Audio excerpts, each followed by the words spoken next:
Eventually, Sunny emerged from the billowing smoke, streams of bright lava flowing down from the jade surface of his black armor. He shook it off his shoulder, then glanced at Kai. "It's done." Sunny exhaled slowly.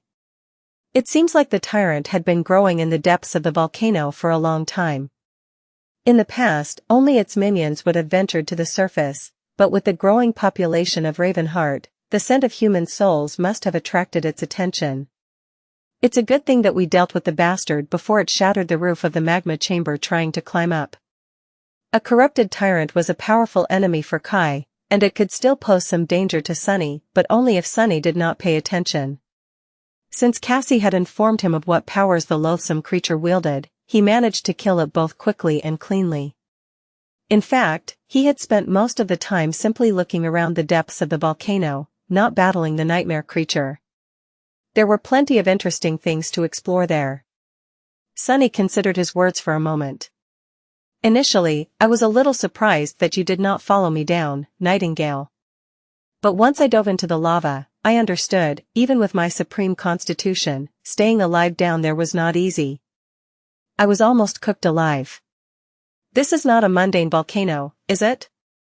Kai slowly shook his head. "No, it is not. My own constitution as a Dragonslayer grants me a great deal of resistance against various types of attacks, especially those based on fire, but even for me, the heat inside this volcano is too much." He sighed. "You must have seen the reports Lonesome Hell and her scouts brought. The lands west of Ravenheart are a frozen hell, the cold there is so absolute that even saints cannot survive."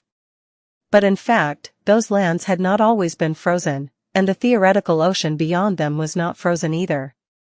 The signs of fallen civilizations she discovered, encased in ice, are proof. More than that. Kai's expression turned somber. The cold must have spread eastward slowly, considering the remains.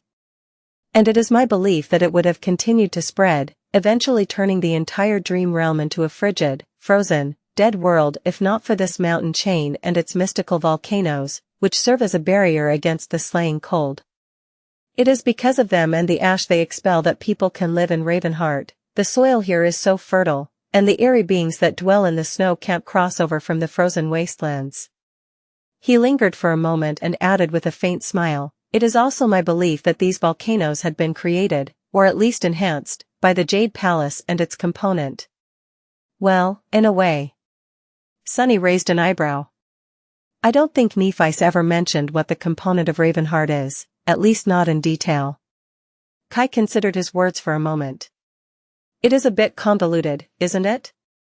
The citadels and their components. After all, they were created by the nightmare spell, but, at the same time, the spell did not simply invent the powers of the citadels from scratch. Rather, in most cases, it simply took the innate qualities of existing places of power and rebuilt them in a way that its carriers could easily use, adding a universal foundation to all of them at the same time. Most citadels seem to be meant to be ruled by saints, but the great citadels are clearly meant for the sovereigns." Sunny nodded. "Indeed. Night Garden, for example, allowed Nephis to anchor both the entrance and the exit points of her dream gate in the same world. Since only Supremes could make use of that component, it was not made to be wielded by a saint." Kai continued in a neutral tone, "So it is not really correct to say that the volcanoes protecting Ravenheart and the lands around it from the cold were created by one of its component. Rather, they were created by the power of the Jade Palace, and the spell created a component based on that power later on." His radiant green eyes glistened. "That component is, well, honestly, I can only call it terraforming. The Jade Palace can slowly transform the lands around it. For example, it can make them warmer, while at the same time enriching the soil with mystical volcanic ash. As a result, countless people can find shelter from the cold in the realm surrounding Ravenheart, and gather numerous bountiful harvests a year. If managed correctly, this land can become the treasure trove of humanity." He shook his head. "Naturally, the opposite is also true. If the ruler of the Jade Palace wished to, they could turn this land into an uninhabitable hell, poisoning the entire Tyr River basin." "Oh, And I can't accomplish much with my transcendent power, the changes would be too slow and gradual. However, Nephi's can. Sunny scratched his helmet. Right. I think I remember Cassie and Jed assigning a bunch of renowned scientists to a lengthy research project. Kai nodded. Indeed. Ravenheart, the Jade Palace, offers great power to its ruler. But it is a very intricate affair. After all, building a healthy ecosystem is a difficult task. It is easier to mess things up than to improve upon the existing equilibrium. So, we have left things as they are for now. Sunny remembered the majestic black silhouette of the Jade Palace. The power Kai described was mystical in nature, but by calling it terraforming, he made Sunny think about it in a different context. I wonder if we can somehow catapult the entire thing to Moon. Or to Mars. That'd be pretty awesome, wouldn't it? He chuckled at his own thoughts and nodded at Kai. Well, you aren't wrong. Local volcanoes do seem special, but this one in particular is extra special. Kai raised an eyebrow. How so? Sunny shrugged. Well, for one, there are structures carved into the main vent and into the walls of the magma chamber. I guess the entire thing was inhabited once, in the past. The structures were too damaged and deformed by the passage of time and the extreme environment, so Sunny did not glimpse a lot about who had built them and why. However, the ruins looked almost like the remains of an ancient city, or at least an inhabited complex. The few edifices that were somewhat intact reminded him of the Jade Palace and the great stone bridge in front of it. Interestingly enough, the city seemed to have possessed a shape of defensive fortifications. Those fortifications had not been built to protect it from the enemies coming down the vents of the volcano, though, instead, they were facing the depths of the magma chamber, as if guarding the ruins from something that could come from the molten depths of the earth. Sunny had cooled off enough to dismiss his helmet. Summoning the endless spring, he poured cold water onto his sweaty face and smiled. Oh, and there are ancient bones littering every fissure and crevice there. Considering that they had not been turned to ash by the lava, the creatures they had belonged to must have been quite powerful. And there were quite a lot of them. Kai frowned. Could it be that the corrupted tyrant? Sunny shook his head. No. That thing seemed too weak to have killed them, let alone spawned them. I'd say that all these creatures did not even die in the volcano. I think someone just tossed them down, like getting rid of the trash. Kai grew a little wary after hearing those words.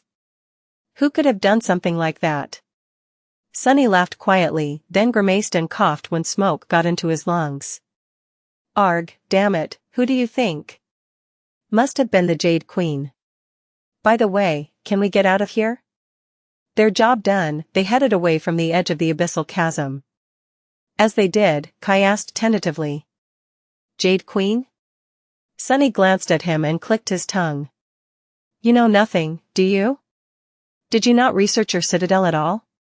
Huh. I guess our resident Mr. Perfect is not that perfect, after all. Kai just smiled. I never claimed to be perfect. And admittedly, academics has always been my weak side. The thought of Kai being bad at something that Sunny was good at felt peculiarly satisfying. I knew it. That guy just coasted through life on nothing but good looks before meeting me. Sunny had been such a positive influence on that fool. Who could have wished for a better friend? He scoffed. Well, to be fair, I don't know that much about the Jade Queen either. She was the original owner of the Jade Palace, in fact, it was built for her. He thought back to what little he knew about the history of Ravenheart, most of it glimpsed from the random memories he had received here and there. Including the most memorable one, the Sin of Solace, which he had received for finishing off the remnant of the Jade Queen after it was grievously wounded by Saint Tyrus. That damn sword played quite a large role in his life, changing its entire course. Sunny shivered. You must know that the Tomb of Ariel was built by Ariel, the demon of dread. Apparently, he also built the Jade Palace for a breathtaking monster whom he made into a queen. He also bestowed the sinister gift of forbidden knowledge upon her, whatever that means. Ariel was called the demon of dread, he was also the demon of truth, so, he must have imparted her with some hideous truths. He paused for a few seconds, then added in a lighter tone. Well, anyway. The Jade Queen seemed to have quite the influence in the ancient past, presiding over the Jade Court. She was known across countless realms for her gorgeousness and wisdom, so much so that many pilgrims sought to gain an audience with her, braving the snow and ash. Not everyone survived the journey, and not everyone survived the Jade Queen's hospitality, either. Apparently, she had a habit of turning those who looked at her funny into nightmare creatures. Well, some kind of creatures, at least. Kai listened to him intently, absorbed by the tale.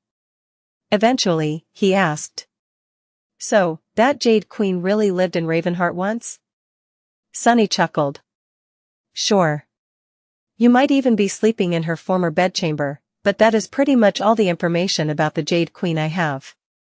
I don't even know what she looked like. She might have been a bug, for all I know. The remnant of the Jade Queen had been, at least, a huge, peculiarly gorgeous beetle. But that did not really prove anything. Kai slowly shook his head. The throne of the Jade Palace is built for a human, though. Sunny shrugged. Maybe she was an odd monster who had a transformation ability that allowed her to become human. Who knows what Ariel did to her? That guy built the Great River, so we know how bizarre his creations were. He hesitated for a while, and then added. He must have cared about the Jade Queen greatly, though. Enough so for Nether to mark the Jade Palace on the wall of the Ebony Tower. Kai remained silent for a while, then asked with a hint of wistfulness in his voice. So what do you think happened to the Jade Queen? Where did she go? Sunny gave him a long look. What a peculiar question. How should I know? Perhaps the truth she carried destroyed her. Possibly someone grew covetous of her grace and her beauty, and ruined her. Perhaps she followed Ariel into the Doom War and perished on one of its battlefields. He paused for a moment, then sighed.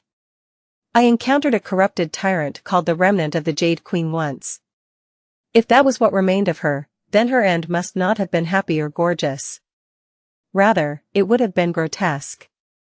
By then, they had climbed high enough for Kai to take flight comfortably. Sunny once again hid in his shadow. As Kai streaked across the sky above Ravenheart, a few people stopped and gazed up, pointing at his small silhouette with smiles on their faces. Naturally, he was not in his dragon form at the moment, so there was no crowd of odd spectators. Soon enough, Kai landed on the surface of the great stone bridge and walked toward the Jade Palace. The magnificent obsidian edifice towered above him, casting a deep shadow. Sunny felt a hint of awe at that moment, as well. He had spent several years trying to sneak into the Jade Palace unnoticed, to no avail. The Raven Queen has been too powerful and mysterious, and her daughters were too observant. But now, Kisong was gone, her daughters were scattered across the dream realm, and Sunny was a sovereign himself. The gates of the Jade Palace stood open for him, and he could enter freely. He was full of anticipation. I wonder what I'll discover inside. The Jade Palace was vast. It was not quite the size of Bastion, which was a stone city in and of itself, but still complicated enough to be like an enormous labyrinth. Interestingly enough, while its exterior had at some point turned entirely black, its inner walls were still pristine and white, as if cut from flawless jade. There were innumerable halls, corridors, chambers, stairwells, and passages, all interconnected into a sprawling maze. Even more confusing was the fact that some sections of the palace seemed to have been built with humans in mind, while some were far more daunting in scale, clearly meant for creatures of towering size.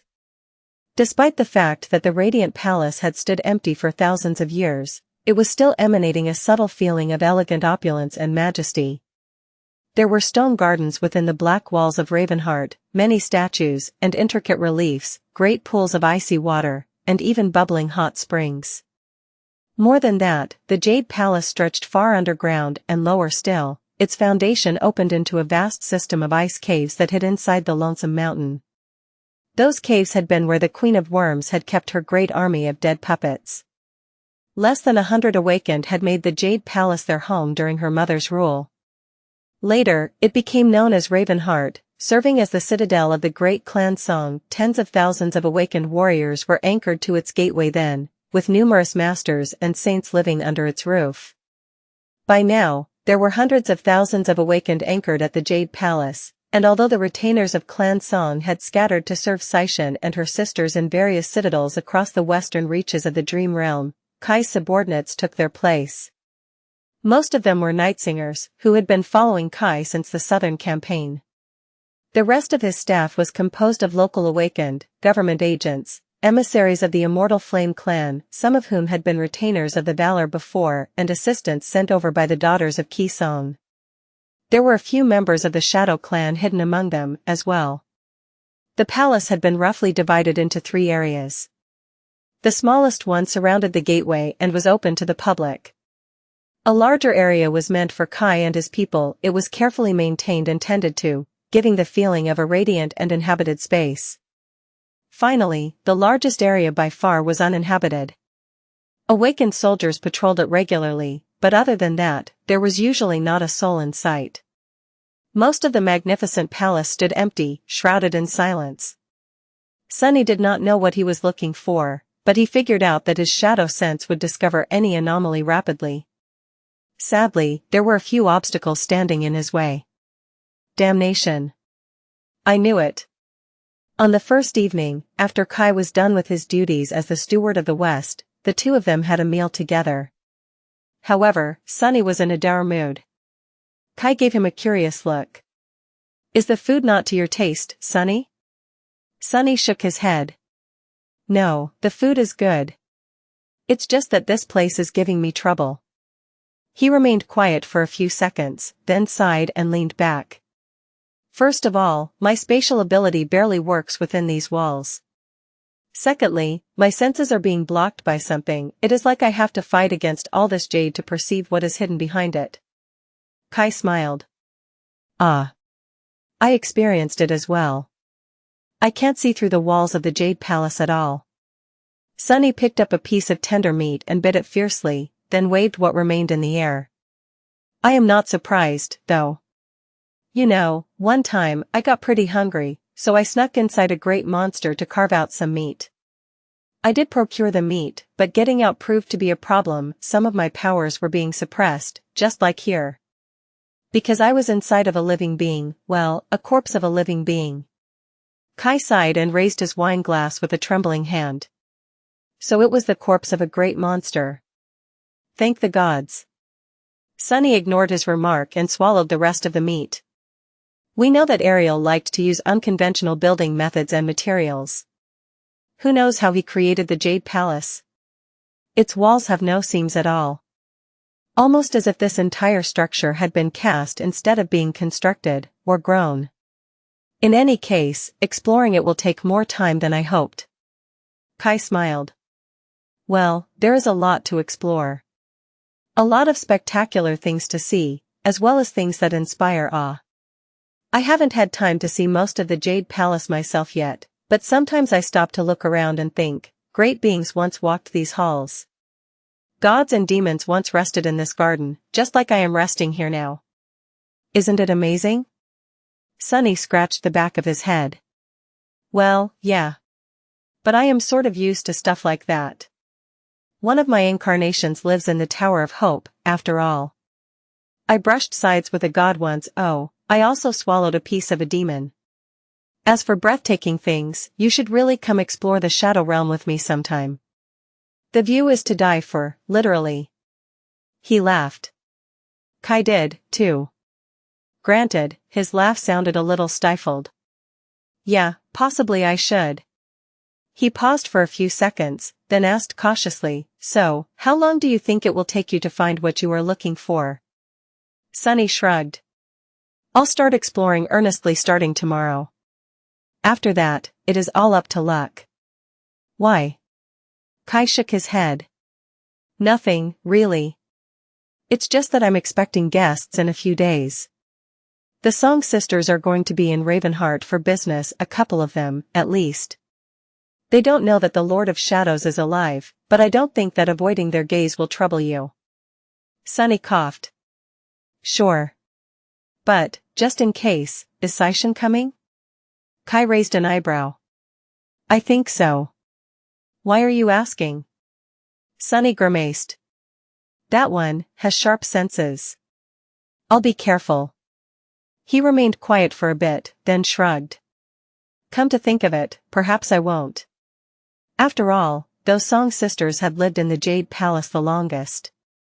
So if we want to find what we're looking for rapidly, wouldn't we want to get their assistance? Kai sighed. That is true. However, I am not sure they will be willing to help you. Sunny grinned. Don't worry about it. I can be very persuasive when I need to. He pointed to himself proudly. Do you want to know how persuasive I am, Nightingale? Not to brag, but one time, I convinced a dead man to help me by promising to kill him.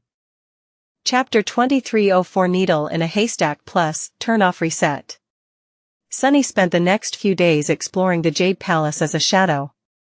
Not knowing what to look for, he commenced from the places that held the most significance, like the throne room. As it turned out, there were 2 throne rooms in the Jade Palace. Both were majestic, with thrones that would suit a human, but while one was obviously meant for people, the other was too immense and cavernous, vast enough to fit much larger creatures. There was a 3rd throne room, too, hidden in the ice caves below the palace, but that one had been created by Qi Song, so Sunny paid it less attention. Apart from the ice hall where the Raven Queen's throne stood, a few more caves had been polished and cultivated by the builders of Clan Song. As he found out, that was because Revel had lived in the caves below the Jade Palace once, most likely due to the fact that she was unable to step into sunlight because of her flaw. In fact, the antisocial princess was still occupying those caves. So, he kept his distance. Sunny did not find anything particularly relevant to his search in either of the throne rooms, which prompted him to search out other important areas of the Jade Palace. It was hard to say which space had served which purpose, but he eventually discovered a place that should have been the Jade Queen's bedchamber. It was the largest and most opulent one, at least, as well as one with the best view. Funnily enough, the current ruler of the Jade Palace, Kai, did not use these quarters as his own. Instead, the gorgeous chamber served as a place for strategic meetings with his staff. Sunny accidentally listened to a few of those, finding it funny how different they felt from both the meetings on the Ivory Island and in the dark halls of the Marvelous Mimic. The former tended to be solemn and dignified, while the latter tended to be irreverent and borderline nonsensical. Kai's style of leadership, however, was personable and pleasant, just like he himself. Every ruler was different. In any case, Sunny did not discover anything of note in the Queen's supposed bedchamber, either. Next, he secretly explored the gateway itself, which was located in a great hall close to the main gate. The tranquil murmur of water filled the hall, with clear streams of it flowing down the white walls into elaborate channels cut into the jade floor. The gateway itself was a stunning sculpture, its vague silhouette obscured by the falling water. Exploring the gateway hall was a little difficult because it was always full of people. Naturally, Sunny managed to remain unseen, in the end, to no result whatsoever. After that, he even spent a day diving into various pools across the Jade Palace. Some of them were both vast and immensely deep, so it took some time. Sunny did not find any traces of Weaver's lineage, but he did find out that some of those pools had actually been guest rooms of sort, meant for aquatic creatures. This is a little frustrating. Although neither of them had made arrangements, it just happened that Kai and Sunny ended up having dinners together in the evenings. Sunny glanced at the charming saint and sighed. Maybe the thing I am looking for was never in the Jade Queen's possession? The hint only said that it was lost to Dread. Come to think of it, Ariel must have spent plenty of time in the Jade Palace. Where are his chambers? Did he have a place to stay here? Kai looked up from his food and raised an eyebrow. I don't think so. Then again, we don't really know what demons look like, so it is hard to guess. Sunny pushed his empty plate away and sighed. Who says we don't know what they looked like? He raised a hand and made to extend his fingers. I met the Demon of Hope personally. What a stunner. I saw the Demon of Destiny as well, albeit from afar. Would not recommend. While I never met the demon of fate, I did see their arm once. That was quite memorable. Did you know that Weaver had 7 fingers? On each hand, I mean, not overall. Oh, and I'd been to the grave of the demon of oblivion. Her sarcophagus is pretty human-sized. He scratched the back of his head. Don't ask me what they look like, though. It's pretty hard to describe. Kai seemed very focused on his cup of tea, for some reason. He took a deep breath, then said weakly. And no. I wasn't going to ask. Sunny looked at him with compassion. Poor guy. He must be really tired from work. Leaning back, he closed his eyes for a few seconds. Actually, I'm curious. You did not even ask what it is that I am looking for, or why I must stay hidden. Don't you have any questions at all? Kai glanced at him for a while, then smiled faintly and turned around to his cup. I've learned not to ask unnecessary questions a long time ago. For someone like me, it's too easy to receive an answer that I would have preferred not to know. Sunny opened one eye and studied him silently. Then, he scoffed. Oh, because of your flaw. He shook his head. I can't say that I understand why someone would choose to remain willingly ignorant, but actually, you might have a point. You are a saint now, so learning something that should have remained hidden can be dangerous. Some knowledge won't just hurt your feelings, it may very well destroy you. And it will only grow more dangerous the further on the path of ascension you go. Kai put down his cup and nodded. I know. Some truths are not meant to be known by mortal men, and unlike the demon of dread, I can't bury the things I learn in a tomb. Sunny grinned. There's Cassie, though. She can bury them for you. His grin widened a little. In fact, who's to say that she hasn't already liberated you from a memory or two? You'd never know. Kai glanced at him in confusion, then frowned. Cassie would never do something like that without my consent. And, at the same time, a familiar voice resounded in his head. Hey! This time, there was a hint of indignation in it. Sunny laughed. The two of you share something in common. He shook his head with a smile. Both of you are far too nice to really make use of your terrible powers. I guess it's a relief, though. Sunny leaned forward and asked. In any case, when is Xianxia arriving? Unlike you, all I want is answers. So, I want to ask her a couple of questions. Kai hesitated for a few seconds. Tomorrow. But, she and her sisters are the backbone of the entire region under my authority. Sunny raised an eyebrow. And? Kai seemed to be considering his words carefully. So, Sunny, can you tone it down when we speak with them? A little. Sunny blinked a couple of times, scandalized. What kind of question was that? Naturally, I can. Kai nodded with relief, then suddenly tensed. Wait, you said that you can tone it down. Not that you will. Sunny gave him a satisfied smile. Look at you, Nightingale. You know your friend so well. Xianxia did, indeed, arrive the next day, accompanied by 2 of her sisters. Kai met them at the end of the Great Stone Bridge and invited them into the Jade Palace, where they were supposed to have a discussion regarding the development of the Dream Realm's western reaches.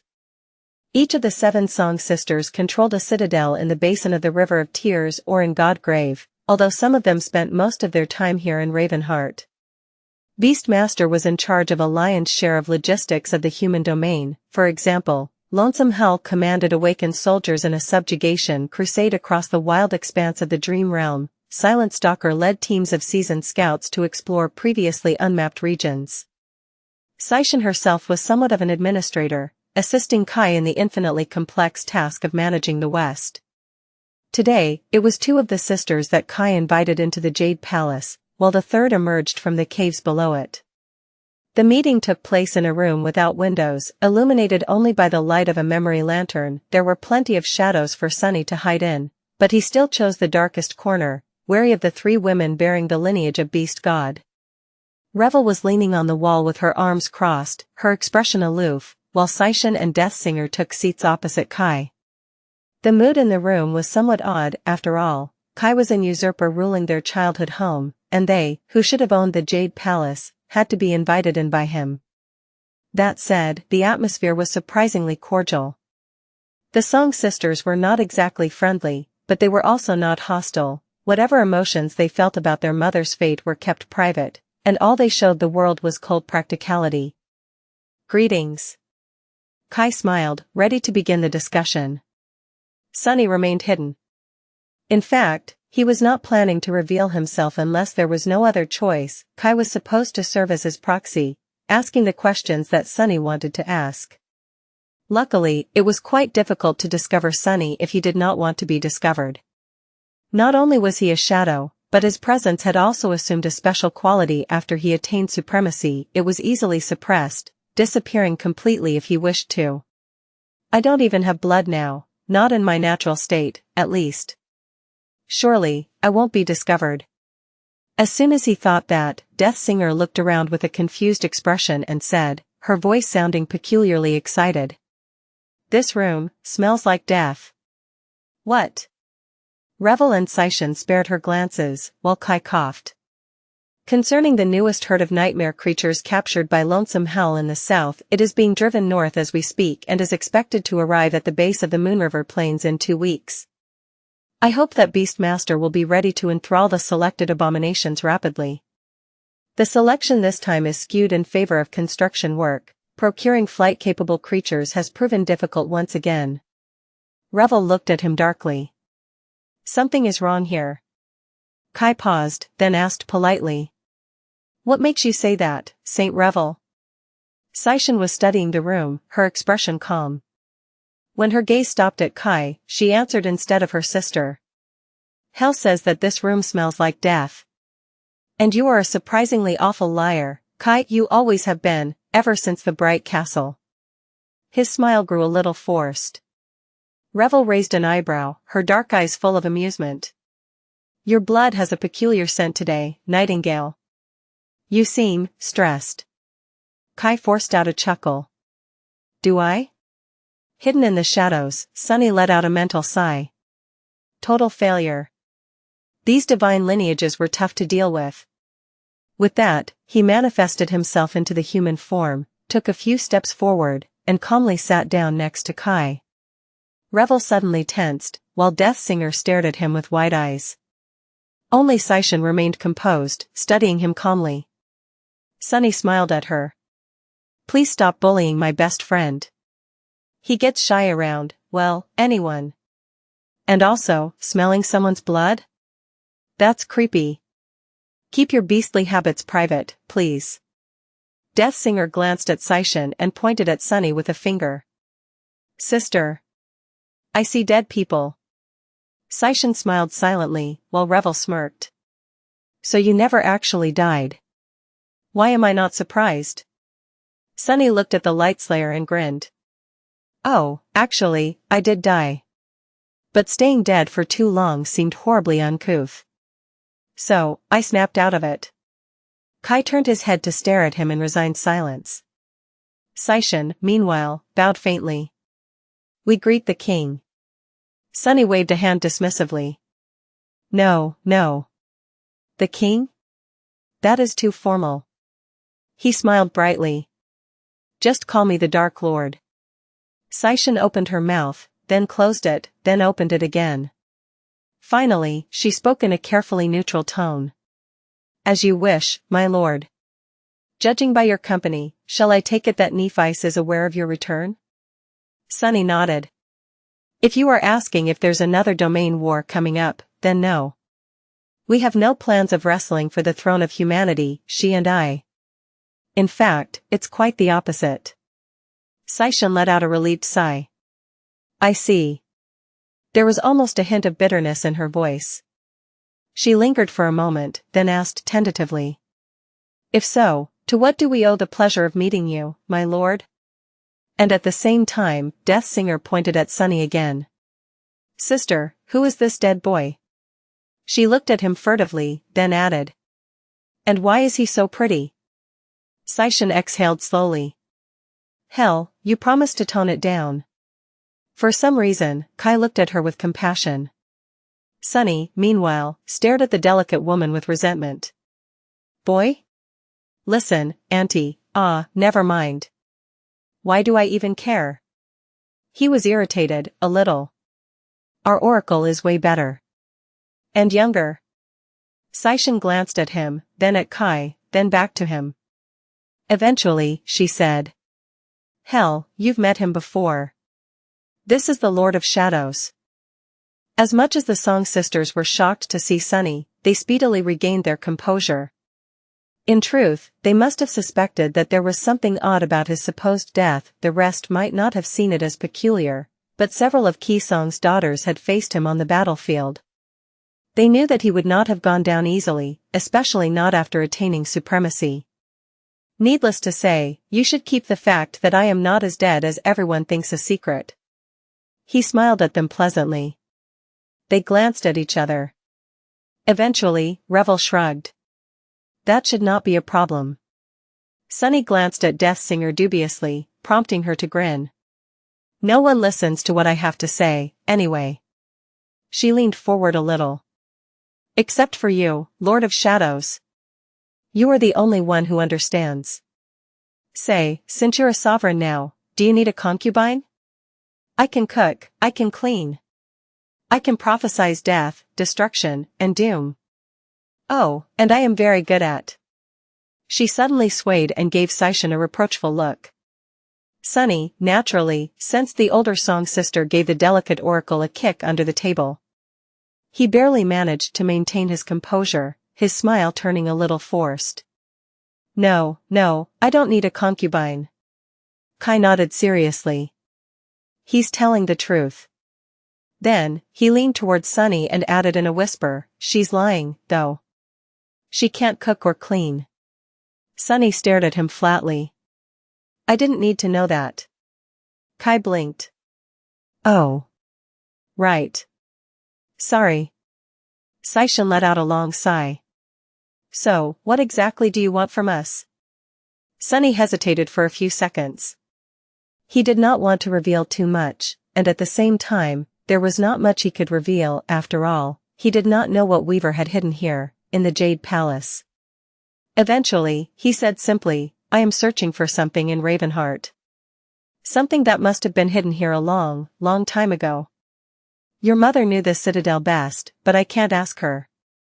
So, I am asking you, how well do you know the Jade Palace? Saishan raised an eyebrow. How well do we know it? Quite well, I'd say. We lived here for quite some time as children. Obviously, most of us were anchored here as awakened. As well, my other sisters spent much more time in Ravenheart than me, naturally, since I spent a decade on the Forgotten Shore. Revel nodded. Saishan was what, 12, 13 when our mother became a saint.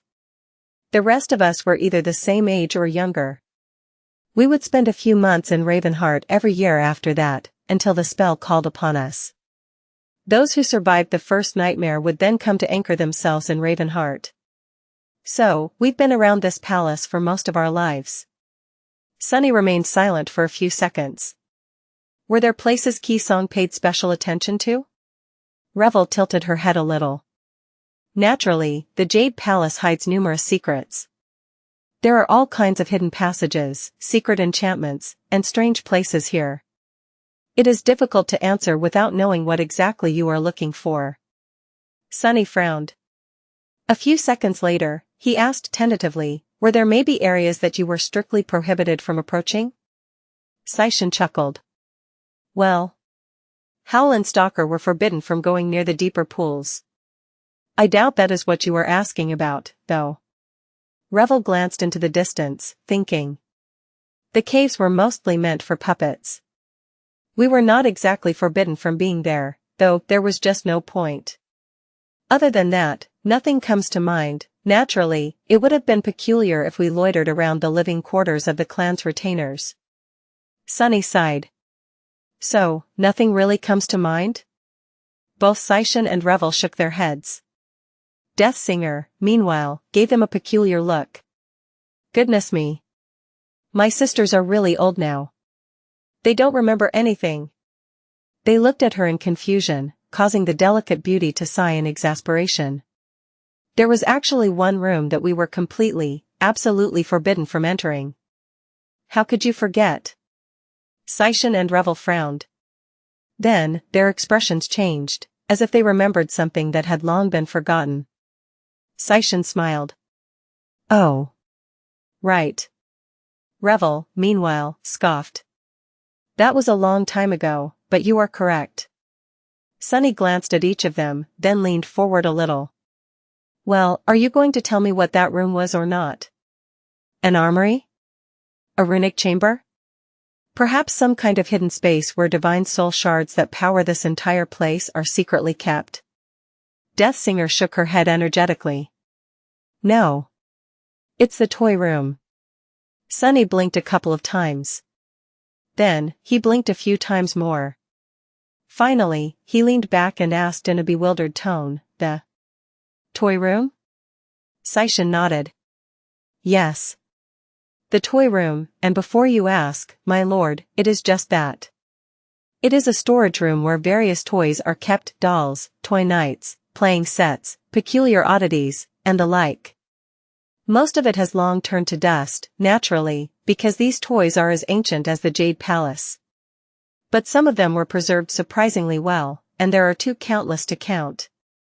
Revel smiled wistfully. Naturally, it was like a treasury for us when we were children. But, some of those toys were really dangerous. Some were even enchanted with mysterious magic. So, after a couple of incidents, our mother prohibited us from exploring the toy room. Deathsinger glanced at Sunny pitifully. Yes. That was after someone, and I won't point a finger at them, even if they are in this room, managed to vanish from the face of the dream realm for an entire week. Mother almost took the whole citadel apart searching for them. Xianxia smiled.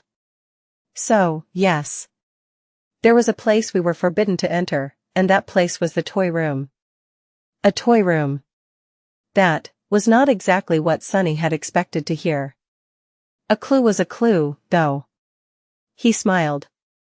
So, can you show me the way to that toy room?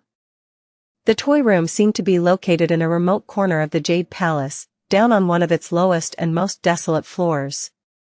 Revel took the lead, calmly guiding them across the scenic labyrinth of magnificent corridors, halls, and galleries. Sunny had explored some of these places already, but he had no idea that one could travel between them that speedily, or that many of them were actually connected. More than that, Revel seemed to follow a path that avoided windows, often using secret passages and activating hidden enchantments that revealed previously unseen doorways. They had not met a single soul on the way. At one point, Sunny looked at Kai. Huh? It must have been quite unnerving to know that a murderous demoness not only basically lived in his basement, but could also get anywhere in the Jade Palace without being seen. She could probably even appear in Kai's living quarters unnoticed, to do something awful. Like kill him in his sleep. Poor guy must have been sleeping with one eye open for an entire year. Sunny looked at his friend with pity. Hey, Kai, she really knows her way around here. Kai seemed unperturbed, but hearing Sunny speak, he coughed awkwardly. Ah, yes. Certainly. Lady Revel has lived in this palace for a long time, after all. Leading them to a narrow stairwell, Revel ignored their voices and yawned. Sorry. I usually only go out at night. I would have been asleep by now, considering that the sun is high up. Xianxia chuckled. Come now. I don't need Kai to tell you are lying. You don't usually go out even at night, do you, Revel? Revel looked at her sister with an aloof expression. Well, true. As Sunny had learned after the wall, Dark Dancer was a reclusive homebody, surprisingly enough. She preferred to hide herself in her caves unless there was a mission she had to accomplish. Technically, Revel was supposed to be managing a citadel on the Storm Coast, but since days there were long and sunny, she passed it on to one of the newly risen saints and returned to Ravenheart.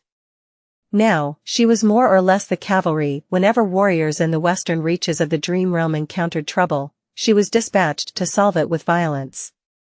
Naturally, she only descended upon the battlefield at night. Sunny was itching to try recruiting her into the Shadow Clan, considering the eternal darkness that reigned on the Forgotten Shore. But since there was nothing for a saint to do there, really, he reluctantly postponed that idea. Humanity did not have enough saints yet to send someone of Revel's caliber his way, anyway, at least for now. Is there something on my back? Sunny blinked a couple of times, realizing that he had been staring at Revel as she guided them down the stairs. He smiled. Not really. He paused for a moment, then added with a chuckle. Did you ever imagine that you would be comfortable turning your back to me, though? I find it amusing. It was undeniably peculiar to be taking a walk through the halls of Ravenheart with the daughters of Qi Song. Revel seemed to smile darkly. Who says that I am comfortable? Sunny laughed quietly. Fair. Just like that, they reached the remote corridor. Most of the Jade Palace was illuminated by sorceress lights, but the ones here seemed damaged by the passage of time, their radiance dim and uneven. Sunny glanced at the heavy iron door. In the weak blinking light of the sorceress lanterns, its gorgeously decorated surface looked dark and uninviting. He looked at Xianxia and her sisters. You really used to sneak here as children? She raised an eyebrow. Sure. Why? Sunny shook his head in utter bafflement. I mean, look around. This place is beyond creepy. I am a supreme, and even I am creeped out. Kai nodded. He's telling the truth. Sunny gave him a scathing glare. Right.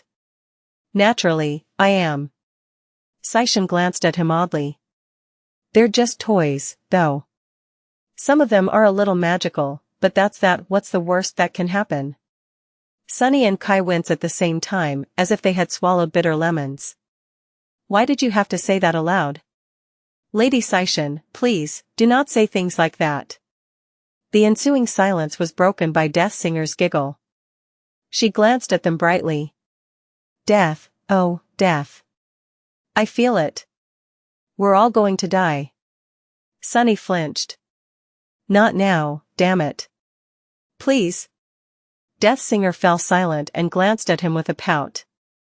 Shaking her head, Revel opened the heavy door and summoned a memory lantern. Come inside. She entered first, followed by her sisters. Sunny and Kai looked at each other and then joined them. The toy room was, indeed, just that. Actually, it was a series of rooms, all filled with shelves, display cabinets, and trunks of various sizes. The atmosphere inside the toy room must have been festive and lavish once, but now, it seemed forlorn and eerie. Most of the toys had deteriorated or crumbled into dust, laying on the floor in bleak piles, but some had survived the cruel flow of time. Sunny glanced around warily, taking in the sight of gorgeously dressed dolls, silver knights with articulated joints, plushy magical creatures with beady eyes made from gems, and various playtime implements. The Song sisters were looking around, as well. Xianxia was looking at a doll in a pretty dress, Revel was looking at a wind-up swordsman, while Deathsinger was mesmerized by a colorful, cute, and chubby stuffed animal. Their expressions were wistful. Eventually, Xianxia shook her head and sighed. I really wanted to have this doll back then. But our mother had forbidden us from taking anything out of the room. How odd, now I can take whatever I want freely, and yet, I don't want anything. Sunny's attention, meanwhile, was drawn to a large dollhouse in the form of a miniature version of the Jade Palace that stood on a stand in the middle of the first room. It was created with a stunning level of intricacy, to the degree that there were even tiny streams of water flowing in the replica of the gateway hall. However, the dollhouse was eerie and frightening instead of gorgeous. That was because all the dolls inside of it, and there were dozens of them, were laying on the floor, dead, their tiny clothes covering intricately carved toy skeletons. What kind of sick toymaker had created this morbid thing? Sunny raised a hand to touch the wall of the dollhouse. I wouldn't do that if I were you. Sunny froze in place, then gave Revel a wary look. Why? She chuckled in her low, cold voice. That is how I, Xianxia, and Beastmaster ended up disappearing for a week. If you accidentally activate the dollhouse, you'll become a doll. Deathsinger giggled. More of a doll, she means. Revel scowled at her. Stop it. Regardless, there is nothing dangerous inside, but we were pretty starved by the time our mother found us. I don't know how she reversed the sorcery of the dollhouse either, which means that no one knows. So, keep your distance. Sunny looked at the intricate dollhouses, feeling a chill run down his spine. So all these dolls had not been made to resemble skeletal remains. They had been living beings once, instead. Suddenly, the toy room seemed at least 100 times more sinister. Exhaling slowly, he took a few careful steps away from the dollhouse and turned away. His smile was forced. Let's look around. Carefully. Sunny really hoped that the piece of Weaver's lineage was not hidden inside the dollhouse. Luckily, he felt nothing but an eerie sense of repulsion when standing in front of the terrifying toy, even though he was neither fated nor connected to the tapestry of fate anymore, and therefore had lost his supernatural intuition. His senses as a supreme were still beyond that of a mere mortal. He would have felt something if a demon's legacy was nearby. More importantly, Bloodweave would have reacted to the presence of another piece of the demon of fate. So, after studying the creepy dollhouse from a safe distance, Sunny shifted his attention elsewhere. He did feel that there was something special about that particular toy, a subtle scent of a demon, even. But that scent did not belong to Weaver. I think Ariel made this one. Kai looked at him, remained silent for a bit, and nodded. That very well may be. Sunny glanced around the toy room, studying various toys. The Song sisters had wandered off, lost in the memories of their childhoods. Despite his unease, this place must have been magical for adolescent girls. Especially those who had been orphans once, like Xianxia and her sisters. Orphans did not live easy lives in this world. Sunny knew it all too well himself, and just like them, he had been robbed of the joy of having toys as a kid. Granted, unlike them, he had not been adopted by a powerful legacy witch. Come to think of it. Sunny narrowed his eyes and looked at Xianxia. The Song sisters were adopted. Rain was adopted. What the hell, how come I'm the only one who hasn't been adopted? Where was justice in that? Kai smiled faintly. You have a peculiar expression, Sunny. What are you thinking about? Sunny lingered for a few seconds, then shook his head. Just thinking about how my life would have changed if someone like Kisong had taken me off the streets. For better or worse. He sighed. She really cared about her daughters a lot. However, she also forced the lineage of Beast God on them, as well as infected them with the nightmare spell. Were they lucky or unlucky to have met her? I'm not quite sure. With that, he glanced around once more and added, his voice somber, I'm also not sure if the Jade Queen was lucky to have met the Demon of Dread. Kai raised an eyebrow. How do you mean? Sunny shrugged. Well, think about it. Why is there a room full of toys in the depths of the Jade Palace? Kai seemed stumped by the question. Sunny remained silent for a bit, then said wistfully, it is possible that the Jade Queen had children, or that she simply enjoyed collecting toys. However, it is also possible that she was raised here, in this stone palace. By the Demon of Dread. He looked at the figurines wearing pretty dresses, dashing knights cast of precious metals, plush beasts with gem-like eyes, and the intricate dollhouse brimming with the bones of perished dolls. His expression turned somber. Demons were forbidden from siring offspring, you know. But they all seemed to rebel against that prohibition, in their own ways. Weaver left behind a secret lineage. Nether created the Stone Saints. Hope lived among humans and cared for them as their own. The demon of imagination had her mirrors and illusions. Sunny sighed. But what did Ariel have? Kai hesitated for a few seconds, then said cautiously. He had the Jade Queen? Sunny shrugged, unsure. Possibly. With that, he left Kai behind and went to explore the toy room. The five of them wandered the series of chambers for a while, studying the curios hidden there in ancient times. There were a lot of wondrous things to see, but none of them was what Sunny wanted to find. Eventually, only one last room remained. And, coincidentally, Sunny felt his blood stir as he approached it. There? He looked at Kai and the Song sisters, hesitated for a few seconds, and said, "Wait." They glanced at him curiously. Sunny did not know what he would discover in the depths of the toy room, but he had a strong suspicion that the fourth piece of Weaver's lineage would not fall into his hands easily. The first three had not, after all. So, he had to be careful. Looking at his companions, one intended, the other three accidental, he took a deep breath and spoke, "There is a high chance that something unexpected will happen once we enter that room. Whatever it is, don't panic and let me handle it. If things seem too dangerous, retreat immediately." He paused, scratched his head, and then added nonchalantly, "Oh, and if something happens to me, wait until the next me arrives. Should only take a few days." There was a small chance that he would lose an incarnation here. That did not mean that he would give up on recovering the piece of Weaver's legacy. Revel tilted her head a little. "The next, you?" Sunny gave her a wide smile. "Yeah, the next me." "What, did you think that being killed once would actually kill me?" She stared at him for a few seconds, then let out a frustrated sigh. "If I didn't think that, I wouldn't have tried to kill you, would I?" Sunny laughed. "Probably not.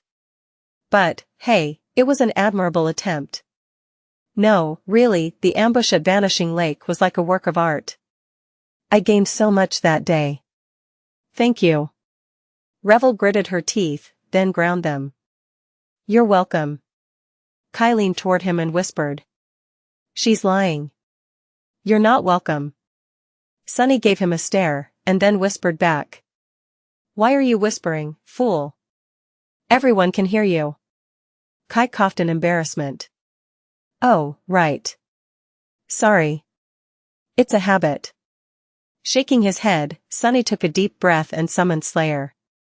The murderous shadow rose from the darkness, looking at him and his companions from behind her veil. Death Singer immediately pointed a finger and opened her mouth, her face beaming with excitement, but before she could say anything, Saishin covered her mouth with a hand. "Ah. I see you have a new servant, my lord." Sunny smiled. "Oh, she's not a servant. She's an employee. Actually, now that I think about it, the two of you are kindred spirits. She only accepts payment in blood." Saishin did not say anything, but her gorgeous eyes suddenly glistened with a peculiar emotion. Sunny chuckled. "But don't worry, I won't be collecting blood donations today. I already paid her this week, and plus. I don't want to brag, but she only has a taste for my blood." Turning away, she pushed the last door open and walked inside a small room. It had shelves with ancient toys, as well, but there was also a low table in the middle of it, surrounded by soft cushions. There was something on the table. A square jade board with small hinges in the middle, which suggested that it could be folded to become a case. Its surface was separated into 7 rows of 7 squares each, most of them were white, with only 3 squares at the bottom of the board standing out due to their vivid black color. There were intricately carved figurines standing on various squares, too, most of them representing alarming monsters. The 3 black figurines were surrounded by a dozen white ones. Sunny stared at the board intently, feeling his blood reacting to it with a peculiar, tingling sensation. There were no nightmare creatures inside the room. No awful danger, no startling secrets. Just old toys and the radiantly crafted jade board. Sunny raised an eyebrow, confused. "What the hell is this?" Slayer was already in the room, and Kai entered next. He glanced around, then studied the jade board curiously. Finally, he spoke. "I think it's chess." Sunny looked at the jade board for a few seconds, then turned to Kai. "Chess? Have you gone blind all of a sudden? This looks nothing like chess." Indeed. Sunny did not know too much about chess, but teacher Julius had taught him how to play during his days as a guest lecturer at the academy. A chessboard was supposed to have 8 rows of squares, not 7. More importantly, white and black squares were supposed to be placed in a grid pattern, the jade board in front of him, however, was almost entirely white. Not to mention that the grotesque figures were nothing like the ones he was familiar with. There were no pawns, knights, bishops, or rooks. Instead, there were only a variety of grotesque creatures. Kai chuckled. I meant to say that it looks like a game similar to chess. Sunny frowned. It looked more like a war map to him. But why would a war map be in a toy room? He's right. Deathsinger entered the chamber next and looked at the jade board with a fascinated expression. Then, she stopped moving entirely. Her pupils widened, making her glistening eyes look even larger. Sunny waved a hand in front of her face. Hello? What exactly do you mean? The petite woman turned her head and slowly focused on him, then threw a furtive glance at the board and forced out a smile. Oh, it's the Death of a Tyrant, also known as Death Game. It is a game similar to chess that was popular in various regions of the Dream Realm once, a long time ago. Some even say that it was invented by Shadow God himself. Sunny raised an eyebrow, then turned to the jade board as Saishin and Revel came in. Really? Deathsinger nodded energetically. Really, really. Saishin, tell him. Saishin covered her nose with a hand, as if overwhelmed by a powerful scent. Her eyes grew oddly unfocused for a few seconds, but then she regained her composure and spoke in a calm tone. It does seem that way. Death Game is similar to chess, but instead of 16 figures, each player controls 7 beasts, 2 monsters, 2 demons, 2 devils, and a tyrant. Just like in chess, each figure moves according to a specific pattern, but the rules are a bit more complicated. That is because when you play the Death of a Tyrant, your domain plays an important role too. She pointed to the board, where 3 black squares were surrounded by a sea of white ones. That is because the color of a square affects the battles between figures. Black figures have an advantage while battling on black squares, while white figures have an advantage while battling on white squares unless they are surrounded mostly by squares of the opposite color. You can also conquer squares to make them a part of your domain. So, positioning and movement carry greater strategic meaning. Saishin shrugged. Well, there are other differences as well. For example, in some versions of Death Game, there are squares with special properties, like the castle or the shrine. The former never changes color, while the latter can give a blessing in return for a sacrifice. If 2 figures battle on a shrine square, the one that is killed is considered the sacrifice, while the one that remains receives the blessing. Sunny blinked a couple of times. Interesting. How do you know all this? Saishin chuckled. How do you not know? It's a popular game among legacy children. We used to play it as well when we were young. Our mother taught us. Sunny stared at her with an unreadable expression. Then, he shrugged. That's because I'm not a legacy, I guess. She seemed surprised. Actually, Kai seemed startled, too. You're not? Sunny scoffed. Why, did you all imagine that I was a bastard child of a powerful clan, or had been raised by some sinister shadow faction? Sorry to disappoint you, but no. I am a completely self-made man. He contemplated for a few seconds, then added. Actually, I take it back. No one in this world is really self-made, and I too have received plenty of help from generous people along the way. With that, Sunny focused on the jade board. Most of the squares were white, and there were far more white figures left standing. The black side only had 3 figures left. One of them was wearing a crown, and was obviously the tyrant, while the other 2 seemed to be mere beasts. He tilted his head a little. Seems like someone did not finish a game. The black side was at a fatal disadvantage, but the tyrant was still standing, which meant that there was still a possibility of clawing one's way to victory. Naturally, it was more or less a hopeless situation. He studied the intricately carved figures for a few seconds, then shivered, suddenly overcome by an ominous sense of dread. The jade board gave him the same feeling as the eerie dollhouse. Perhaps it had been created by Ariel, as well. Sunny remained silent for a while, then asked. Who do you think the players were? Nobody responded. But he could imagine the demon of dread and the Jade Queen sitting on the cushions, moving the figures across the Jade board and waging a mock war against each other. Had the Jade Queen played white? Or had she played black? In the end, it did not matter. What mattered was the fact that his blood stirred when he looked at the Jade board. Which meant that the key to recovering the fourth piece of Weaver's lineage was somehow connected to this death game. Sunny took a step forward and looked at the Jade figures. Eventually, his gaze stopped on the tallest of the white figures, the white Tyrant.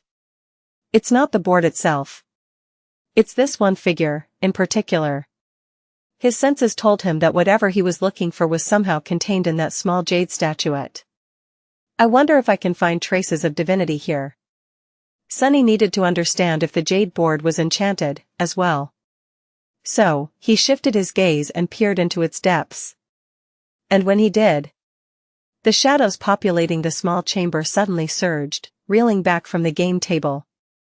Sunny himself paled, his eyes widening. His hand moved faintly, as if grasping for a memory weapon. The remainder noticed the change in his posture. Revel was the first one to frown. What's wrong? Sunny remained motionless, looking at the Jade board with a somber expression. Then, he said evenly. Everyone, get away from that thing. I'm going crazy. How had he not sensed a thing? Sunny had sharp senses, and they had only grown sharper after he attained supremacy.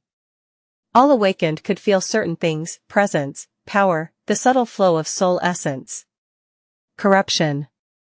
And the stronger they grew, the more sensitive they became to the hidden side of the world. Especially so when it came to beings who were twisted by the corrupting influence of the void. Just like nightmare creatures could sense the scent of human souls, awakened responded to the presence of their sworn enemies, nightmare creatures. And yet, Sunny had felt nothing until he gazed into the depths of the gorgeous Jade board. Inside the death game was a sea of corruption so vast and dark that it made his blood run cold. It was contained flawlessly, with not even a drop of it seeping out, but he could see the bottomless well of appalling darkness moving subtly. Surging, straining, waiting. He had never witnessed anything that malignant and pestilent before, not even when gazing at the corrupted deity, cursed tyrant condemnation. How the hell? How had he not felt it? Sunny should have become covered in cold sweat as soon as he entered the toy room. That damned demon. What the hell had Ariel been thinking, leaving something like that lying around? Everyone, get away from that thing. The rest did not know it yet, but they were standing near a bomb. A frightening, inexplicable bomb full of corruption. No, come to think of it, Death Singer had reacted to the Jade board peculiarly. Saishin had covered her nose, as well, as if overwhelmed by the stench of blood. Sunny had noted their reactions, but having sensed no immediate threat, chose to question them later. At the moment, he was closest to the Jade board. Kai was directly behind him, while Slayer was on the other side of the game table. The Song sisters were closer to the door. Hearing the tension in his voice, they backed away slowly. Sunny took a careful step back, as well. When he did, though, he noticed something. There were 4 runes carved into the Jade board, one on each side. Snow. Ash. His eyes narrowed. Fear. He did not see the 4th rune from where stood, but could sense its form in the shadow cast by the Jade board. Truth? And just as Sunny read the 4th rune, the world suddenly shifted, dissolving into darkness. Damn. Ashen. Sunny fell, his knees sinking into the soft ash. A cold wind suddenly blew across his face, making him squint. The first thing he felt was that he was not in the small underground chamber anymore, surrounded from all sides by white jade. Instead, he was in a vast open space, standing on his knees under a boundless sky. What the? Sunny jumped to his feet and reached into the shadows, manifesting a black odachi from them. The jade mantle revealed itself, covering his body like a black carapace. His shadow sense shot outward, searching for any sign of immediate danger. However, nothing around him was moving. The world was still, with only the wind blowing across the desolate expanse. It was only then that Sunny finally saw where he was. His hand trembled. What the hell? Stunned, he lingered for a moment, and then lowered his sword. The Jade Palace had disappeared. Sunny was somewhere else entirely. He was standing in the crater of a restless volcano. Behind him, a billowing pillar of smoke was rising into the dark sky, with moonlight spilling through the rifts in the clouds of ash.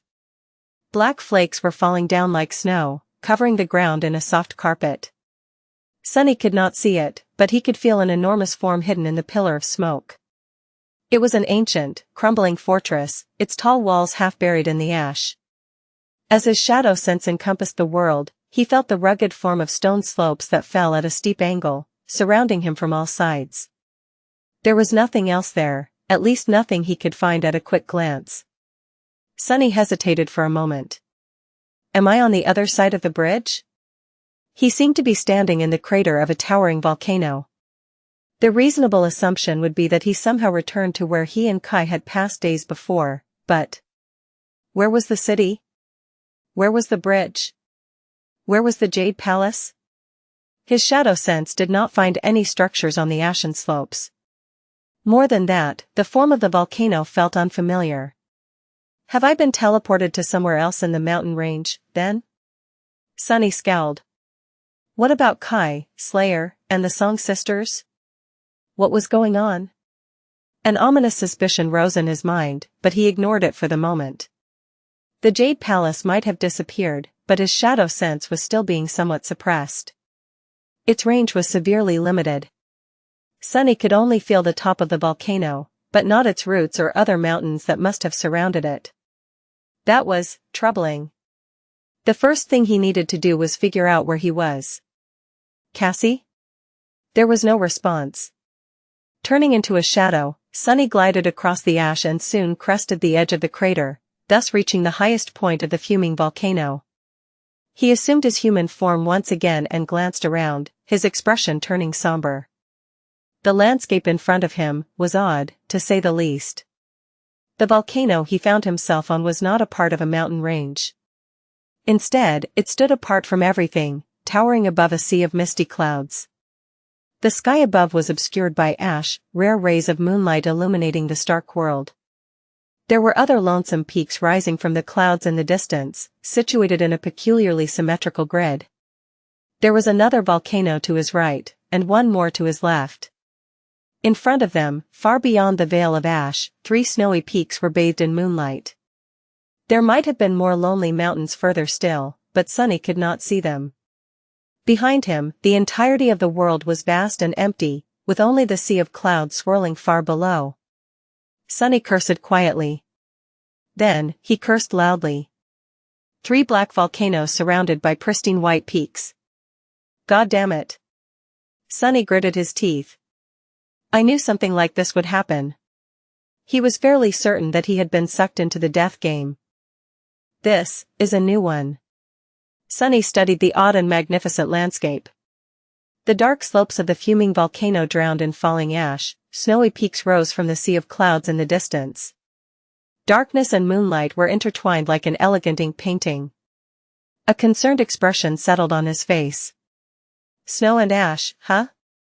The white side of this death game seemed to be snow, while the black side seemed to be ash.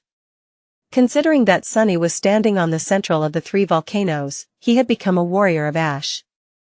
And not just any warrior, at that in the game that Ariel and the Jade Queen had left unfinished, the black figure on the middle black square was wearing a crown. Which meant that Sunny had assumed the role of the Ash Tyrant. He groaned quietly. Curse it all. There were only 3 black squares left on the board, while the other 46 were white. There were also only 3 black figures left, the Tyrant and 2 beasts, while the white side had 12. Somehow, Sunny could not imagine Ariel losing so miserably. So, it must have been the Jade Queen who had played Ash. Just how terrible were you at chess, damn it? Sunny huffed in outrage, his heart overflowing with indignation. He was not sure what the future held, but there was a high chance that he would have to finish the game if he wanted to escape the alarming Jade board. That meant killing the Snow Tyrant from a woefully disadvantaged position. Wasn't the Jade Queen supposed to be renowned for her wisdom? Couldn't she have left him more figures to fight with, at least? He exhaled slowly. Calm down. He did not know anything yet. Even if his suspicion was on point, there was no telling how this death game worked. Obviously, the laws governing the artificial realm had to be different from the rules of the actual game, even if they seemed to be based on it. The battles between figures transpired according to the rules. For example, if the rules dictated that a figure had to lose, it would lose. But Sunny was not merely a figure, he was a person. A person who was notoriously difficult to kill and infamously lethal, no less. So, he could very well manage to slay the adversary despite the rules dictating his defeat. Wait, the adversary? Sunny's already somber expression turned even darker. Who was his adversary, exactly? The answer seemed obvious, it had to be the Snow Tyrant and the rest of the white pieces. But what were those pieces? Since Sunny was not a figure, but a living being that the game board had imprisoned, then the rest of the figures could be the same. Remembering the dreadful depths of corruption contained within the beautiful Jade board, he grimaced. If the snow figures were indeed living beings, they had to be powerful nightmare creatures. He had been surprised to see a well of appalling darkness greater and deeper than even the soul of condemnation, but if its source was not one, but 12 ancient abominations, then it made sense. They are of the great rank, at least. Cursed rank? Sunny sighed deeply. What about the ash figures, then? He was the ash tyrant, but there had also been 2 ash beasts on the board. Were they nightmare creatures, too, or had someone else been brought into the death game with him? Usually, Cassie would be able to serve as a messenger between him and his allies, but his mental connection with her seemed to have been broken. Sunny hesitated for a while. First things first. Before considering how to win the death game, he had to make sure that there was no way to simply escape it. If there was, then he would have no reason to fight the snow abominations. Or rather, fight them unprepared. Sunny was still determined to recover the piece of Weaver's lineage, and that piece was connected to the Snow Tyrant. Which meant that the Snow Tyrant and he would have to meet at some point. Sunny slowly assessed the situation. His current state was quite anomalous, and it was time to address the issue now. How odd. The first anomaly was quite bizarre. It was that he could not sense what his other incarnations were sensing. Sunny had 7 bodies, but he only had 1 mind, so that should not have been possible. And yet, it was. He could not sense the shadows around his shades or around the members of the Shadow Clan, either. For the first time in a long while, his mind was quiet and desolate, populated by the senses of only a single avatar. It was sort of peaceful. Even his shadow sense was suppressed, enveloping only the part of the volcano that towered above the clouds. Damn Ariel. I really hate that guy. Each of his creations is worse than the previous one. Sunny scratched the back of his head, then sighed loudly. Well, I am sure that my other incarnations are doing just fine. More importantly, he could not feel a connection to his domain. Actually, he could not even feel a connection to his source element. The shadows still welcomed him, but he was not receiving any spirit essence from them, or from his army of shades, for that matter. Despite that, Sunny was connected to a domain and was being nourished by a source element. It was just that they were not his domain and his source element. Instead, it was Ash? Well, that made sense. He was the Ash Tyrant, after all. It would be reasonable to assume that his power would grow the more peaks he conquered. Currently, he only controlled 3, while the Snow Tyrant controlled 46. Sunny did not like these numbers at all. Moving on. He was quite curious about whether or not he could summon his shades.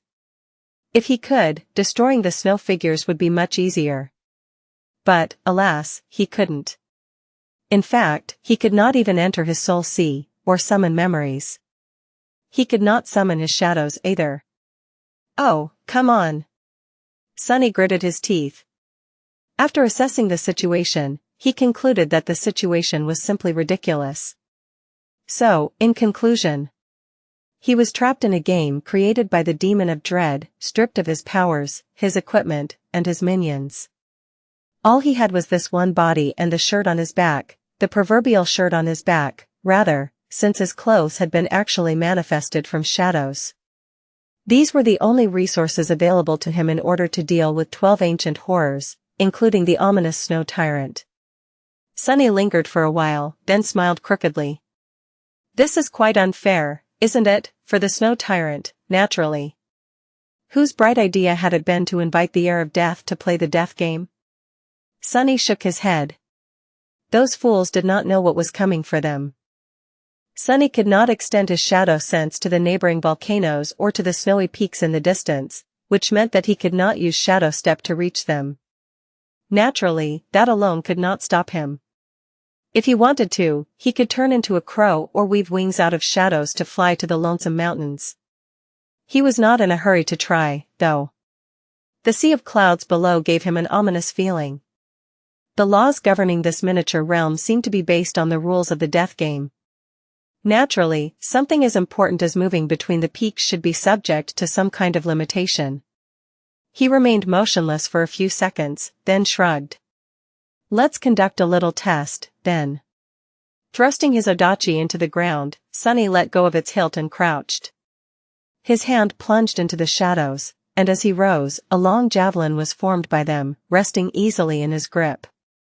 Sunny weighed the javelin in his hand and studied the white peak looming directly opposite the volcano, far in the distance.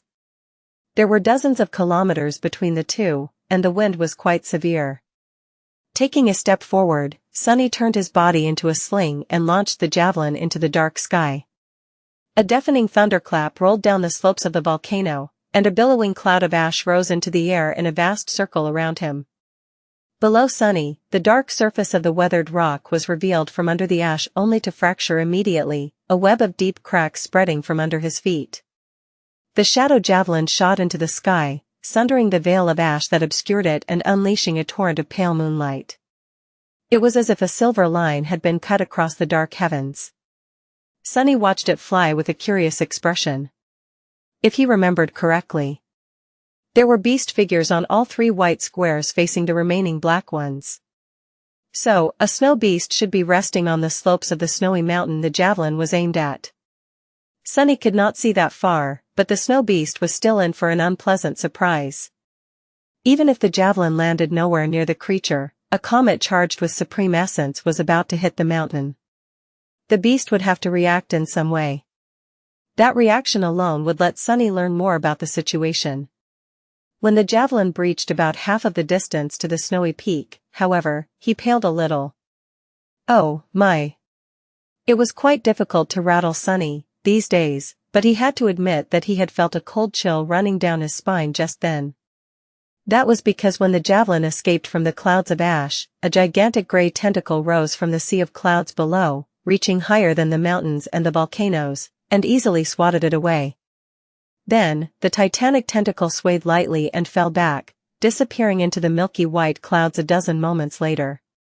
Its unfathomable mass created a breach in the swirling veil of clouds for a few seconds, but Sunny wisely decided not to try prying into what lay hidden below it. Some things were not meant to be seen by mere mortals, and some were not meant to be seen even by supreme demigods. He remained motionless for a while, then sighed, retrieved his odachi, and placed it on his shoulder. Let's scratch the plan to explore the roots of the volcano, I guess. Sunny was quite happy that he had decided to throw a javelin first before trying to fly to the distant white peak personally. It seemed that he had been right to assume that there were laws governing the movement between the mountains.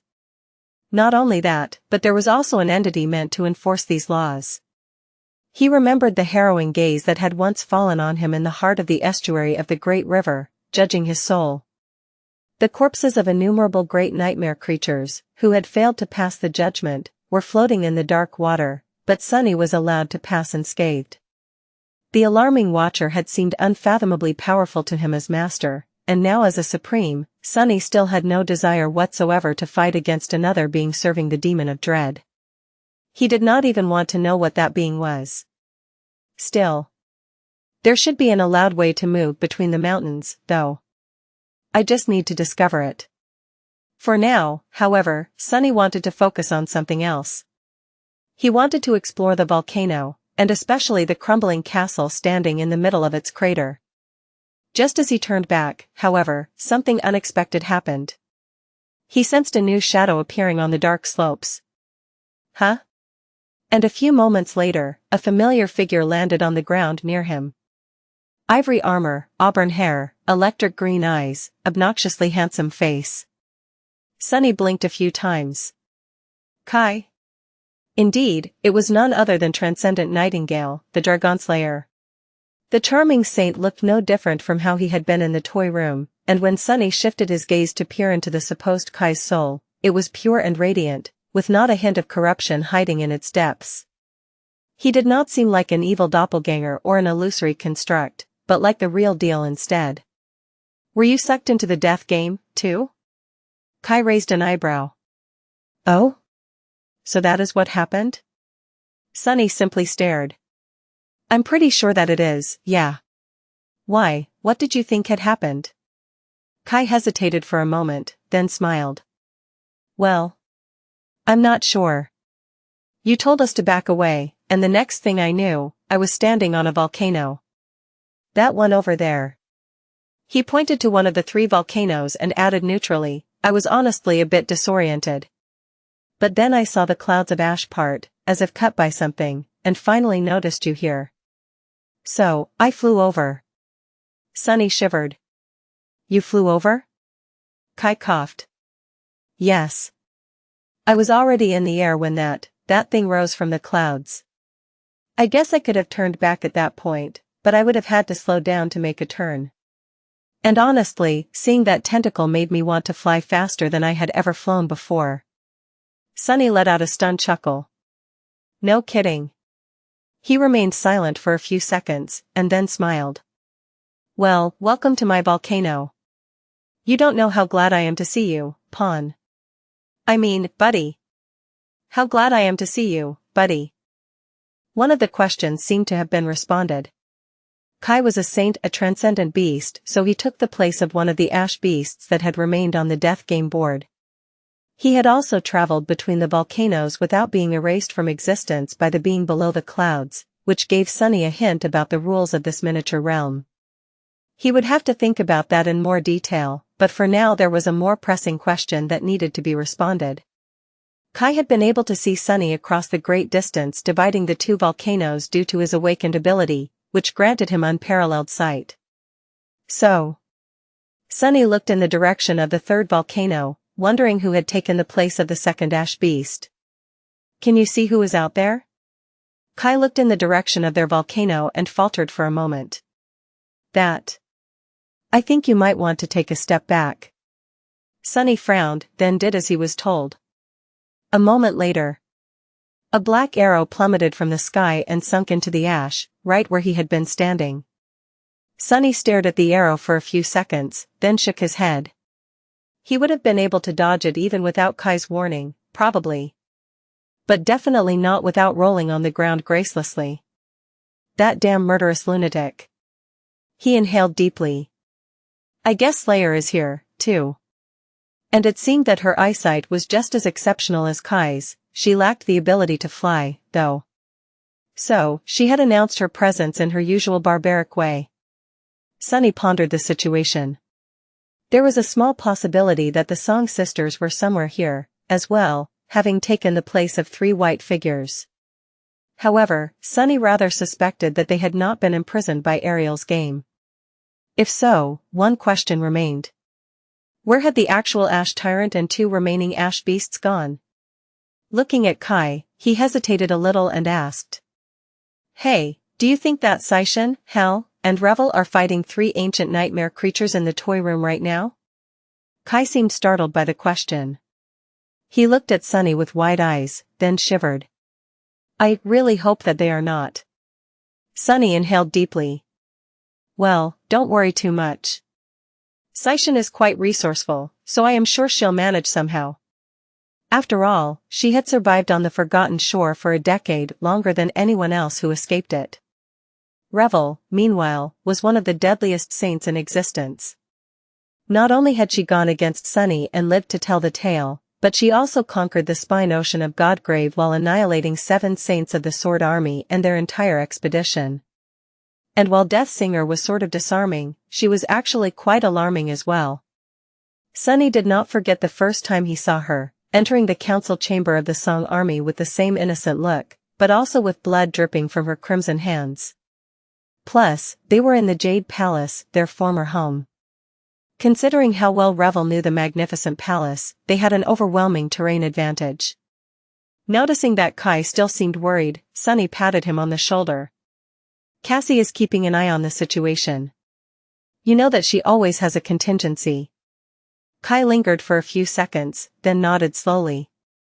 Still. Considering how serious the consequences are, I think I have the right to know what the purpose of this entire endeavor is, at least. Sunny studied him with a faint smile. Finally ready to ask questions, huh? Well, fair. I'll tell you. He looked into the distance, where the snowy peaks rose above the sea of clouds. But what was he supposed to say? Any honest answer he could give would be forgotten. Eventually, Sunny said evenly. I guess I am searching for the key to the nightmare spell. Kai's eyes widened a little. The key, to the spell? Sunny nodded.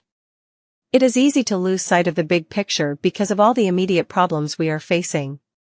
The resettlement of humanity, the looming threat of total annihilation, even the race to apotheosis. All of it is so great, so overwhelming, so all-consuming.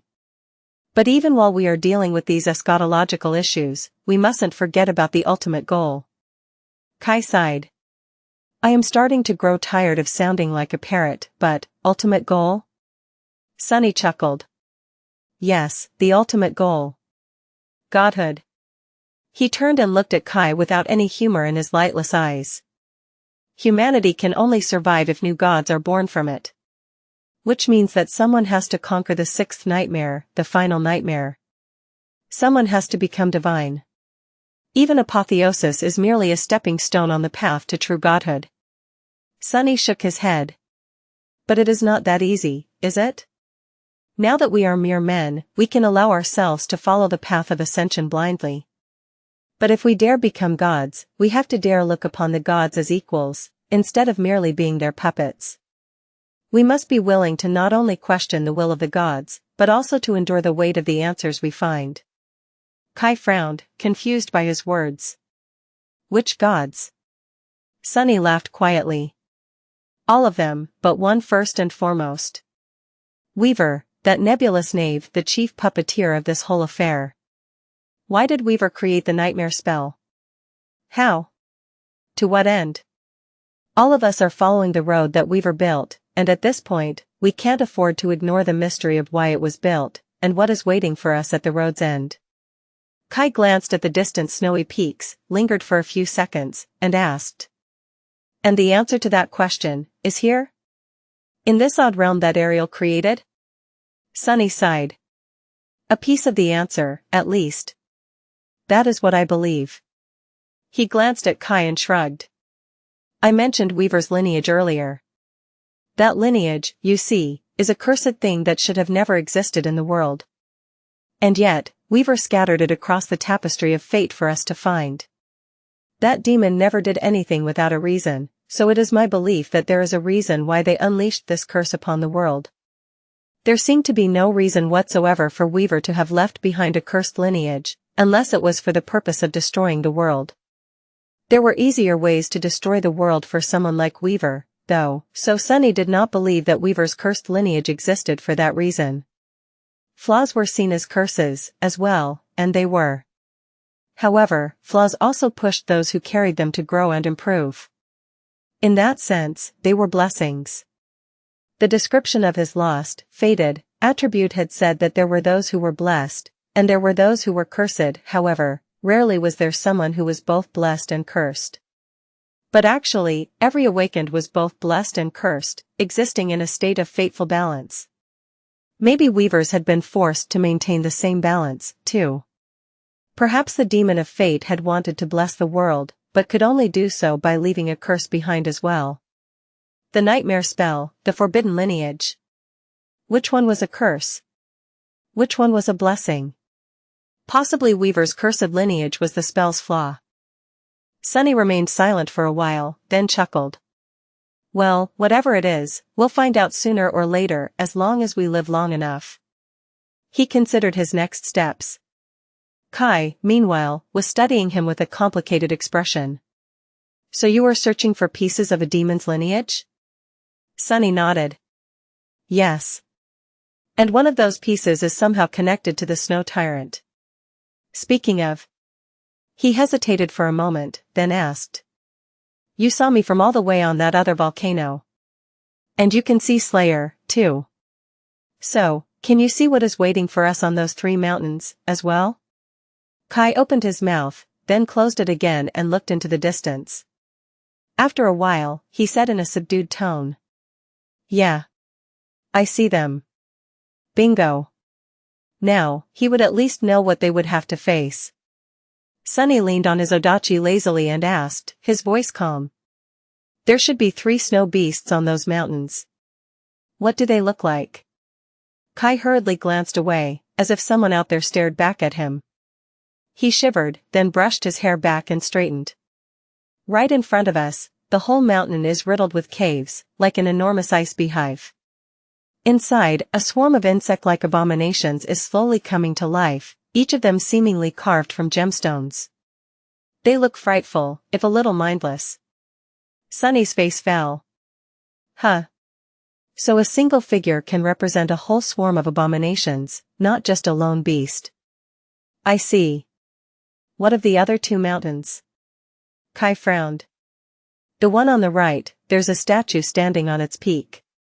No, not a statue, more of an automaton, I guess? A clockwork knight. Actually, he looks like the giant version of one of the toy knights we saw in the toy room. I feel an enormous amount of dread when looking at him, though. That one is not an easy abomination, I think. This time, it was Sunny's turn to frown. If a single abomination makes Kai more wary than a swarm of them, then it must be powerful. A cursed beast? It's possible. And what is on the 3rd mountain? Kai shivered. There is a worm-like creature there. Actually, it's not on the mountain, it's inside the mountain. This creature is simply enormous. It seemed to have hollowed out the entire mountain and made a nest inside of it, coiling into a sphere. It took me a while to realize what that immense mass of flesh was. A sour expression appeared on Sunny's face. A giant ice worm, huh? He had just come from months of battling giant millipedes. He had really had enough of worm-like creatures. Sunny sighed. I'm guessing that one is a cursed one, as well. A swarm of great nightmare creatures and 2 fallen deities, and these were some of the weakest snow figures on the board. The first battles of the death game promised to be quite unpleasant. Sunny glanced at Kai. What is your condition? I mean, how weird is it? Kai seemed to understand what he meant. My aspect is entirely unaffected. However, I can't enter my soul sea, my source element seems to have switched to ash, and on top of that, I can't summon any memories, only those I was wearing when the game snatched us are left. That is, just my armor. Sunny nodded silently. So you are completely unarmed? Kai nodded in discomfort. Yes. I can still assume my transcendent form, though. So, that's something. He said that, but he was wrong. It would have been fine to engage the enemies as a dragon in most other situations, but here, the enemies were much stronger than Kai. He could probably fight a great nightmare creature, but not a cursed one. At least not at a close distance. If he had a good bow and arrows, though, he could at least assist Sunny from afar. Kai was an archer of sublime skill, after all, second only to Slayer herself. Sadly, he was in the same predicament as Sunny. Ariel's game had sealed their soul arsenals, somehow. Sunny sighed. It's a good thing that I weaned myself off overly relying on memories. Kai is a different story, though. Alright. I get it. What had he found out? There were powerful enemies on the 3 snowy peaks facing the 3 volcanoes. Moving from the volcanoes to the peaks, and vice versa, was prohibited at the moment. However, moving between the mountains of the same domain seemed to be allowed. There was an important difference from the actual death game he could not overlook, too. It was that Kai was currently standing next to him. If he was simply moving figures across the game board, two game pieces would not have been able to occupy the same square. There has to be a way to make an actual move. In other words, if some conditions were met, he would be able to attack the snow abominations, but since Sunny did not know the laws governing this miniature world, yet, it was far more probable that the snow abominations would attack him first. Rather, they would either make a move to attack the Ash Tyrant, or attempt to conquer the remaining volcanoes first. Xianxia had mentioned that there were special squares in some versions of the death game. Squares with a castle, for example, never changed color. If the crumbling fortress on this volcano was one such castle, then the snow tyrant could attempt to conquer the other two volcanoes to prepare for the final siege. Are there any structures on the volcano you came from or on the one where my shadow is currently waiting to be rescued? Kai shook his head. Not that I can see. Sunny lingered for a few seconds, then nodded slowly. All right. Then, do me a favor please, go to the next volcano over and bring that murderous woman here. Whatever happens next, we'll have a better chance to survive it together. Kai smiled. No problem. A moment later, before Sunny had time to say anything else, he was already flying away. She's not going to kill him, right? Right. She wouldn't. Wouldn't she? Sunny scratched the back of his head. Why am I worried? If I need to worry about something, it's that Slayer might become one of Kai's fangirls too. Shaking his head, he sat down on the ground and reached into the shadows. I won't give her any more of my blood if she does. Kai can give her his if he wants. Above him, the wound his javelin had dealt to the veil of ash that obscured the sky was already repairing itself, and the world was once again submerging in darkness. While Kai was away retrieving Slayer and hopefully not being killed by her, Sunny was busy as well. He was making a bow for Kai, manifesting it from the shadows. One would think that making a bow was quite easy.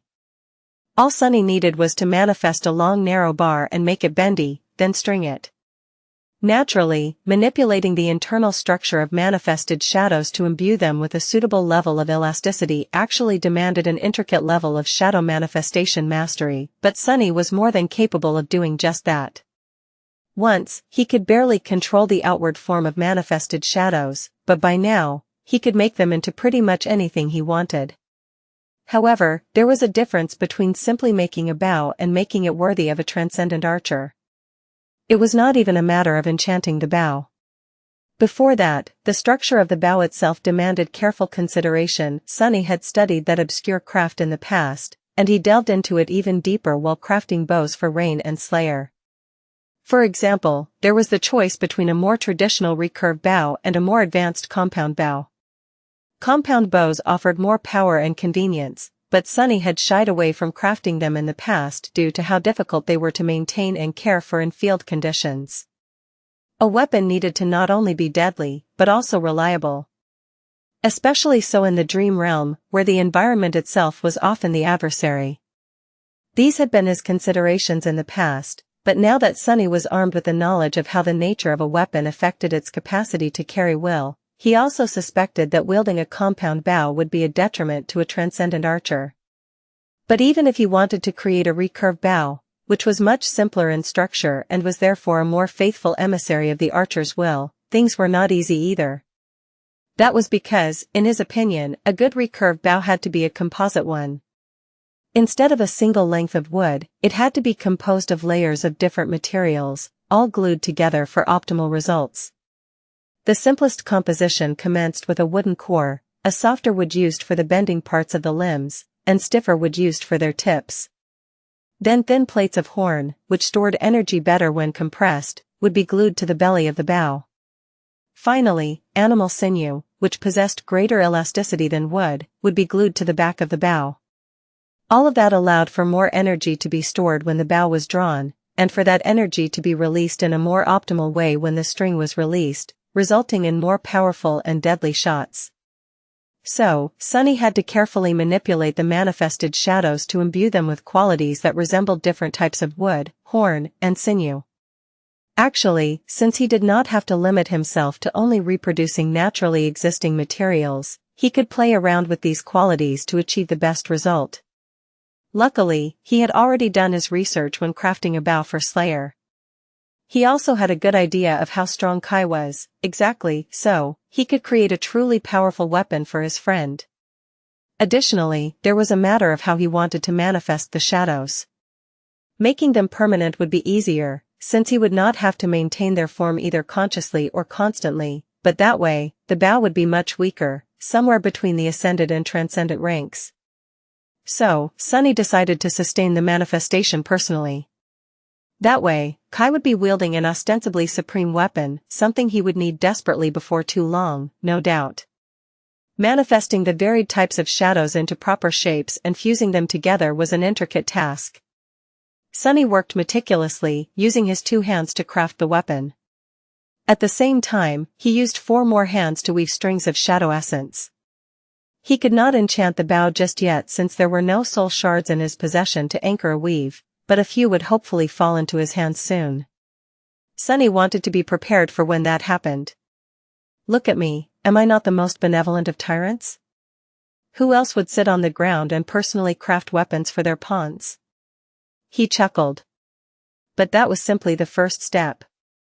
Here inside Ariel's game, Sunny was a general in charge of an army. His army consisted of only 2 soldiers, but it was still a start. He would arm his soldiers, enable them, and lead them to conquer the entire board. By the time a magnificent dragon with scales as dark as midnight landed on the slope of the fuming volcano, carrying a gorgeous shadow on his back, the bow was almost ready. Slayer jumped down with the grace of a dancer, walked over to where Sunny was sitting, and silently retrieved her arrow from the ash. His gaze was as cold ever, full of hidden malice. As soon as Kai assumed his human form, Sunny tossed him the bow. Here. String it. Kai caught the black bow and stared at it for a few seconds, his eyes widening faintly. What a fearsome aura. Placing one end of the bow on the ground, he used his shin to secure it and bent the long bow with seeming ease, stringing it in one smooth motion. Naturally, in truth, bending it was not easy at all. People usually assumed that archers were less imposing than swordsmen, as far as physical power went, but really, it was the opposite. An average archer had to be far stronger than a melee fighter since drawing a powerful bow demanded immense strength, and Kai, despite his deceptively elegant appearance, had never been merely an average archer. Poser. Witnessing how unburdened the charming saint looked while stringing the supreme bow, Sunny almost regretted not making it even more potent. However, he knew that Kai was simply showcasing perfect technique. Naturally, his chiseled muscles were taut and straining under the ivory armor, his veins bulging. A drop of sweat that rolled down the charming saint's face was proof. Shaking his head, Sunny looked at Slayer. Hey. How about you share some arrows with this handsome young man? Instead of answering, Slayer raised the arrow she was still holding in her hand and silently moved it across her neck. Her message was clear. Want to die? Sunny chuckled. Alright. Gods. Reaching into the shadows once again, he went about crafting deadly arrows. Now, creating a good arrow was also not an easy feat, but luckily, Sunny had had a lot of practice. Looking at Kai, he smiled. You know, one time I was falling into a flaming sea. So, I drew my bow and shot myself out of it. Worked like a charm. He was referring to his fall into the sky below, naturally, and the desperate attempt to avoid burning in the sea of divine flames by wrapping his shadow around a flying arrow and using shadow step to appear next to it. Kai had been studying his new bow with an enamored expression. That expression speedily crumbled. Looking at Sunny with trembling eyes, he said. Wait, this one does not even make sense. How can it be true? Sunny glanced at him with reproach. Do not question the truth, Nightingale. The truth does not exist to be convenient, nor does it need to be sensible. It simply has to be true. While crafting arrows, Sunny picked one up with a shadow hand and used it to draw a grid in the ash. 7 rows of 7 squares each, 49 in total. Then, he marked some of the squares with various runes. Sunny had not paid a lot of attention to the placement of the figures on the jade board, but he could still recall it flawlessly. There were also 5 squares marked by special carvings, one at the very center of the board, and one at the middle squares of each outer row. Eventually, he pointed to the grid and spoke. This is what the game board looked like in the toy room. As you can see, the ash domain is on the verge of losing. We only have 3 squares left, occupied by the ash tyrant, that is me, and 2 ash beasts. That is you and Slayer. He pointed to the 3 squares in the lowest row of the grid. Since one of them was the middle square of an outer row, it was marked with a special rune. You should have seen the fortress behind us. I think that it is the Ash Castle, one of the special squares Xianxia mentioned. There is a similar carving on the opposite square, so this is where the snow castle should be. Sunny pointed the arrow to the middle square of the uppermost row. However, the carvings on the other 3 special squares are different. They are not castles, but what are they? I do not know. The one in the very middle of the board is different from the 2 on the left and right outer rows, as well. Sunny sighed. Well, we'll learn eventually. What is more important is where the 12 snow abominations are standing. Do you see a pattern? Kai studied the grid. On it, 3 snow beasts were facing the 3 remaining ash figures. On the opposite side of the board, the snow tyrant was standing in the snow castle, defended by a snow devil and 2 snow beasts in the row below. The second snow devil was guarding the central square of the board. A snow demon and 2 snow monsters were defending the middle square on the right outer row. And finally, the last snow figure, another demon, was in the lower left corner, all by itself. Kai frowned. It looks to me like 3 beasts are preparing to besiege the Ash Castle, while the rest of the figures are protecting important squares on the board. 3 are protecting the Snow Castle and their tyrant, 3 are protecting whatever that right middle square is, 1 is protecting the heart of the map. And 1 seems to have lost its way and wandered into a corner. Sunny grinned. Exactly. Kai stared at him for a while, then asked, so? Sunny looked at him meaningfully. How should I know? Do I look like a great chess player to you? Kai blinked a couple of times. You're not? Sunny scoffed. No, I am not. To be honest, as soon as I understood what it takes to be good at playing chess, I instantly lost interest. Let me tell you, it's not a game, it's a chore. Why would I waste my time mastering something so tedious? He shook his head. Playing chess with teacher Julius had been fun and exciting at the beginning, but when Sunny realized that it was all about patterns and calculations, he rapidly grew bored.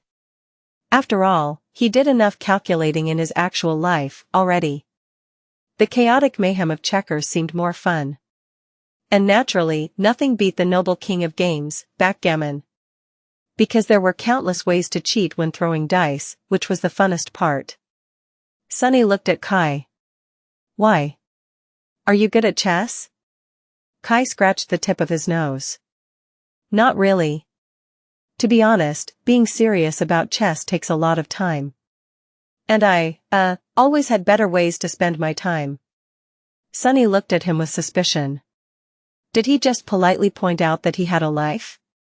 Well, naturally. That guy had probably been too popular to be the president of the chess club. If Kai had been the president of any club, it would have probably been the Heartthrob Club. Shaking his head, Sunny sighed.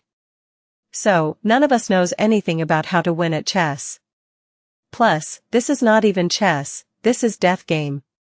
Actually, it is a bizarre version of the death game created by Ariel, which functions according to its own set of rules. We do not know these rules yet, so it will be hard to come up with a strategy. He stared at the grid, a concerned expression on his face. But then, Sunny stirred. Actually. He turned his head and looked at Slayer, who was idly standing a few steps away from them. I was not entirely correct. There is someone among us who might know everything about how to play death game. Slayer was the shadow of a person who had lived in the dream realm thousands of years ago. Since death game had been popular among her people, she might have very well been a masterful player. Sunny scrutinized her for a while, then asked hopefully, "Hey. Do you know how to play the death game? What is the best strategy?" Was victory even possible when 46 of the 49 squares already belonged to the snow domain? Slayer turned her head and looked down at him, her inky black eyes betraying no emotion. Sunny almost lost hope when she suddenly moved, looking at the grid he had drawn. The shadow remained motionless for a while, then used the arrow in her hand to carve a run in the ash. Kai looked at the rune with curiosity. "Sacrifice?" Sunny nodded slowly. "Yes, sacrifice. To be precise, it's a particular kind of sacrifice. A sacrificial killing." So, the strategy Slayer recommended was slaying someone as a sacrifice. Kai frowned. "Is she suggesting that you should sacrifice one of your pawns?" Sunny was looking at the grid. Eventually, he slowly shook his head. "No. I don't think so. Do you remember what else Xianxia said? That there are special squares in certain versions of death game called shrines. There, adversary figures can be sacrificed to enhance your own. If the shrines were important enough for Slayer to point at them as the secret of achieving victory, then the Snow Tyrant would put a lot of importance into protecting the shrines, as well. From that, Sunny could deduce which of the 5 special squares hid the shrines. If I am not mistaken, they are the middle squares of the right and left outer rows. Sunny looked at Slayer and smiled. "So, you can write, huh?" She just stared at him silently. Sunny chuckled, then asked in a teasing tone, "Well, then, can you please spell it out for us? How do we win this damn game?" Slayer regarded him silently for a moment, then leaned forward. The tip of her arrow plunged into the ash, pierced the square where the snow castle stood, and destroyed the runes describing the Snow Tyrant. Sunny stared at the arrow for a few seconds, and then grinned. "Figures." Sunny let out a long sigh, then fell into contemplation. He studied the grid for a while, his eyes hidden in deep shadow. Eventually, though, he glanced at Kai. "We lack information about the rules of this world, and trying to learn more about it through trial and error seems too dangerous. This places us in an unfortunately passive position. We have no choice, no better choice, at least, than to wait for the adversary to make their move. We will be able to understand more about Ariel's game by watching the Snow Abominations act." He grimaced. "You mentioned that the insects in the ice hive seem to be slowly awakening, while the other 2 beasts have not moved yet. It is not surprising, really, considering that they must have spent thousands of years imprisoned in this game. But, now that we are here, they'll probably come to their senses soon." Sunny considered Kai for a few seconds, then asked. "In the meantime, you led soldiers in your second nightmare and in Antarctica, didn't you? You also spent enough time with Morgan to learn a thing or two from her. What do you think our strategy should be?" Kai raised an eyebrow and hesitated for a few seconds. "I am a bit surprised to hear about my second nightmare from you, Sunny. But if you know what happened to us in the Kingdom of Hope, you know that the only thing I led my soldiers to was their deaths. As for Antarctica, my role there was merely that of a tactical commander. Our broader strategy was usually decided by the Army HQ." Sunny smiled. "Nightingale. Kai, my friend. I know that you are plagued by insecurity, but please, for the love of gods, don't let it fester into an inferiority complex on my account. Excessive modesty is not a flattering look for a distinguished gentleman, even one as dashing as you. So cut it out and take accountability for your accomplishments, for once." Kai glanced at him, a peculiar emotion hidden in his gorgeous green eyes. Sunny sighed. The charming saint was often too nice for his own good, but that was not his only character flaw. He was also unsure of himself, deep down. Sunny knew that Kai had always felt somewhat insecure about his place in the cohort, and as a result, in the broader world. He could understand these doubts, to a degree. After all, the members of Changing Stars cohort were exceptional individuals, each and every one of them ever since the Forgotten Shore. There was Nephi's herself, Cassie and her prophetic gift, Sunny and his fated encounters, and Effie, who had survived years hunting alone on the streets of the Dark City. Later, there was also Soul Reaper Jet, a master whom even saints feared. In comparison, Kai was a far more mundane individual. He had survived the perils of the Dark City behind the walls of the Bright Castle, earning soul shards to pay Gunlog's tribute by selling his rare aspect ability. In a sense, he was more similar to someone like Aiko than to the exalted warriors around him. And yet, Kai had risen to the occasion every time his help had been needed for no other reason than his innate integrity and principles. He was not driven by an overwhelming obsession or forced into action by inescapable fate. Instead, he simply did his best to do what he felt was the right thing to do.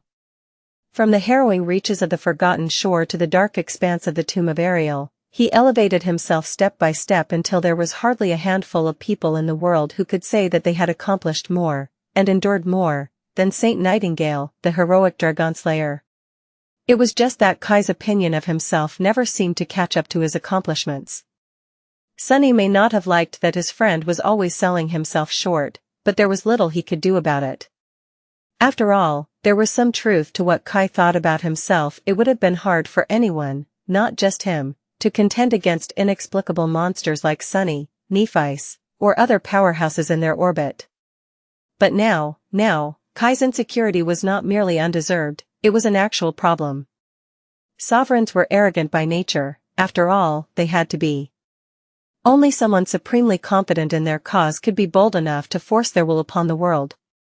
How could someone who doubted himself convince the world to submit?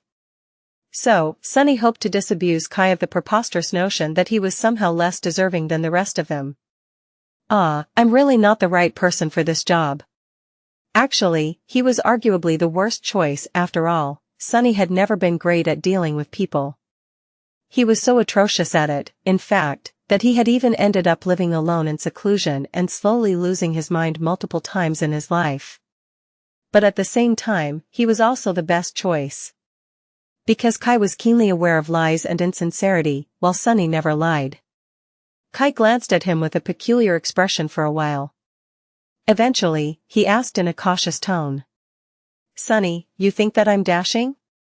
Sunny blinked a few times. That is your main takeaway? He exhaled slowly through gritted teeth. Bastard, are you fishing for compliments now? Sure, yes, I do think that. Your style is impeccable, and your face is a weapon of mass destruction. Happy now? Kai smiled radiantly. Why, thank you. It really means a lot, coming from the owner of the eye candy CA. Shut up. Sunny huffed and pointed to the map of Ariel's game. Strategy. Remember? Kai kept smiling for a few seconds, then turned to the grid drawn in the ash. A quiet sigh escaped from his lips. We really don't know much about how this game works, but generally, the mountain we are occupying is the castle, which suggests some kind of defensive advantage. Common logic dictates that we should make use of these fortifications to repel the adversary, but actually, such a strategy will simply become our death. Since the adversary forces are so overwhelming, locking ourselves into a defensive strategy will merely postpone our defeat. Sunny nodded. Kai was, without a doubt, right on that account. Trying to defend the Ash Castle was a losing strategy.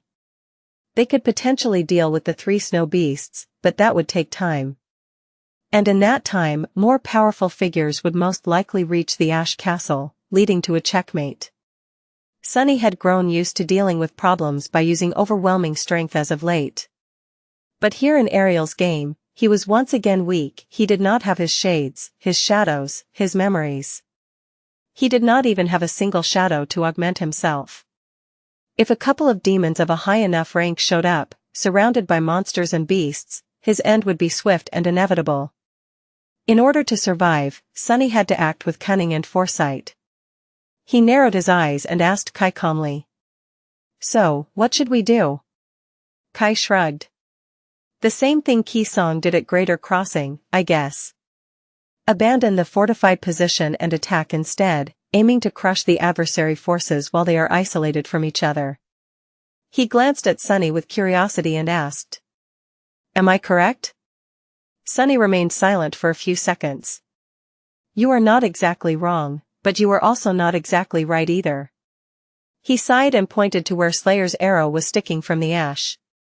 Slayer seems to understand the essence of this conflict better. You see, Kai, your answer is based on sound military paradigm, but it is an obsolete military paradigm, one formed by thousands of years of war and conflict in the waking world.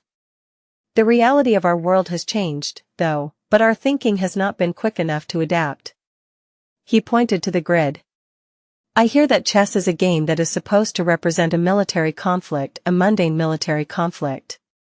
Death Game, however, is a game that represents a supernatural military conflict, one where demons and devils play the role of soldiers. And naturally, there is a tyrant. This time, Sunny pointed to himself.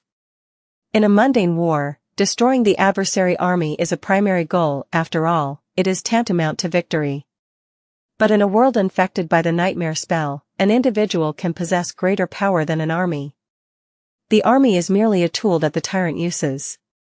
It exists for convenience. Therefore, the primary goal is to destroy the tyrant.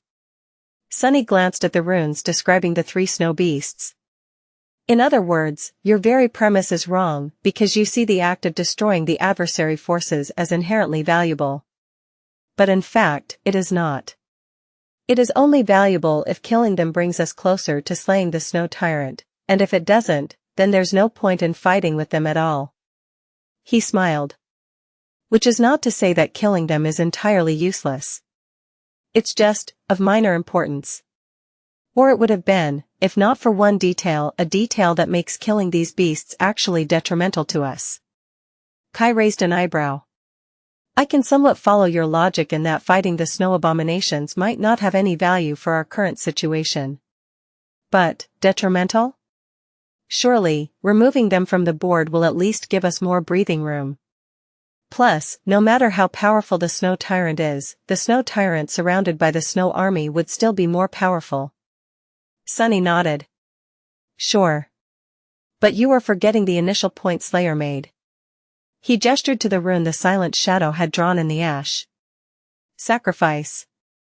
There is actually a way to kill the snow abominations that will make us stronger. Because of that, killing them in any other way will actually be no different from depriving ourselves of power we desperately need to kill the snow tyrant. Next, he pointed to the squares on the edges of the grid where the shrines usually stood. One was defended by several snow figures, while the other one was empty. Killing our enemies at first opportunity holds close to no value. In fact, it holds negative value. Just because we can slay them does not mean we should, unless we slay them in one of these shrines. Do you understand now? Kai remained silent for a long time, thinking. Eventually, he asked in a subdued tone. Are you sure you're not a great chess player, Sunny? Sunny scoffed. What are you talking about? This has nothing to do with chess. It's just common logic. Kai gave him a dubious look. I wouldn't call such logic common, though. Then, he turned and glanced at Slayer with curiosity. It is also impressive that your employee was able to not only fathom the essence of this game, but also explain it by writing a single rune and plunging her arrow into the ash. She is quite eloquent. Sunny could not help but laugh. Actually, he almost toppled over from laughter. Oh? Do you admire her now? I see you have a type, my employees, he grinned. Be careful, though. This one is a real heartbreaker. Actually, that's how we met. Kai looked at him in confusion. She broke your heart? Sunny nodded energetically.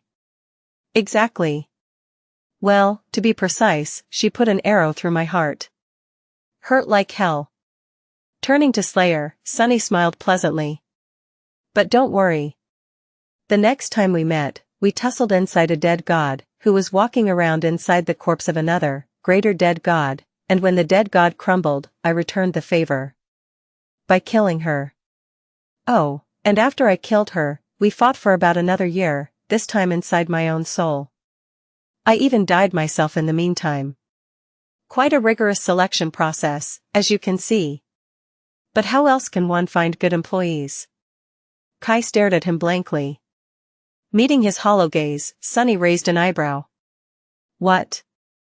Do you use a different recruitment method for the Night Singers? Kai closed his eyes for a moment and asked, his voice devoid of all emotions. Sunny, can I ask you something? Sunny blinked a couple of times. Sure. You can. Kai inhaled deeply. Do you possibly suffer from some kind of mental illness? Sunny frowned. What? Of course not. When Kai exhaled slowly, he added with a smile. Suffering from mental illnesses? How trite. If anything, mental illnesses suffer from me. Kai's eyes trembled. Looking at Kai, Sunny felt a profound sense of amusement. However, that amusement came and went swiftly. Letting out a sigh, he glanced up. The firmament of the miniature realm was obscured by the clouds of ash, but it was clear above the snowy peaks. It seemed like the moon was descending, the night would be over soon, making way for the radiance of the day. Somehow, Sunny felt that this short moment of peace was not going to last much longer than the night. What will the Snow Tyrant do? And what could the Snow Tyrant do? Actually, Sunny was aware of the subtle strangeness of his situation. He had assumed the place of the Ash Tyrant, who was a figure of vital importance, no doubt, but merely a figure nonetheless. Sunny was not the player. His suspicion that there was a distinction between the two was based on a couple of facts. First of all, if the players of Ariel's game were supposed to act as tyrants of their respective domains, then there would be no Snow Tyrant anywhere in this artificial world. After all, the original players of the game were long gone. Secondly, his status as the Ash Tyrant had not granted Sunny any new powers, including the power to control lesser Ash figures. Kai and Slayer were not compelled to obey him because of the nature of the game, they simply listened to him because he was Sunny. Similarly, if there was a Snow Tyrant on the opposite end of the board, would they have any control over the snow abominations? He was not sure. Depending on the answer, though, Sunny was facing two entirely different perils. If the Snow Tyrant could control the figures freely, then he would be facing a coordinated and lethal force. This game would be a battle of two minds. If not, the beasts would roam free, and the main obstacle standing in his way would be this artificial realm itself. We'll see soon. Kai raised an eyebrow. What? Sunny let out another sigh. We'll see what kind of battle this is once the snow abominations start to move. He glanced at the three snowy peaks. If they are mere beasts, they'll rush to devour us straight away. If they are minions of a tyrant, though, they'll conquer the other two volcanoes first, to enhance the snow domain and weaken the ash domain as much as possible before the final siege. Our response will differ drastically depending on what they'll do. He created a needle out of shadows and went about finishing a quiver for Kai. Less than a minute later, it was done. Sunny placed the arrows he had crafted into the quiver and offered it to the charming archer with a smile. Here, this will do for now. Standing up, Sunny brushed the ash off his clothes and pointed to the pillar of smoke rising into the sky behind them. We should probably explore the castle while we can. As they descended into the crater, Sunny glanced at Kai, and then asked calmly. You have some experience fighting great nightmare creatures, yes? Kai nodded. Yes. As a government saint, during the war in Bastion, and later as the steward of Ravenheart. I faced a few. Sunny smiled darkly. How was it? Kai's expression grew concerned. Like fighting gods. He remained silent for a few seconds, then added with a sigh. The great ones are stronger and more fearsome than abominations of lesser ranks, true. But I've long grown used to fighting against enemies who are superior to me in all regards. The problem is that facing them feels different from a normal battle. It is as if the world itself is on their side. Sunny nodded. The world is indeed on their side because they force the world to be on their side. What separates those great and supreme from those of lesser ranks is the quality of our will. Our will is tyrannical enough to subjugate the world, to some degree, at least. Well, you must know all that already. After all, both Nephice and I spent quite a lot of time sharing our experience with Cassie, who then compiled a report for those who need to know. Kai glanced at Sunny with a distant expression. Yes, I know. However, I am sorry to say this, Sunny, but I don't think that anyone else will be able to repeat what you two have done, attaining supremacy naturally. I mean, that is not my self-doubt talking. It's just that you and Nephice often underestimate how exceptional you are. Underestimating it woefully. Sunny pursed his lips. Kai, meanwhile, let out a sigh. Which means that the rest of us will have to do it the usual way. We will have to challenge the fourth nightmare. Sunny studied him for a while, then looked away. Only 4 people have ever survived the fourth nightmare. You will face great nightmare creatures there, too, so think of this little excursion of ours as a practice run. I'll handle the cursed ones, if we have to face any, but the great abominations will be on you. I'm sure you'll manage after all. Sunny wanted to mention how he had killed a great devil as a sleeper, but held himself back for once. Now was not time for jokes. I'll have your back. You have 2 perfect teachers with you, anyway. I am a supreme myself, while she... He pointed to Slayer. She is probably the most prolific killer I have ever met. Not only that, but her main killing tool is a bow, as well. So watch her carefully, and learn from her. There was really no better role model for Kai than Slayer. So, Sunny had high hopes for him. Having 2 exceptional archers assisting him against the snow nightmare creature sounded like a dream, too. He was rarely pampered by having such support. Kai smiled. I will. Sunny hesitated for a few seconds, thinking what else to say. It was not a matter of motivating Kai to do his best, he had never lacked motivation. It was more of a matter of showing him a perspective that would make him want to do more than his best. To have the will to succeed no matter what. This was the only way to survive in the ruthless world of the nightmare spell. Eventually, Sunny asked. Your nightmares. How did you survive them? Kai contemplated his question for a while, then answered with a faint smile. I survived because of the people who were by my side. Sunny nodded. Indeed.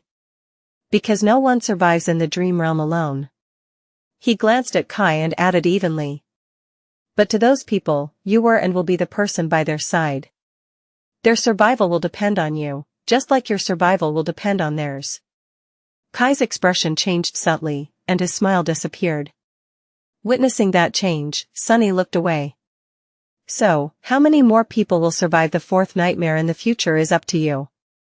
Take responsibility. Kai remained silent for a long time, then nodded silently. By then, they had reached the crumbling castle. The Ash Castle was a strange and towering structure. It was built above the main vent of the volcano, seemingly hovering in the air.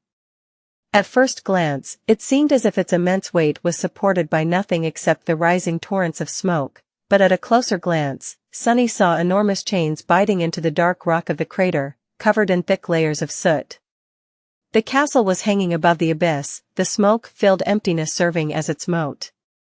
The defensive value of such a structure was questionable, to say the least. Sure, any attacker would plummet into the fiery depths of the volcano unless they found a way to breach the wide chasm, but at the same time, the defenders would find it difficult to prevent the enemy from destroying the anchors of the chains that held the castle in the air. Extending his shadow sense into the abyssal vent, Sunny sensed more chains fastening the castle to its walls further down. There seemed to be some kind of mechanism built into the obsidian plate that served as the foundation for the charred fortress, now broken and in a state of disrepair. Was this castle able to descend into the depths of the volcano once? Even if it had been, it was stuck in place now, barely able to support its own weight. Sunny imagined the whole structure plummeting into the smoke under their feet. That would be troublesome, but not too troublesome. After all, he could fly away at any moment. The drawbridge of the castle was raised, so Sunny manifested 2 raven, black wings and offered Slayer a hand. She glanced at it chillingly, while Kai smiled. I see you are a gentleman. As Slayer took his hand, Sunny strained his muscles and tossed her into the air. The nimble shadow shot over the chasm like a bullet, disappearing into the smoke. A few seconds later, she landed on one of the crumbling towers of the castle, twirled to regain her balance, and summoned her bow in one graceful motion. Her skirt flared, and by the time its hem fell to rest on her smooth ebony thigh once again, an arrow was already knocked on the string of the black bow. Kai watched all of that happen in silence. Sunny was blinded by the smoke, but could sense the shadows. The charming archer, however, could see everything transpire just fine. He sighed. Never mind. Sunny smiled. What, did you expect me to give her a ride? Thanks, but no thanks. The last time she mounted me was too memorable. He paused for a moment, and then added in a glum tone. I mean, she cut off my wings, strangled me, and almost drove a knife into my skull. Kai blinked a couple of times. She did? When Sunny nodded, he gave him a reproachful look. You know, something like that would have been good to know before I carried her across the sea of clouds on my back. Sunny grinned. I did cross my mind to give you a warning. But I was sure that she would not try to kill you, well, mostly sure. Reasonably sure? I was somewhat sure that she would not try to kill you. With that, he jumped into the chasm, spread his wings, and allowed the currents of heated air to carry him across the abyssal moat of the Ash Castle. Kai followed a few seconds later with a quiet sigh. If there had been something perilous waiting for them inside, Slayer would have already turned it into a pincushion with her arrows. So, the two of them landed calmly on the cracked floor of the castle's vast courtyard, then walked toward the crumbling keep. Slayer allowed her bow to turn into a slender chain vambrace, then climbed down the tower with lethal grace. She seemed to plummet from one support to another, wedging her short swords between the weathered stones when there was none to find purchase on. In just a few short moments, she reached the ground and joined them. When they entered the keep, Sunny glanced around with a surprised expression. Huh. What looked like a castle from the outside was actually merely a crude model of one. There was nothing inside, really, no floors, no chambers, no complicated maze of corridors and stairwells. Instead, there was simply a vast empty space, the floor covered in ash that piled like mountains in the corners. It seemed that even Ariel's attention to detail had a limit. Well, it makes sense. After all, the ash tyrants that had populated this castle once would not have been humans. Their size would have varied greatly, too. The towering gate of the keep hinted that some of them were truly enormous. Do you see anything under the ash? Sunny did not know what he wanted to find, exactly, but he had hoped to discover some clues about Ariel, his game, and the Jade Queen. Kai shook his head slowly. It's all in ruins. But there is some kind of pedestal in the center. They looked at each other, then made their way to the heart of the empty keep. There, the floor of the castle opened into a great circular pit. Smoke rose through the opening like a rugged pillar, escaping through a similar one in the roof of the Ash Castle. And just in front of the pit, there was a charred stone pedestal that resembled an altar, its surface covered in ash. Walking closer, Sunny hesitated for a few seconds, then brushed the ash away. His hand felt two small shapes hidden beneath it. Clearing more of the ash, Sunny picked one of them up and studied it impassively. There, in his palm, lay a bestial figurine cut from flawless white jade. It was the figure of a snow beast. 2 of them. 12 of the 14 snow figures remained on the board, which meant that the player of the Ash domain had managed to slay two beasts. And here, 2 snow beast figurines were resting on an altar. That could not have been a coincidence. Why do you think these figures are here? Kai's question made Sunny frown. He remained silent for a few seconds, then shrugged. I'm not entirely sure. Then, he suddenly remembered something, the ancient bones resting in the depths of the Ravenheart volcano. Following an impulse, Sunny shifted his weight a little and tossed the figure of the snow beast into the pit. It disappeared into the smoke without a trace. A dozen seconds passed in silence, and then Sunny was suddenly somewhere else. The world was coming to an end. On an endless white plain, the corpses of lesser gods lay broken and shattered. Rivers of ichor were flowing across the fractured ice like molten gold, cascading into the depths of an imprisoned ocean. High above, the sky was broken as well. Tendrils of nothingness were seeping through the fissures, slowly consuming the vast expanse of the firmament. A giant was kneeling in the middle of the silent battlefield, grasping his head with two enormous hands. Golden blood and viscous streams of gray matter were flowing through his fingers, and his radiant eyes were darting around, feverish and dazed. His gorgeous ivory armor was torn, and his spear lay on the ice, forgotten, still brimming with the echoes of destructive lightning. The giant was a deity, his spirit as vast as a world. His lips moved, whispering, I am. I am. I am. I am. His whispers were full of dread. Then, he suddenly grew still and glanced down, at the empty vastness of the broken ice in front of him. The giant's expression slowly grew eerily calm, and his voice grew even, sounding deeper and lower than it had before. He lowered his hands, allowing his broken skull to come undone, and spoke. Hail Weaver! Firstborn of the forgotten god. As he did, a nebulous figure was suddenly revealed on the ice, shrouded by a tattered mantle and wearing a fearsome mask. A voice that was like 1,000 hopeless prayers resounded from behind the mask, making the giant shiver. Brother, my brother. Why are you hiding inside this hideous corpse? The giant laughed with a voice that was not his own, then spoke in an insidious whisper. Ah, must you offend me so, Weaver? Must you abandon all fear when facing the demon of dread? All of us demons have sworn to destroy you. Why are you here? Why have you revealed yourself? The fearsome mask of the nebulous demon stayed still. Weaver remained silent for a while, then spoke. My brother knows what everyone fears, and therefore, he knows everyone's truth. However, I know no fear. What then is my truth?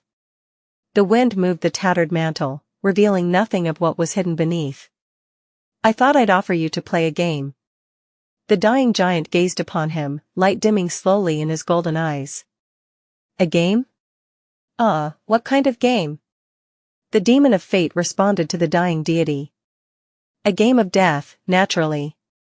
Whoever wins will give the other one a truth. And if I lose, I will allow myself to be destroyed. The giant shuddered and collapsed, and as he did, the broken ice swallowed his corpse. A faint whisper drifted above the harrowing battlefield. Come. I accept. The world suddenly disappeared into nothingness, replaced by a familiar room. A masked figure was sitting on the cushions in front of an exquisite jade board. The room was drowning in darkness, and from that darkness, a whisper came. I know what truth I seek. But what truth can you, who sees the depths of fate, be lacking? What is it that you wish to learn, Weaver? The fearsome mask of the demon of fate glanced at the darkness. 1,000 intertwined voices resounded from below it, making the darkness tremble. Do you know how fate can be broken, brother? A porcelain hand rose from the depths of the tattered mantle and grasped the figure of a figure carved from white jade. That is what I wish to learn. Sunny let out a groan and collapsed to his knees. Ah. The echo of the insidious whisper and the aftershock of the nebulous voice were still ringing in his ears. He shuddered, feeling a terrible pressure crushing his mind. Sunny? Kai was startled, rushing to support him. Sunny waved him away. I am fine. He was, indeed, fine if a little worse to wear. What happened? Sunny slowly picked himself off the floor and glanced at the remaining jade figure on the altar. Hell if I know. His voice sounded subdued. One moment, he was standing in the keep of the Ash Castle, and the next moment, he was in the middle of a distressing battlefield, the world coming undone around him, witnessing two demons having a peculiar conversation. Weaver and Ariel. Fate and dread. The master of lies and the keeper of truths. Weaver's nebulous figure seemed to be a bit ragged, for a lofty divinity. The conversation must have taken place during the Doom War, when the sinister demon was being hunted both by their siblings and by the gods.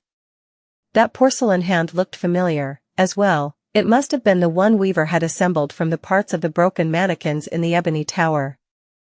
Ariel, meanwhile, seemed to have been possessing the body of a defeated divine champion, the giant who wielded a spear infused with ferocious endlessness of golden lightning. Sunny had not seen what the demon of dread actually looked like until the very end. Possibly Ariel did not look like anything, at all. Maybe the demon of dread existed only as a whisper. In any case, Weaver had offered to play a game with high stakes, and Ariel accepted. I think I just saw a vision. Of sorts. What Sunny had seen did not feel like a vision. Actually, it did not feel like anything he was familiar with. It was as if he was there, but not there. As if he was present, but also absent. As if he had simply learned the truth of what had happened on that day. Sunny winced, feeling the pressure of witnessing 3 gods, 2 demons and a dying divine human subside slowly, allowing him to breathe freely once more. Who was that giant? Kai, meanwhile, raised an eyebrow. Are you prone to receiving visions, Sunny? Sunny shook his head. No. Rather, it seems like throwing the figure of the snow beast into the volcano triggered it. He hesitated for a while. In any case, I think I was wrong. Kai frowned. About what? Looking around, Sunny remembered the Jade board and the desperate position of the Ash domain. The Ash was losing desperately. He inhaled deeply. I don't think that the Jade Queen played Ash. Sunny looked at the figure of the snow beast once more and said, his voice subdued. I think the demon of dread played Ash. As for Snow, it must have been played by Weaver. Sunny considered the peculiar vision he had received for a while. Eventually, his eyes gleamed darkly.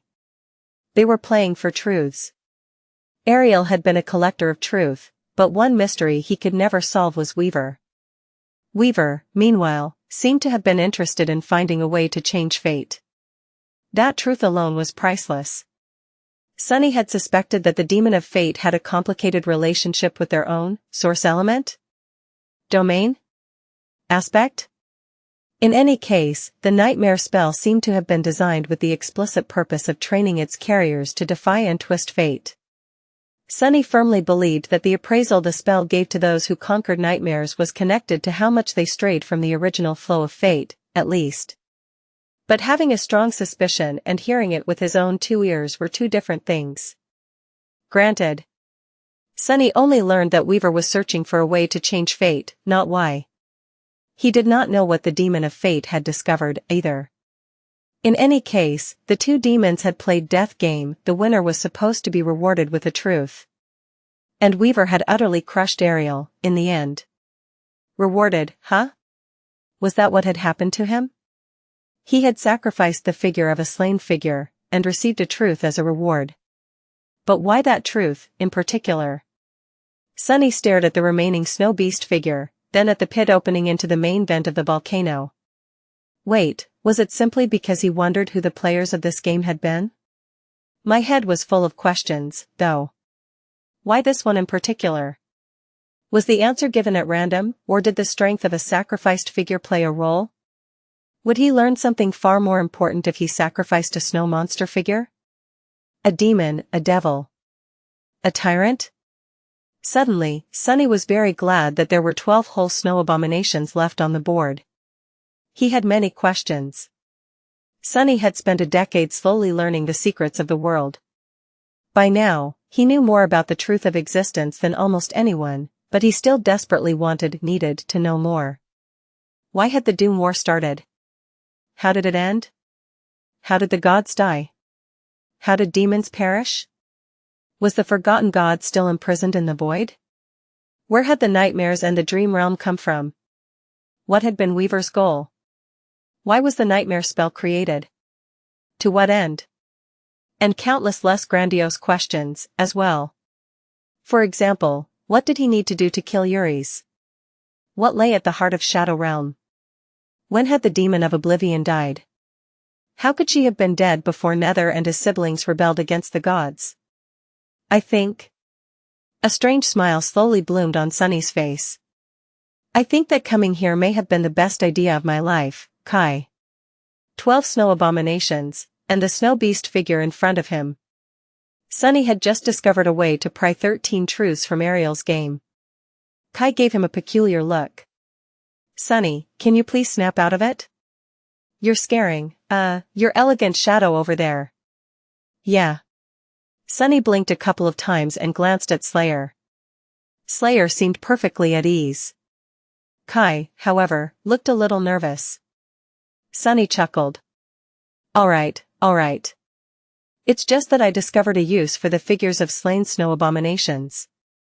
I'm a little excited. What answer would he receive next? Sunny reached for the remaining snow figure, but then halted. His expression turned guarded. Am I letting my curiosity trump caution? They had just recently talked about how some truths were too dangerous to learn. Sunny did not need to think too much to remember a dreadful example.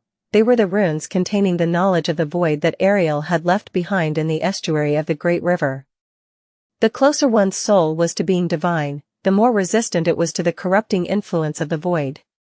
That was why awakening could destroy the seed of nightmare blooming in an aspirant's soul. That was also why Sunny could endure knowing more about the void as a supreme as he could as a master or a saint.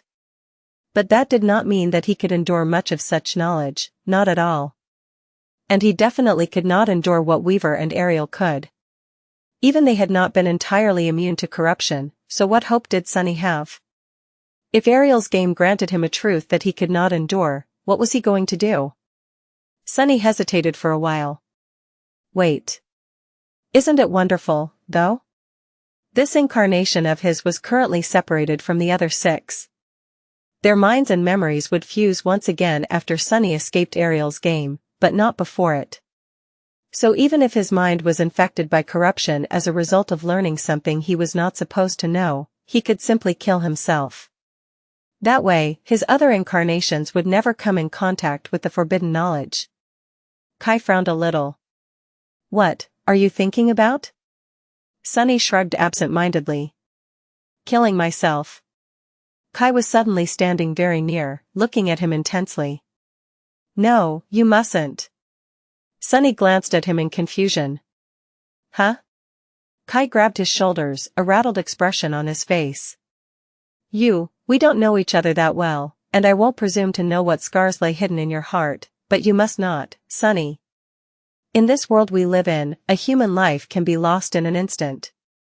But that only makes it more precious, just like your life is precious, too. Sunny scowled. What are you on about, fool?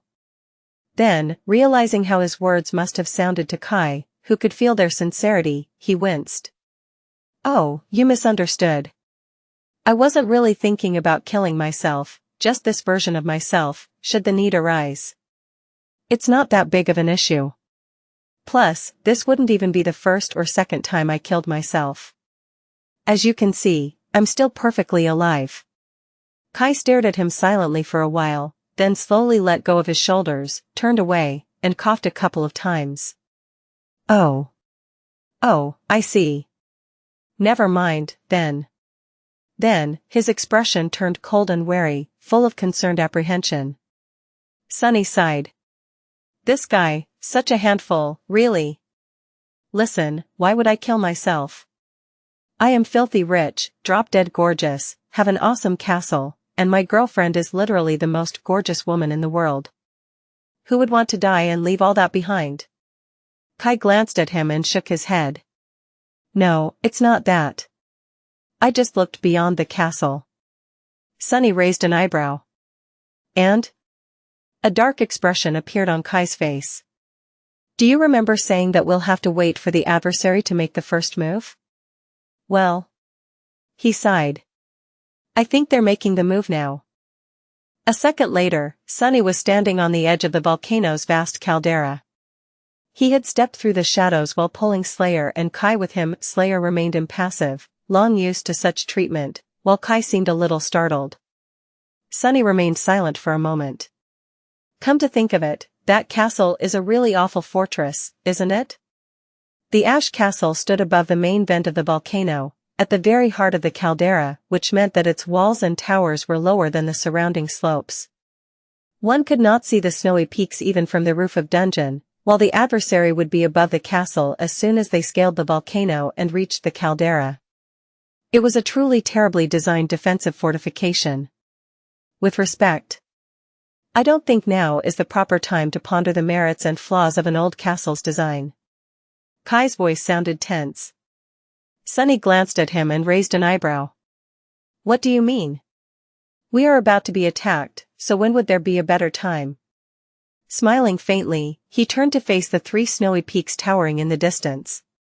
The moon had fallen beyond the horizon, and the sun was rising. Now that Sunny knew where east was, he could determine where the rest of the cardinal directions were, as well. The Ash Castle stood on the southern edge of the game board, while the 3 lonesome mountains and the Snow Castle as well were in the north. Dawn had painted the sea of clouds below in soft shades of mauve and lilac. The world was darker above the volcanoes, where clouds of smoke and ash obscured the sky, but in the north. Sunny frowned. Hurricane winds were blowing above the distant mountains, and a vast snowstorm was rolling from the north, its billowing wall slowly devouring the world. A few moments later, it crashed into the 3 peaks, sending great plumes of snow into the air. Infused with a dreamy radiance by the golden dawn, the plumes of snow extended south, carried by the wind like streaming tendrils.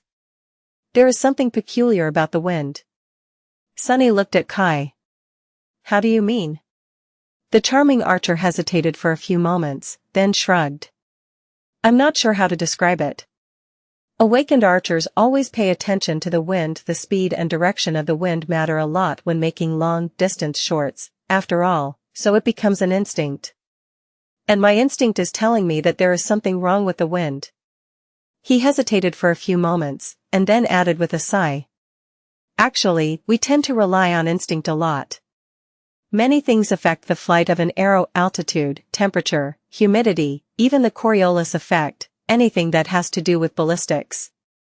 Naturally, none of them behave reasonably in the dream realm, so there is no other choice than to develop an instinctual sense of all those things. If you want to hit a target from a great distance, that is. Sunny scratched the tip of his nose. Really? Huh. I just sort of toss things with as much force as I can and hope for the best. Well, I don't rely on sight to aim, so I guess my situation is a bit different. Then, he looked at Slayer and smiled. What about you? Are you a walking encyclopedia of ballistics, as well? Instead of answering, his shadow pointed to the tendrils of snow extending from the lonesome mountains. At that moment, the first snowflakes had reached the slopes of the fuming volcano. Then something peculiar happened.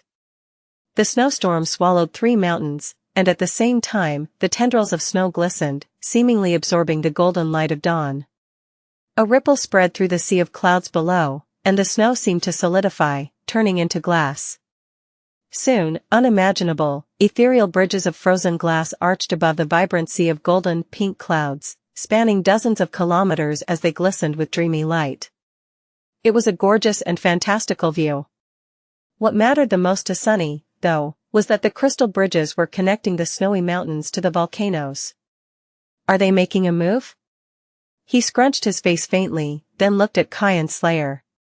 I think you guys should prepare to shoot. He could barely see the distant mountains behind the billowing veil of snow that swallowed them. However, he could feel it. A heavy and oppressive feeling that permeated the air, screaming of a looming threat. Kai shivered, prompting Sunny to ask. What do you see? The charming archer hesitated for a few moments, then spoke quietly.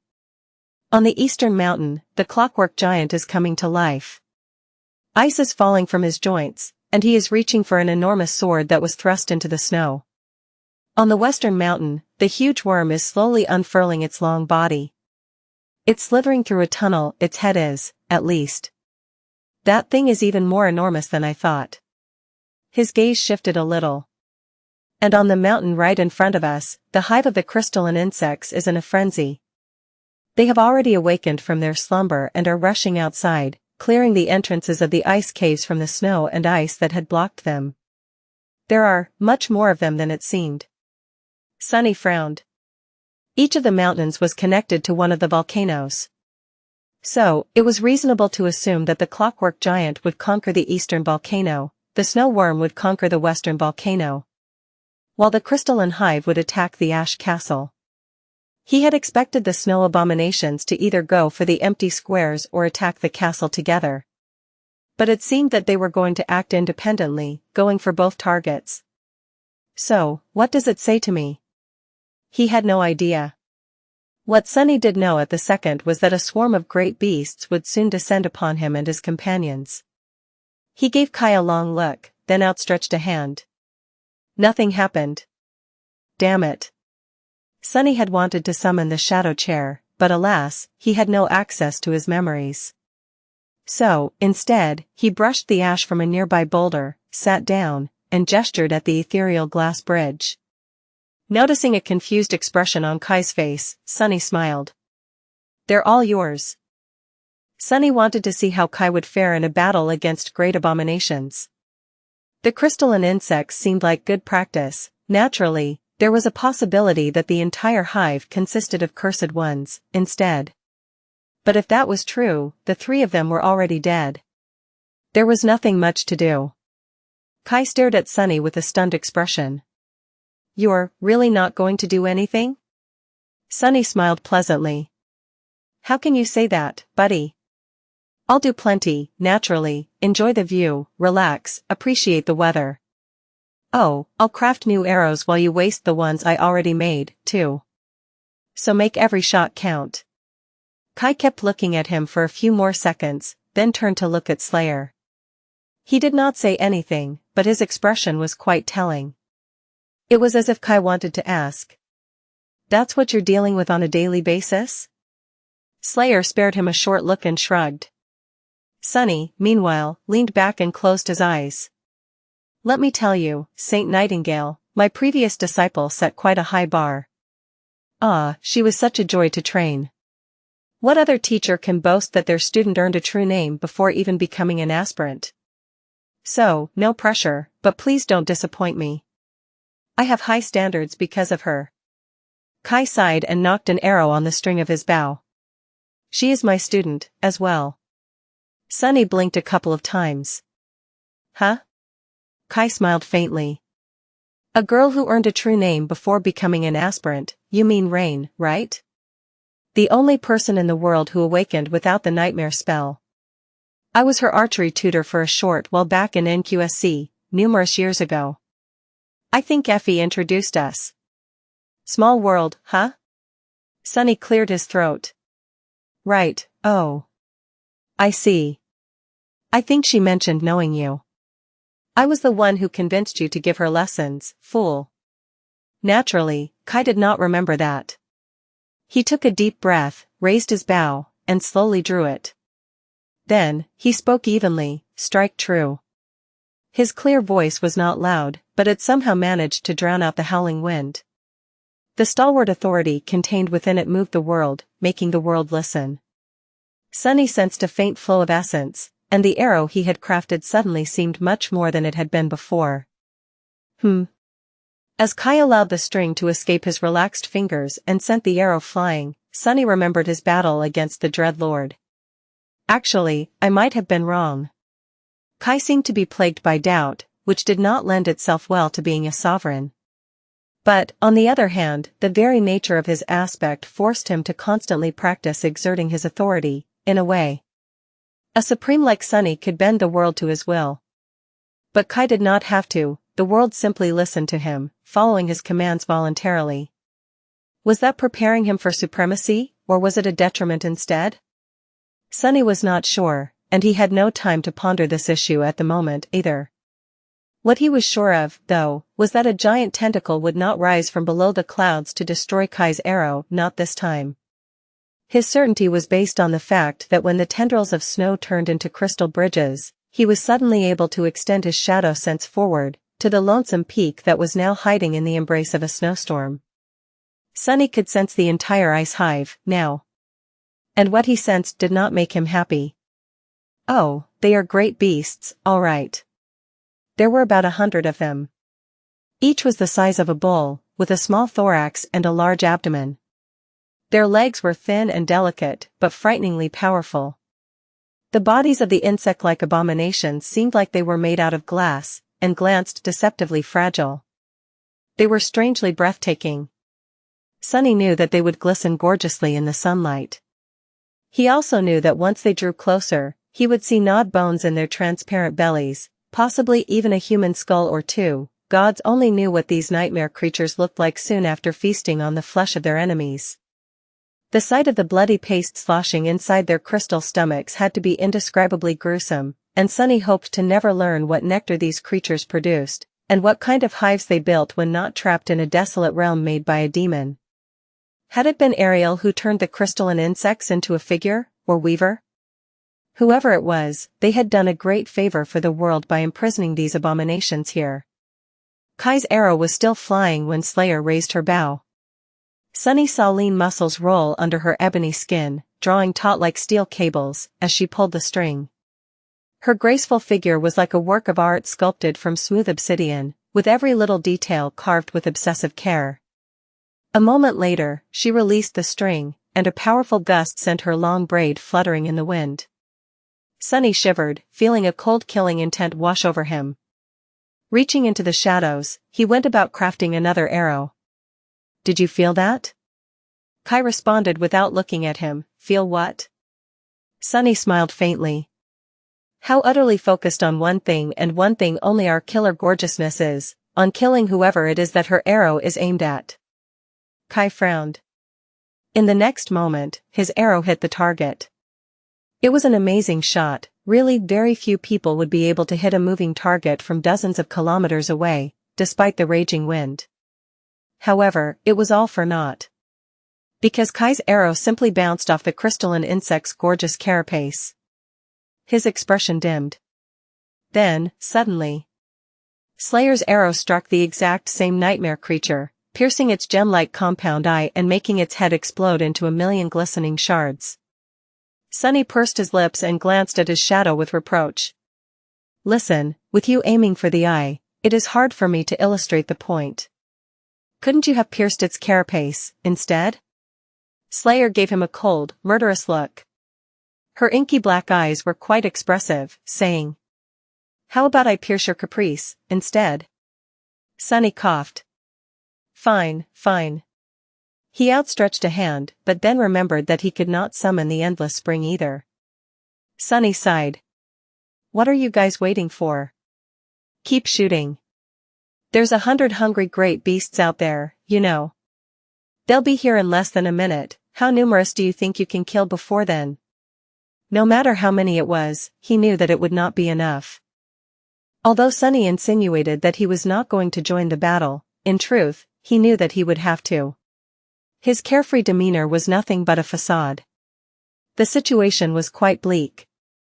In the west, the enormous worm had finally emerged from the billowing wall of snow. Its massive head reached the ethereal glass bridge, and as its pale body rippled, the cursed beast speedily crawled across the abyss of gilded clouds. The clouds were painted in vibrant shades of gold and magenta, while the gossamer bridge glistened in the sunlight. The sight of it was as gorgeous as the snow worm was grotesque. Its massive body extended and extended from the snowstorm, already spanning several kilometers in length. And yet, Sunny still could not see its tail. In fact, he had a peculiar feeling that he might not see it at all, as if the cursed one's body defied the concept of finality. As if the length of the ghastly nightmare creature was simply infinite, becoming as great as it needed to be. A beast like that could probably devour the roots of an entire realm. And yet, Sunny felt far more pressured by the clockwork giant marching across the fantastical bridge of glass-like snow in the east. Now that the creature had drawn closer, he could discern a few details of its appearance. The giant did, indeed, look somewhat similar to the toy knights they had seen in the Jade Palace. However, that similarly was shallow.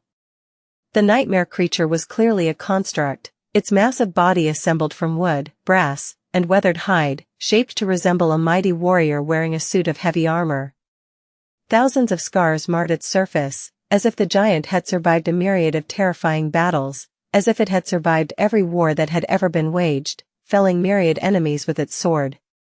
The giant did not resemble a toy at all. If anything, it resembled a training dummy that had served some warmongering deity before coming alive and subsequently succumbing to corruption. Maybe it had. The giant was marching across the bridge with measured, heavy steps, and even from a great distance, Sunny felt pressured by the unhurried inevitability of its approach. Luckily, the two cursed ones were heading for the two volcanoes that Kai and Slayer had abandoned.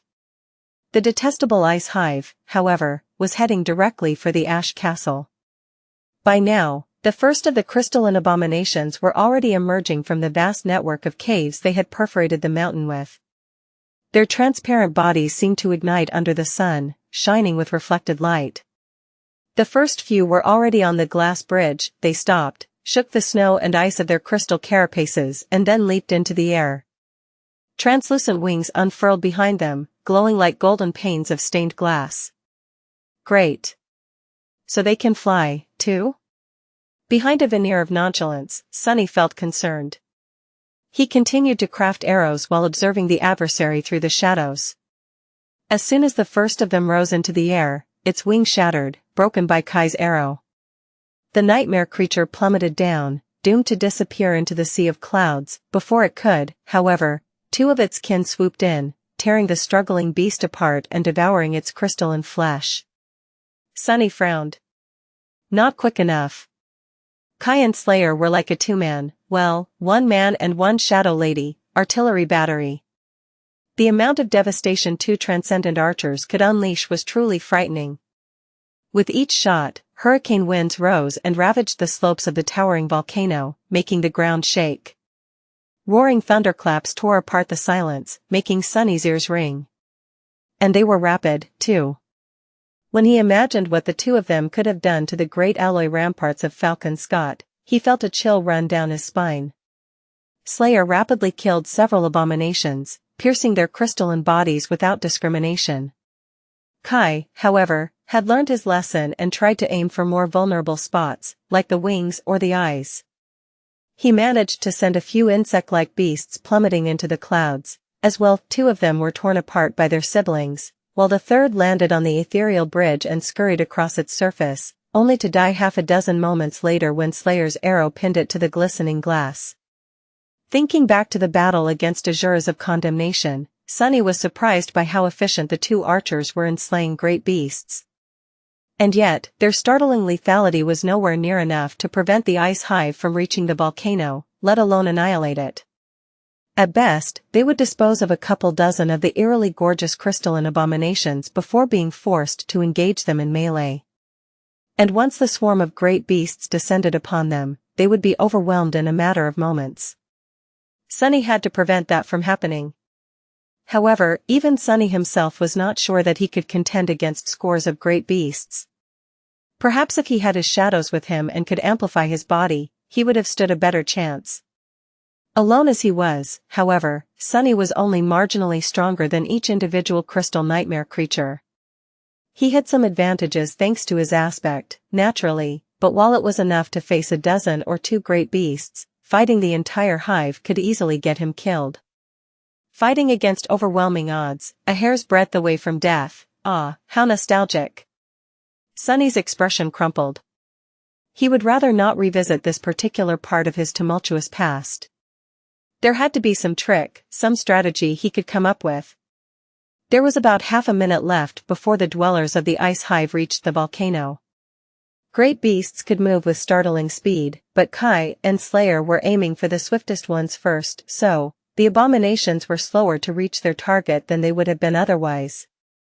I have 30 moments to come up with a plan. Sunny began to craft another arrow and then rushed forward, grabbed Slayer, and pulled her into the shadows. Kai, dodge. Kai was already in the air by the time Sunny finished the sentence. In the next moment, the slope of the volcano exploded, drowning in vicious white radiance and incinerating heat. Sunny was tossed out of the shadows and rolled across the melting rock, still holding Slayer in his embrace. A moment later, he pushed himself off the ground and carried both of them dozens of meters away, to safety. Kai was in the air, embers burning in his auburn hair. The bronze elements of his ivory armor had turned radiant on the left side, and wisps of smoke were rising from beneath his pauldron. There was a long scar left on the slope of the volcano. The layer of ash had been burned away, and the rock beneath had turned to lava, flowing down like a red river. Hell!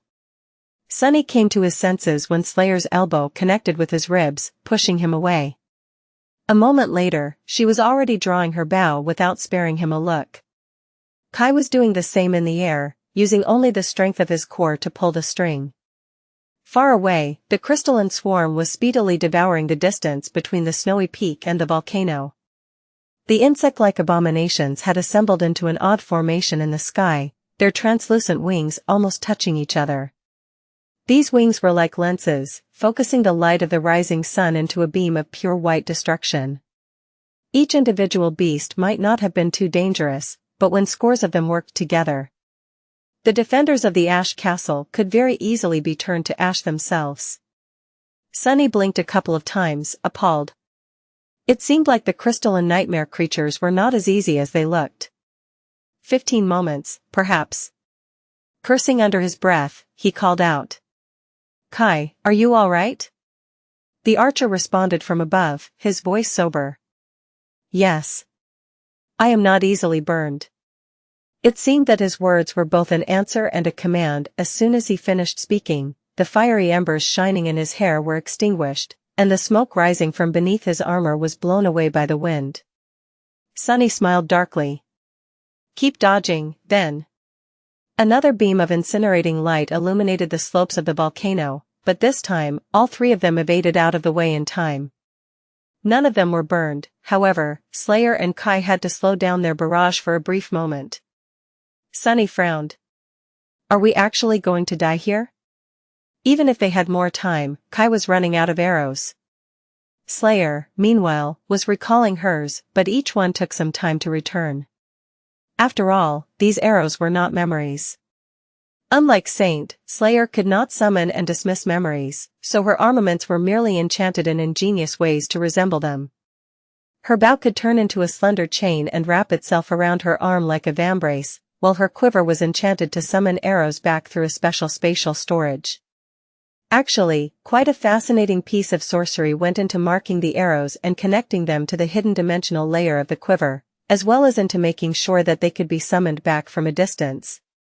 But Sunny had no time to admire his own handiwork at the moment. He hesitated for a split second, then glanced into the shadows.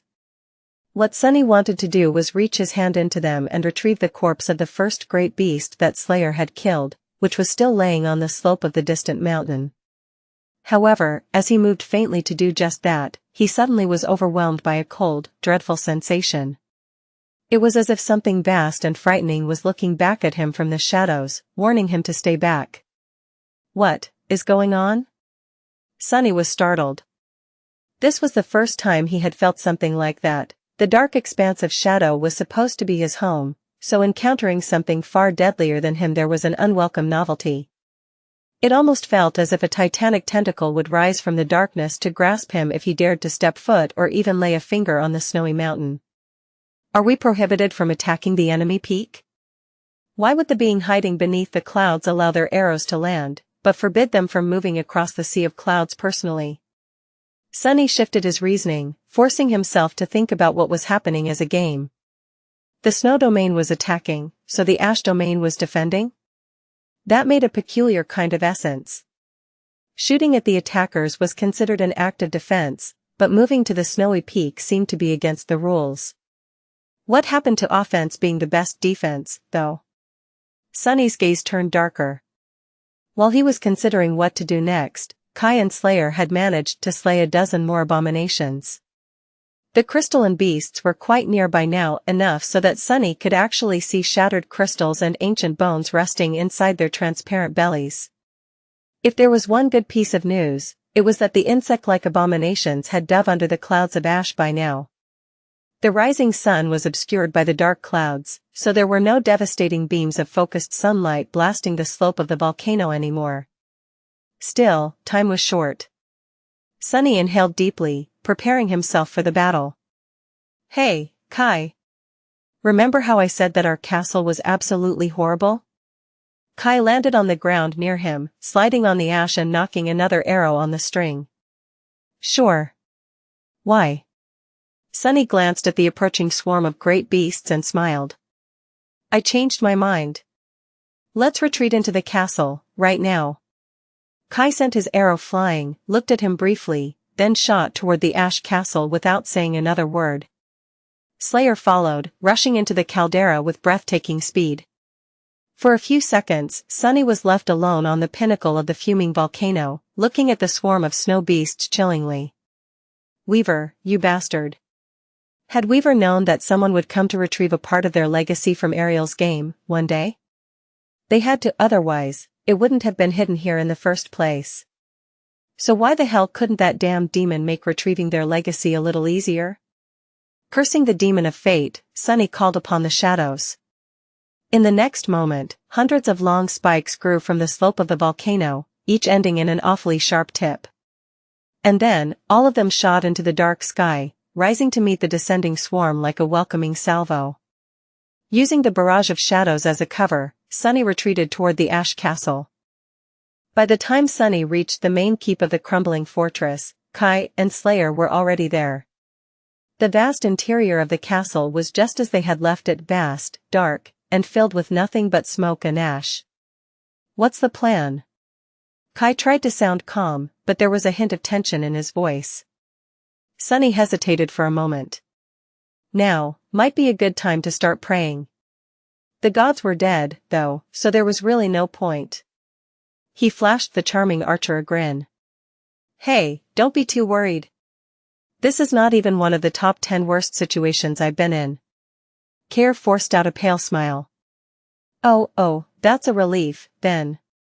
Just out of curiosity, though, what might one of the top 10 worst situations you've been in look like? Sunny scratched the back of his head. Well, this one time, I met a particularly loathsome bird. That one was pretty gruesome. Did I mention that I hate birds, by the way? Crow would have been quite offended to hear him saying that, but luckily, the peculiar echo was not here right now. Sunny turned to the gates of the keep. In any way, the plan is simple. Answering his call, the shadows surged and rose. A moment later, all three entrances to the hollow interior of the ash castle, the gate and the circular openings in its floor and roof, were blocked by impenetrable walls of solidified shadows. Despite the questionable design of the ancient castle, it still offered a vital advantage to its defenders. There were only so many ways the enemy could get inside. Sunny doubted that the great beasts would be able to bring the walls of the keep down, which meant that he could siphon them into a narrow passage or two. That was not exactly a trump card, but it was definitely better than fighting a hive of flying nightmare creatures in the open. My shadows will slow those bees, those ants. They will slow those bugs down, but not stop them. Once the vermin start to break through, I will engage them in melee, while you two will support me from the back. If more than one entrance is breached, we will each concentrate on one. Now that all entrances to the keep were barricaded, it was completely dark inside.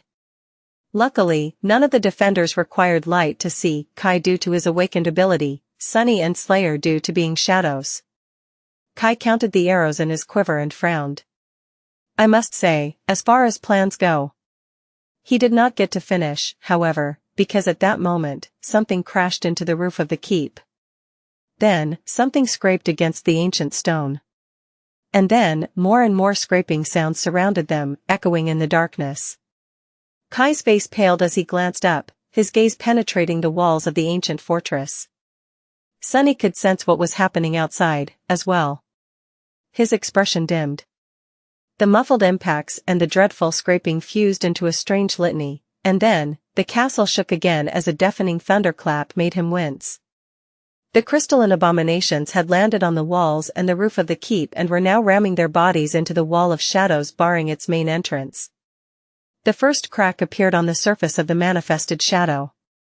Hold! As Kai commanded the dark barricade to stay intact, the second impact failed to produce a new crack. The third, however, did not. Sunny frowned. What to do? It used to be that he always lacked the means to deal with the endless tribulations facing him, searching for solutions desperately. Now that Sunny was a supreme titan, however, there were almost too many tools at his disposal. His versatility was nothing short of singular, so it was not so much a question of finding a solution as a question of choosing the best solution out of many that were available to him. Taking a deep breath, Sunny split his mind into 3 streams. Prepare yourselves. One stream focused on repairing the crumbling barricades, as well as manifesting shadows outside the castle as the great beasts attacked it. Sharp spikes protruded from its walls, impaling them. Black hands rose from the ash to break their limbs, and heavy chains wrapped themselves around their bodies, pulling them onto the spikes. Sadly, the great beasts were both too powerful and too cunning to be severely harmed by the manifested shadows. A few of them had been killed or wounded in the initial barrage, but now, they rapidly wizened up and started dodging the shadows only to destroy them a moment later. The crystalline insects were astonishingly nimble, both in the air and on the ground, so they fared well against the shadows. Still, they were forced to concentrate on destroying the barricades, which allowed Sunny to focus his countermeasures only on those spots and thus increase his efficiency. It was a proper siege, one where the besieging army consisted of enormous glass-like insects, while the defending army consisted of one man controlling the shadows cast by the castle, but a proper one nevertheless. The second mind stream was reserved for controlling Sunny's own body in the inevitable melee. While the third partition of his mind was responsible for analyzing the situation and looking for the best solution to it. Sunny felt like he was missing something, and this feeling of making a mistake was driving him mad. Above. A violent impact shook the castle, and the seal of shadows blocking the opening in the roof of the keep suddenly fractured.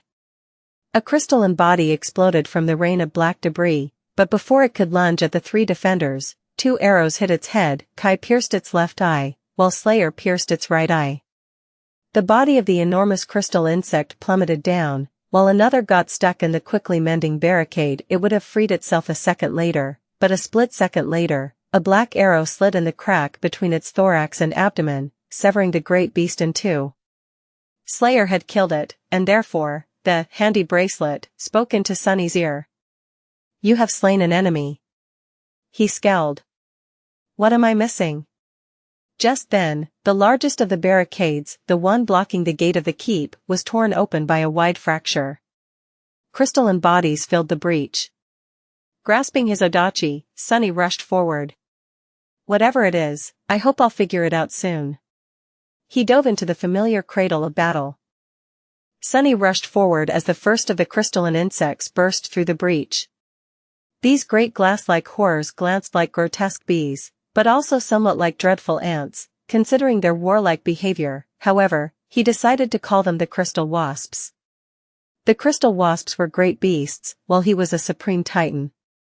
By all means, he was supposed to be much more powerful as far as pure physical prowess went, but it was not that easy. After all, his was a human body, while their physique was anything but. Both a mouse and an elephant were beasts, but were they equal in strength? No. Similarly, humans were often physically inferior to nightmare creatures, even if their rank was the same. Sunny was still a titan, though, so even his modest human body was stronger, faster, and more resilient than each of the grotesque abominations. And, naturally, nothing really prevented him from assuming a different form. As Sunny dashed forward, his body turned into a surging wave of unfathomable darkness and then solidified into the fearsome form of a 4-armed fiend. This time, he wasn't creating a shell from the surrounding shadows. Instead, he simply turned himself into a shadow spawn. After all, Sunny was himself a shadow now.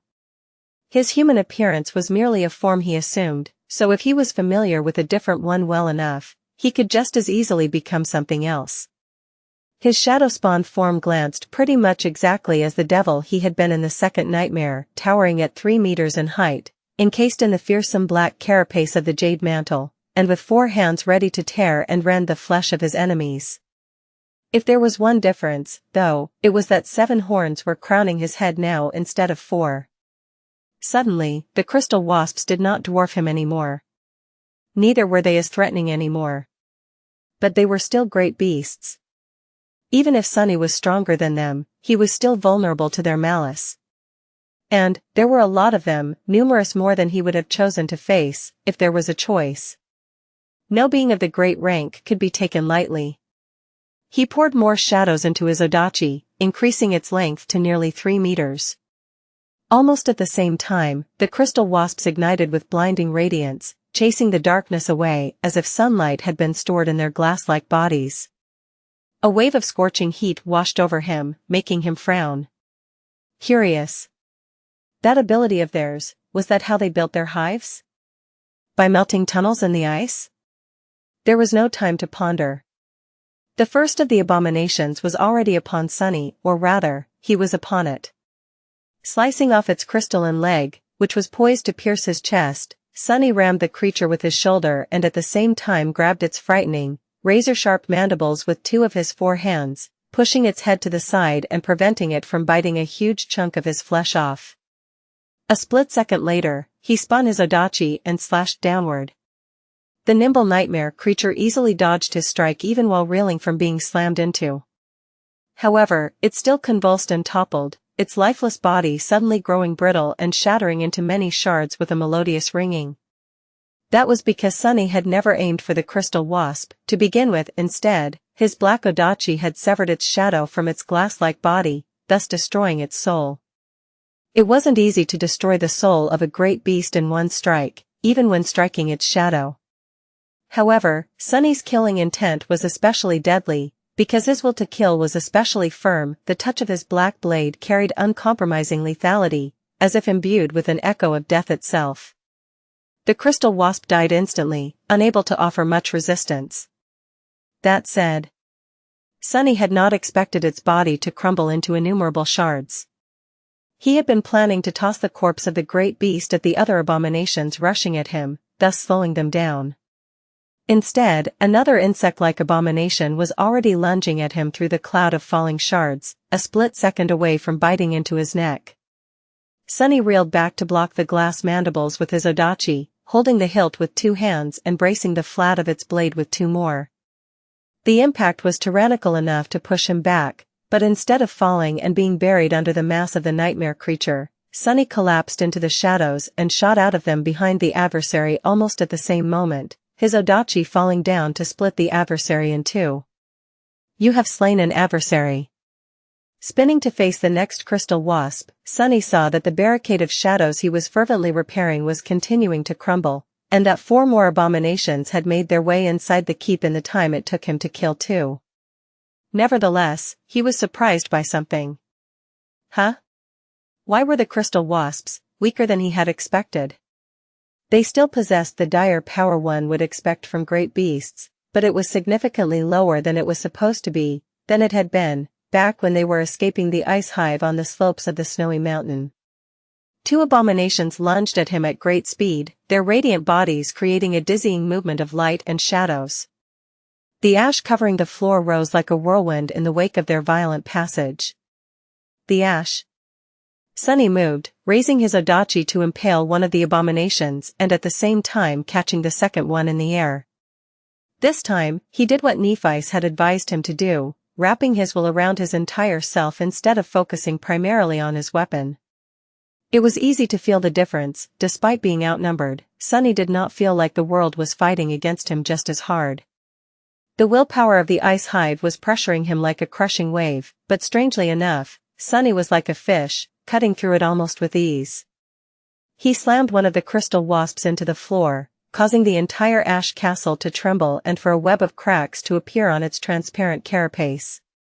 The second abomination was impaled on his great odachi, but that did not seem to slow it down much. Its scythe-like leg scraped against the surface of the jade mantle, and the creature pushed itself lower across the length of the black sword, aiming to shred Sunny to pieces.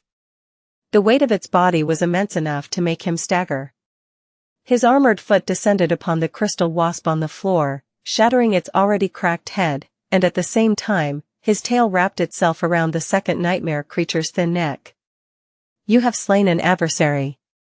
Falling on all fours, on all 6, to be precise, Sunny used his tail to send the great beast flying back.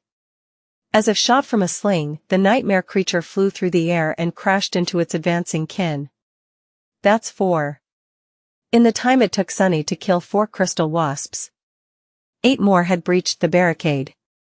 The wall of shadows was collapsing faster than he could repair it, and the breach was growing wider with each second. Sunny glanced at the mass of crystalline abominations somberly. Damnation. Sunny had faced 7 saints as a transcendent, and now, he had to face a swarm of great beasts as a supreme.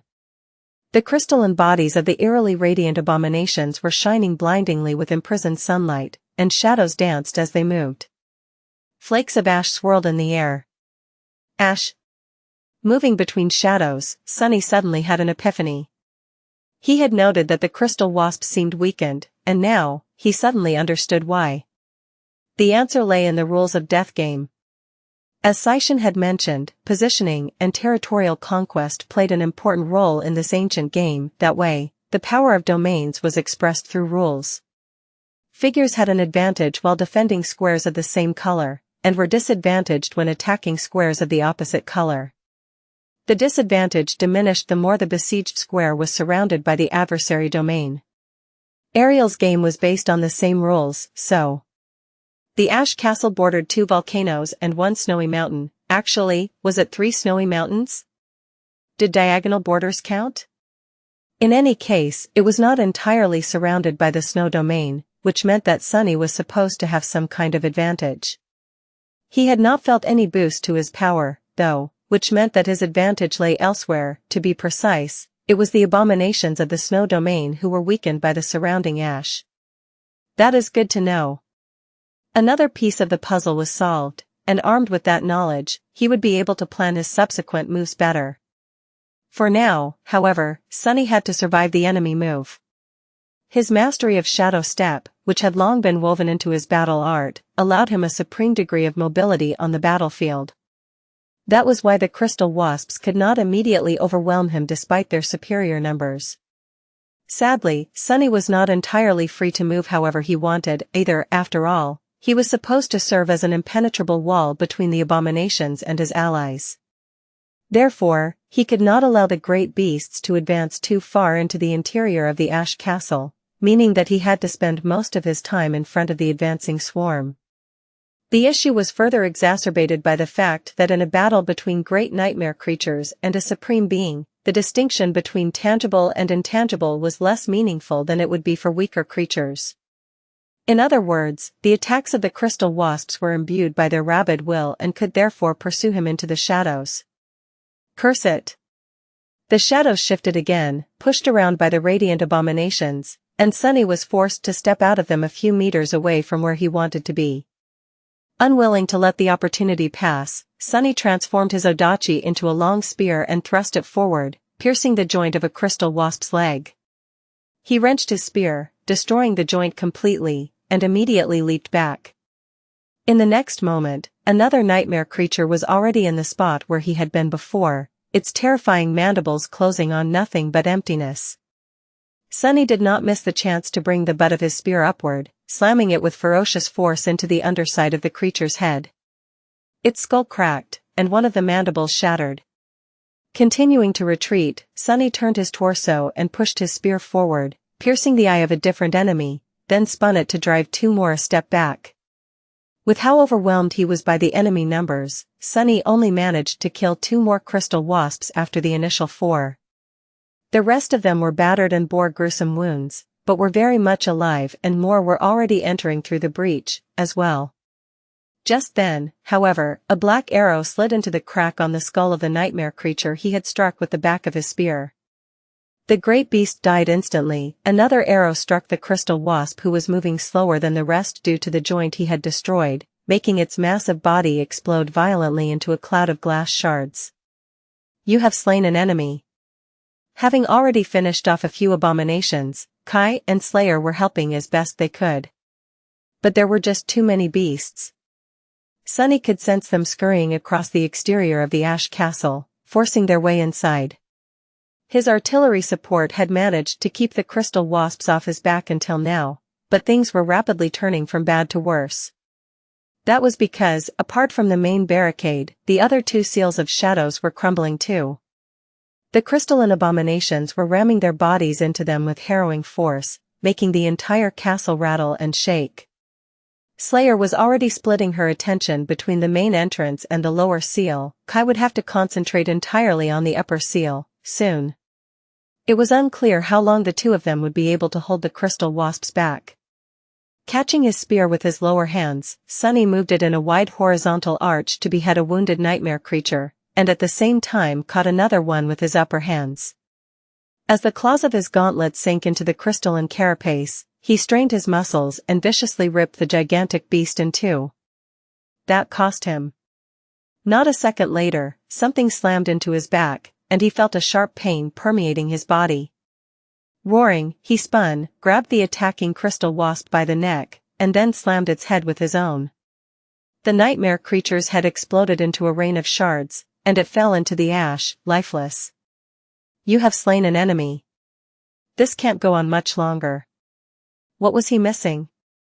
A part of his mind was still trying to puzzle out the peculiar feeling of failing to realize something. As he did, an especially violent impact shook the castle, and the upper seal collapsed completely. Pale light poured into the dark interior of the keep, and then the darkness was torn apart by the radiant figures of the crystal wasps that burst inside, spreading to scurry across the ceiling. Slayer dodged a falling piece of rubble and gracefully dismissed her bow. Unsheathing her two swords, she lingered for a moment and tossed one of them to Kai. He caught it easily and flew back, hovering just behind her. Sunny? What's the plan? Losing his cover fire, Sunny was forced to retreat, as well. Stepping out of the shadows back to back with them, he allowed himself to return to his human form and glanced at the swarm of great beasts surrounding them from all sides. Ah, I see now. His lips twisted into a vicious smile. No worries. Leave it to me, buddy, my plan is to slaughter them all. Sunny was no stranger to strategic retreats. There was no shame in running away with his tail tucked between his legs when facing an adversary that he could not defeat. That was the best choice. And just a few seconds ago, Sunny had been sure that they would not be able to defeat the Ice Hive. The problem, though, was that there was nowhere for them to retreat. They were trapped on the volcano, and trying to escape it would provoke the ire of the being that dwelled beneath the clouds. Sunny had considered destroying the chains holding the ash castle above the main vent and plummeting into the fiery depths with the crystal wasps, but that did not seem like a good idea either. And then, it hit him. You have slain an adversary. Ah. Sunny suddenly realized that there was a disadvantage to possessing overwhelming strength. Being strong tended to make one stupid. He had grown powerful enough as a sovereign to develop bad habits. No, truthfully, it might have started to happen all the way back when he was a saint. When Sunny had been weak, he obsessively considered every single possibility to find a way to survive. But after becoming strong, he fell into the habit of relying more on his strength than on his mind, wrecking his enemies like a supreme sledgehammer. That was why he had been slow to understand how to defeat the Ice Hive. I have slain these enemies. Sunny had killed about 10 crystal wasps, and Slayer had killed a dozen more, first as they flew across the sea of clouds, and then here in the main keep of the Ash Castle. The handy bracelet had announced the kills, even if it couldn't determine the rank and class of the slain enemies. It couldn't determine them because Sunny's cores were already saturated, and he received no shadow fragments for the kills. However, that did not mean that he received nothing. The shades of the slain crystal wasps would still enter his soul sea, even if Sunny had no access to his soul sea and was cut off from his domain. They would. He was pretty sure that even Ariel would not have been able to change that. And why would he? Why would Ariel rob the Ash Tyrant of all power? Sunny and Kai could not summon new memories, but the memories they had summoned before entering Ariel's game were still working as intended. He was pretty sure that if he created new ones, they would be able to use them as well. Apart from that, some facets of their aspects were suppressed, but their aspect abilities still worked just fine. Sunny could use his dormant, awakened, ascended, and transcendent abilities. So why wouldn't he be able to use his supreme ability? His domain was not gone, after all. It was merely replaced with the domain of Ash. Wouldn't it be reasonable to assume that his supreme ability was also substituted instead of being entirely blocked? What was the point of granting him a domain if he could not make use of it? I see now. This should work, right? Having thought that, Sunny immediately erased the thought from his mind. A new thought took its place. I see now. This will definitely work. There was no place for doubt if one wanted to force his will upon the world. And Sunny was going to do just that. Even if he could not enter his soul sea and summon the shades he had earned before entering Ariel's game. Who was to say that he could not summon the shades he had earned after entering it? Even if someone said it, Sunny was not obliged to believe them. So, just as the crystal wasps surrounded them, some of them rushing across the ash covering the floor of the castle, some moving across its ceiling, Sunny inhaled deeply and turned into a shadow. Then, he activated his supreme ability, opening a gate between his soul and the world. And called upon the shades. For a moment, nothing happened. Sunny? Kai's voice sounded nervous. Slayer, meanwhile, crouched into a low stance, preparing to take as many great beasts as she could with her into the embrace of death. Then, a gust of cold wind blew across the interior of the ash castle, and the ash stirred. The ash stirred and rose, forming dark shapes. Just as the crystal wasps rushed to devour Sunny and his companions, obsidian wasps, shades formed by ash, their bodies resembling volcanic glass, rose to face them. There were 20 of them, so the enemy still outnumbered the defenders of the castle manyfold. But it did not matter. Because with each great abomination they killed, a supreme shade would join the ranks of the defenders. Assuming his corporeal form once again, Sunny grinned and threw a poignant look at Kai. The charming archer seemed to have lost the ability to speak for a second. As I said, don't worry. You see, Kai, death always wins. Because death was inevitable. With that, Sunny tossed his spear into the mass of crystal wasps, killing one of them, and rushed forward while manifesting a new weapon out of the shadows. A violent battle took place in the ash castle, making it quake and rattle. A few of the shades were destroyed, and then, a few more. But new ones immediately took their place, lunging at the crystalline insects without fear or doubt. Even if each individual obsidian wasp was weaker than their former kin due to not possessing the will, the titan who had summoned them did.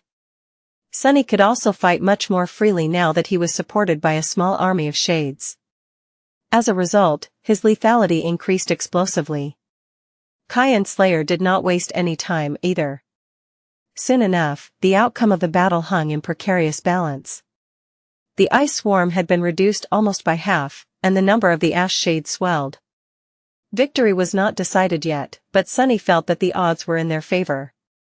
It was then that a subtle ripple seemed to spread through the world. Almost at the same moment, the remaining crystal wasps did something peculiar. They all turned back and rushed away, escaping the ash castle. Sunny was startled. Are they fleeing? Since when had nightmare creatures, mere beasts, no less, had enough presence of mind to suppress their frenzy and flee from an unfavorable battle? Frowning, he followed the crystal wasps outside. Cresting the edge of the caldera, Sunny witnessed a breathtaking sight. The crystal wasps were flying back to the distant mountain. The sun had risen above the horizon, and the golden light of dawn turned into bright daylight. And almost as soon as dawn burned itself out, the resplendent radiance of the ethereal glass bridges dimmed. The gossamer bridges crumbled, turning into plumes of snow, and were dispersed by the wind. Before too long, nothing connected the lonesome mountains once again. The dawn was over, and with it, the enemy move came to an end. The sun had risen above the realm of clouds and mountains, above the world of Ariel's game. The ethereal, glistening bridges turned to snow under its radiance. Sunny was standing on the edge of the caldera, his battered armor slowly repairing itself. As he glanced north there, far away, the surviving crystal wasps had landed on the slopes of the snowy peak and disappeared into the myriad entrances to the ice hive. The adversary move is over. Taking a deep breath, he glanced west. There, the giant body of the snow worm was coiled around the volcano, its pale flesh standing out starkly against the black ash. Then, he glanced east, somewhere out there, the clockwork giant was standing in the ash as well. The ash castle had withstood the siege, but the other two volcanoes were now conquered by the snow domain. As Sunny watched, a startling change took place. Two pillars of lava shot out of the conquered volcanoes, rapidly solidifying in the cold air. At the same time, the snowstorm veiling the distant mountains moved south, consuming the world. It flowed past the ash castle, sparing it the elemental fury, and completely obscured the neighboring volcanoes. Just then, Kai landed on the ash beside him. What is going on? Why did they retreat? Sunny hesitated for a while, struggling against the powerful winds as he glanced into the swirling mass of snow that swallowed the world, sparing only the billowing clouds of ash above the ash castle. They retreated because their time ran out. It seems that snow figures can only move at dawn. He paused for a moment, then added slowly. I guess the ash figures can only move at dusk, then. Sunny imagined ash blowing across the sea of crimson clouds, turning into obsidian bridges in the fiery glow of the dying sun. Yes, that would make sense. He glanced at Kai. As for what is going on, I think we will see soon. 2 more squares were conquered by the snow domain. Just as he finished speaking, the violent winds suddenly settled down, and the great snowstorm passed. Dark clouds still boiled above the ash castle, but the rest of the world was resting under a clear blue sky now. The other 2 volcanoes had disappeared. Or rather, transformed. The deep calderas were buried under solidified lava, turning into sharp peaks. The thick layers of ash had been blown away by the wind. The dark slopes were stripped bare, and then covered in snow. 2 snowy peaks stood where the fuming volcanoes had been just minutes ago, and the ash castle was now completely surrounded by the snow domain. It was the last black square left on the board. Well, that sucks. Sunny sighed, then patted Kai on the shoulder. I'm going to be quite busy, but you can rest until evening. We'll do something exciting then. Kai blinked a couple of times. Sure, I'll wait. What are we going to do in the evening? Sunny simply shrugged. I have no idea, yet. But, it is bound to be exciting. Doesn't it? With that, he turned back and headed back to the ash castle. Some time later, Sunny was sitting on the floor, feeling a little miserable. These damn demons. Ariel had done something incredible, hiding 49 mountains inside a game board and populating them with powerful abominations.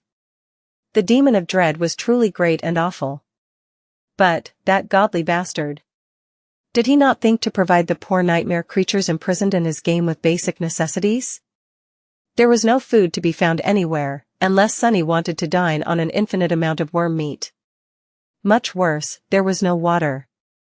The figures of the snow domain could at least melt the snow to quench their thirst, but what was he supposed to do? Was he supposed to melt ash? How would that work? Sunny shook his head dejectedly. Of course, he did not really need to eat or drink. As a supreme demigod, he could simply sustain himself by absorbing essence, and more than that, he was a shadow, not a real human. But not needing food and not wanting to eat were 2 different matters. Otherwise, he would not have been pampering Nephites with delicious meals at every opportunity. There was Kai to consider, as well. As a saint, he could last quite a while without water, but not to the degree of not needing it at all. Perhaps Ariel had not designed this game for humans. One more problem to solve. As Sunny was relaxing on the soft ash, there was a lot of activity around him. After all, just because he was sitting and doing nothing didn't mean that he was doing nothing. All around him, the shades of the crystal wasps were busy at work. There were a couple of dozen of them left intact, while the rest were being rebuilt and repaired within the dark depths of his soul. Some were collecting soul shards of their fallen kin, or perhaps even retrieving them from their own corpses, while some were gathering and sorting crystal fragments themselves. Sunny observed his worker wasps with a curious expression, wondering if they would be able to focus sunlight into destructive beams with their obsidian wings. If they could, then he would be able to melt the snow on the mountains from a distance, then collect the water in some kind of giant reservoir. As he considered this matter, Kai descended from above and landed on the ash near him. Glancing at Slayer, who was standing motionlessly behind Sunny, he bowed politely and offered her the short sword she had lent him previously. "Thank you, Lady Slayer." Slayer glanced at him before accepting the sword and sheathing it silently. Kai shivered under her gaze, then sat down near Sunny and exhaled slowly. Sunny looked at him. "How are your wounds?" Kai had been caught in that first solar attack, but it was hard to say how bad his burns were underneath the armor. The charming archer shook his head with a smile. "It's nothing serious. As I mentioned, I am not easily burned." Sunny clicked his tongue. "That might be true, but we are stuck here without a healer, and there are numerous battles ahead. Such small wounds will accumulate if we're not careful." His own back was shredded pretty badly. Luckily, he healed at breathtaking speed. As a supreme, this wound would be gone in no more than a day. Of course, a new one would very likely take its place. Kai hesitated for a few seconds, then said suddenly. We really defeated 100 great beasts, didn't we?" He shook his head in disbelief. Sunny lingered with the answer. Eventually, he said. "I guess we did. That was a humbling experience, wasn't it?" Kai chuckled. "Humbling? I wouldn't say that. I think it was more of an unbelievable experience." He glanced at Sunny, swept his hair back, and then said ruefully. "I know that I'll regret asking, but that was probably a routine battle for you, wasn't it?" Sunny studied Kai for a few seconds, then shook his head with a faint smile. "No, actually, that was a novel level of peril even for me." Sunny chuckled. "Actually, I haven't felt this weak in a long while." It was a good reminder, though I was beginning to grow arrogant. Kai stared at him incredulously for a bit. "Beginning? Did you say beginning to grow arrogant?" Sunny gave him a reproachful look and laughed. "Ah, right. Your first impression of me was meeting the Lord of Shadows. Don't let it deceive you, though, that haughty guy is merely one of the roles I played. The real me is not nearly as conceited." He scoffed. "I mean, why does someone as incredibly wealthy, unimaginably powerful, and unbearably handsome as I even have to be conceited?" Kai blinked a couple of times. "Indeed. I think I understand. I had to play the role of myself for a long time, too, back when I was a singer. I guess you had your reasons." He paused for a moment, then asked curiously. "But what is the real you like, then?" Sunny shrugged. "The real me? Oh. I am a modest man with modest goals. All I really want is to run a quaint cafe, make a little money on the side by selling memories, become a god, and go on romantic dates with my girlfriend from time to time." Kai stared at him silently for a moment. "Excuse me? What was that in the middle?" Sunny smiled brightly. "What, becoming a god? Isn't that a given? One can't even run a cafe in peace these days without becoming a god first. It is honestly annoying. Plus, my angelic girlfriend is a tad ambitious, so I have to keep up." Kai coughed a few times. Sunny, meanwhile, glanced at the pile of soul shards the obsidian wasps had dutifully put in front of him. The shards shone gorgeously, dispelling the deep darkness of the ash castle. His eyes glinted. "Look at that, Kai. Dozens of supreme soul shards. Can you even imagine how much this pile costs? That is, at least a crap ton of credits right there." Kai glanced at the radiant shards, remained silent for a moment, then smiled with a hint of wistfulness in his mesmerizing green eyes. "Oh. Indeed, you reminded me of someone just now, when you said that." Sunny glanced at him briefly. "You mean Aiko?" "Right, she used to work for you at one point, didn't she?" Kai nodded. "Yeah. She was my manager after I awakened. But we haven't seen each other in a while." "How is she doing?" Sunny let out a laugh. "Aiko? Oh, she is having a blast.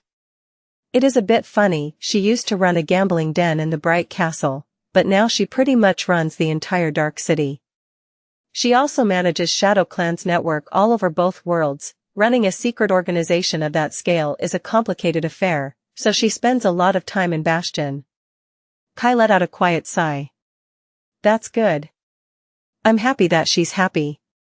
Although, to be honest, I am a little surprised. We went our separate ways because I wanted to follow the path of ascension and use my power for a noble cause, while she wanted nothing to do with causes after the Forgotten Shore. I thought she wanted to be a civilian. So, I didn't expect her to end up as a sovereign's personal assistant. Sunny scratched the back of his head.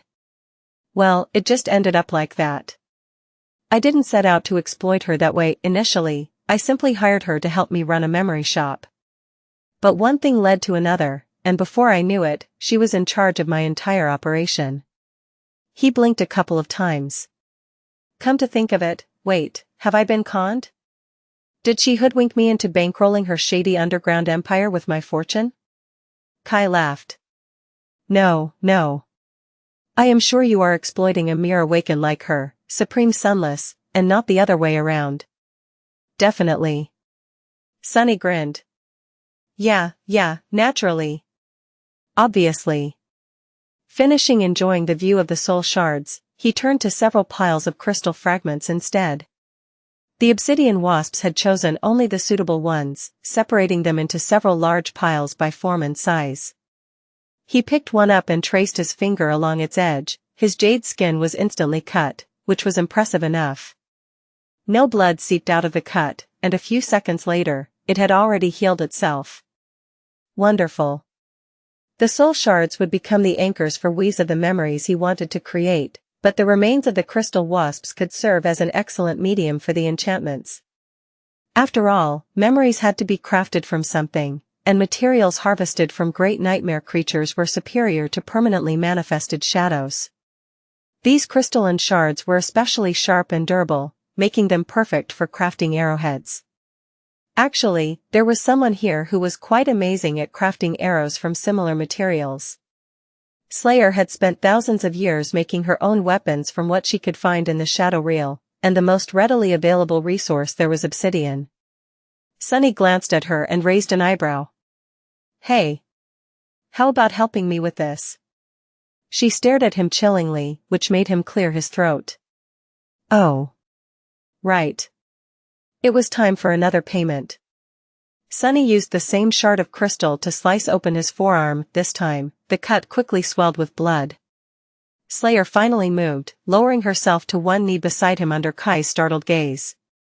She put her hands together and placed them under his arm, allowing his blood to flow into them. When the chalice of her hands was nearly full, Sunny stemmed the bleeding and watched as she raised them to her veiled lips. A few moments later, the blood was gone. Slayer did not really drink it. Instead, it was simply absorbed into her ebony skin, disappearing forever behind the veil. Her dark eyes were distant, full of some vague, indescribable emotions for a heartbeat. Then, the hint of emotion was replaced by the familiar, cold malice. Kai stammered. What was that? Watching his cut heal, Sunny chuckled and glanced at him with a smile. That? He shrugged. That was Payday. Slayer seemed satisfied with her payment. Of course, it was a little tactless of her to demand his blood when they were imprisoned in a lethal demonic realm, but actually, she was being unexpectedly considerate. After all, it did not escape Sunny's attention that the murderous shadow had foregone their usual duel. He had fully expected that Slayer would attack him as soon as there was a chance, but she seemed to have decided against it. This was the first time Slayer spared him the hassle of beating her into submission. I guess we're making progress. Tossing the crystal shard back onto the pile, Sunny pointed to Kai's bow. Give that here. Receiving it, he studied the weapon thoughtfully. Unlike the arrows, he was not planning to turn the bow into a memory. Doing that would have required imbuing it with permanence, which would weaken it. But that did not mean that he could not enchant it. Sunny had created plenty of enchanted items that were not memories, after all, like various implements for the Radiant Emporium and the Beast Farm. The fundamental weaves shared by all memories, and which therefore defined what a memory was, were so ingeniously designed and useful that there was usually no reason not to bestow them on a weapon or a piece of equipment. But that did not mean that they were necessary. It was just that the spell weave had to be woven a bit differently for an enchanted item that was not a memory. For example, awakened usually needed to activate the enchantments of their memories with essence, and only the essence of the person to whom the memory belonged could do the job. The memory itself was a concept moored to the master's soul, while manifesting it turned their soul essence into matter, so there was an innate connection between awakened and their memories. An enchanted item was different, since it was inherently ownerless. So, Sunny had to either weave the identity of the master into the enchantments or change their activation principle entirely, allowing them to accept anyone's soul essence. The latter offered a sea of possibilities. Sunny was especially concerned about Kai's reserve of essence. The charming archer was merely a transcendent beast, after all, so his essence capacity was 1/7 of what Sunny himself possessed as a saint. The enemies they faced, meanwhile, were immensely powerful. Kai would need as much firepower as he could get to fight them effectively, but truly potent enchantments would burn through his soul essence in moments.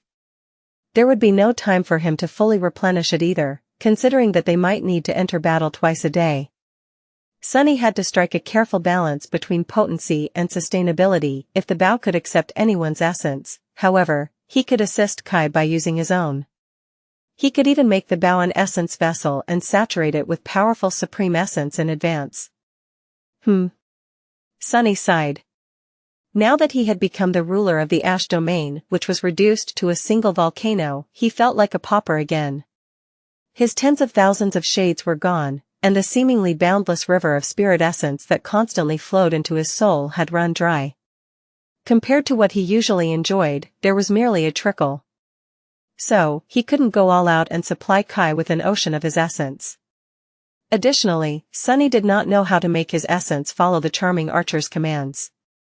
It was an interesting challenge, though. He was not sure that he could solve it, but he felt like he could cheat it somehow, at least to some degree. Yeah, that solution might work. This one, too. I just have to be modest in my ambition. He could not replace Kai's essence with his own, but he could at least supplement it. As for enchantments themselves, Sunny was no stranger to crafting bows and arrows. He had gone through the process of designing the optimal combination both for Rain and for Slayer, so all he had to do was adjust a few things with Kai's aspect in mind.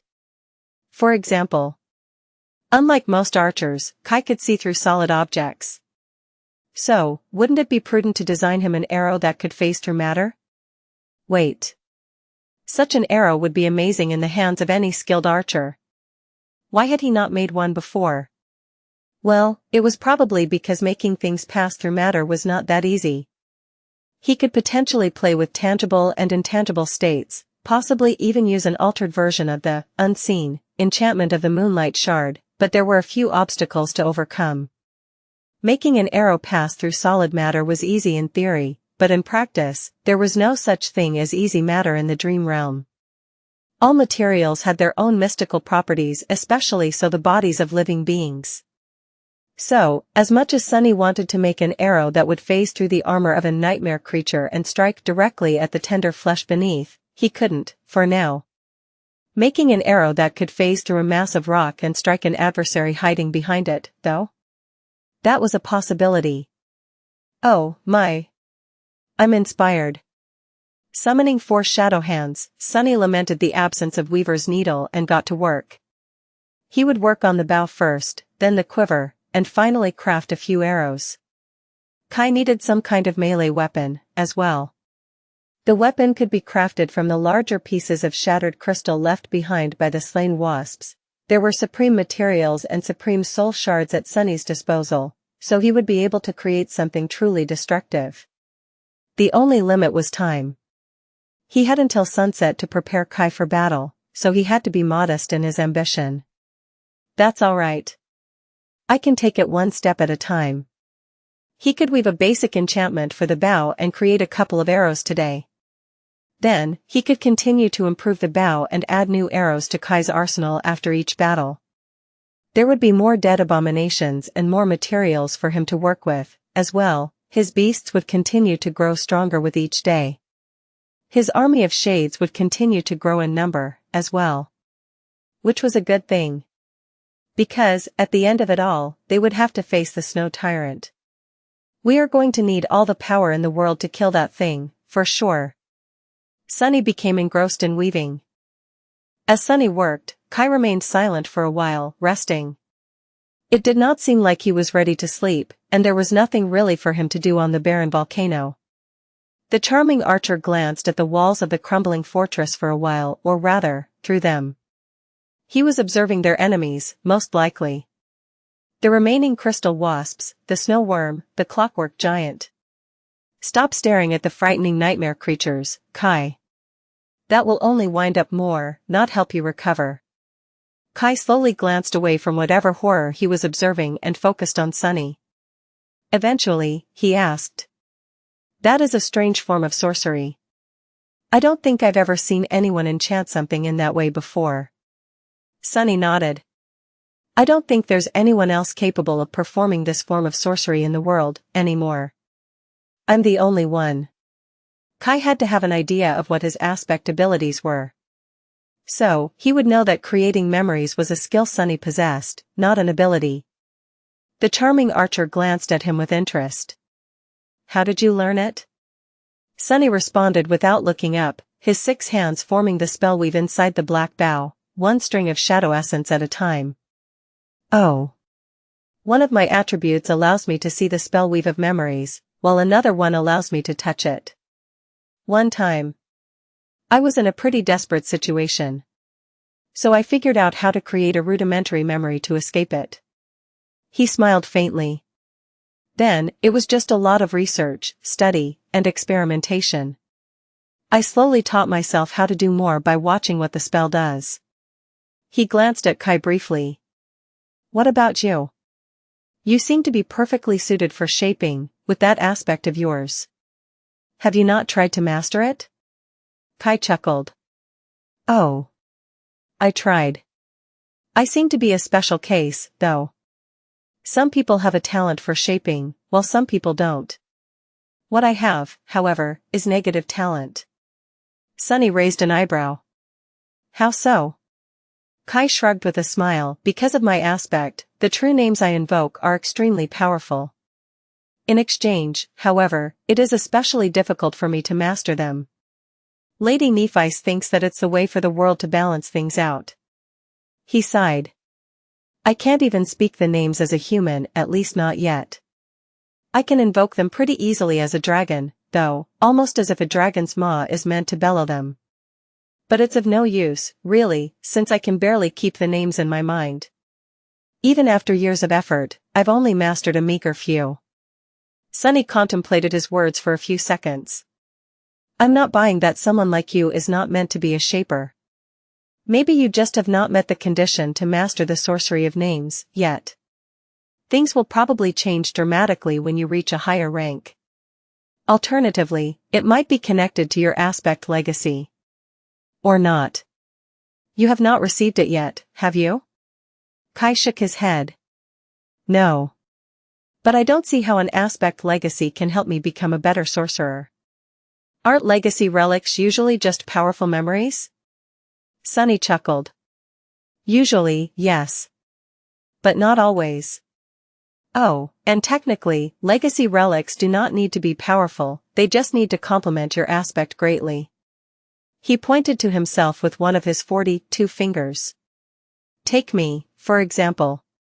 My aspect legacy is actually a skill set of sorts. I developed it myself, but the spell had helped me take the first step, or rather, take it faster. It also used to reward me with relics when I reached certain milestones. Then there is Nephice, whose aspect legacy is based in understanding, and who is rewarded for it with nothing except knowledge. He returned to weaving the strings of shadow essence. So even though most aspect legacies are indeed memories, or more rarely echoes, not all of them are. They remained silent for a while. At some point, however, Kai studied him with a neutral expression and asked tentatively. Sunny, can I ask you something? Sunny nodded while keeping his focus on the black blow. Kai hesitated for a few seconds. Before, you told me that my survival would depend on my companions, while their survival would depend on me. That no one survives in the dream realm alone. Sunny raised an eyebrow. So I did. Kai lingered for a while. But you were living in Godgrave all alone when we met. A solitary saint, all alone in the world. Did you speak from experience, or was it simply common wisdom? Sunny smiled faintly. A saint was someone who had braved the dream realm and conquered 3 nightmares. As far as Sunny knew, there was only one person who had conquered the 3rd nightmare alone, the Princess of War, Morgan of Valor. Kai seemed to be curious about his previous solitude. He sighed. I spoke from experience. I had someone to depend on, too, in the past. I had companions. You were one of them, dummy. Kai glanced at him mournfully, not saying anything, and yet, it seemed like he wanted Sunny to say more. Sunny chuckled. Well, it did not end well. He picked up one more soul shard and placed it into the weave, carefully anchoring innumerable strings of essence to it. It did not end well because I betrayed my companions, and lost them. I want to say that I had a good reason to abandon them, maybe I did, but in the end, it was a selfish reason. I am a very selfish person, Kai. I am a very greedy person as well. My selfish greed was my undoing. What would have happened if Sunny had stayed with his cohort and faced the first seeker with them? If he had made a different wish? Would it have been for the best? Or would he have spent the rest of his days living in regret? Had he made an unforgivable mistake? He did not know. He did know that he regretted losing his companions bitterly, though. Some days, it felt too bitter to endure. Kai shook his head slowly. You do not look like someone who is undone, Sunny. There was some truth to that. Sunny was a sovereign, after all. He glanced at Kai and smiled. Looks can be deceiving. After that, the conversation fizzled out. Sunny focused on weaving, while Kai tactfully gave him some space. This is a bit tricky. Sunny had done quite a bit of weaving in his life, but he could not remember ever having to enchant something on such a strict deadline. One day was really not enough to create something worthy, but he put great effort into arming Kai as best he could. He also decided to design a set of enchantments for the bow that could be implemented in stages. That was a new approach for him and required a different way of creating a weave. But if Sunny succeeded here, he could potentially save himself a lot of trouble in the future.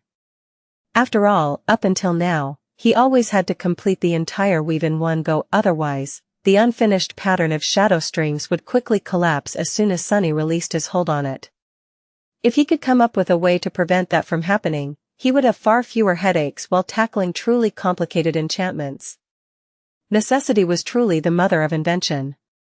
Still, Sunny felt hurried and tense while working on the bow. I miss my shadows. Having one paltry body to work with felt stifling. It was really quite frustrating. How did people even manage to live their entire lives in such an inconvenient way? Poor mortals, they must be struggling every day. Unthinkable. Sunny scoffed, remembering his own struggles vaguely. He had grown accustomed to controlling several bodies at the same time a while ago, so the very idea of only possessing one seemed strange now. Not to mention the idea of only perceiving the world through one vessel. Sunny had been experiencing the world through many points of view for the past year. Suddenly finding himself all alone in his own head felt both comforting and disconcerting. It was through this feeling of strangeness that he realized how far from being a human he had strayed without ever fully realizing it. Sunny knew that he was a shadow now, not a human being, but that was merely a difference of form. Here in Ariel's game, however, he had no choice but to admit that his very mind was growing further and further apart from that of a human. It had nothing to do with becoming numb to human emotions, like what Nephis had experienced due to the agony of her flaw, and more with the nature of his consciousness itself. But then again, maybe it was not that different after all, on the fundamental level. Was it merely a matter of repetition?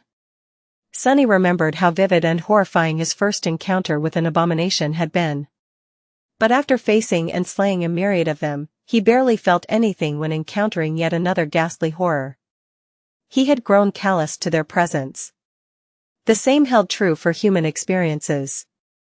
People naturally changed as they grew older and accumulated calluses on their hearts. The emotions of a wizened old man were deeply different from the feelings of a child, for whom every occasion was new and exciting. At the same time, there was a natural limit to a human's lifespan, as well as to the number of events they could experience at any given time. But what if that limit was removed? What if a human could live for 1,000 years while experiencing 1,000 different perspectives?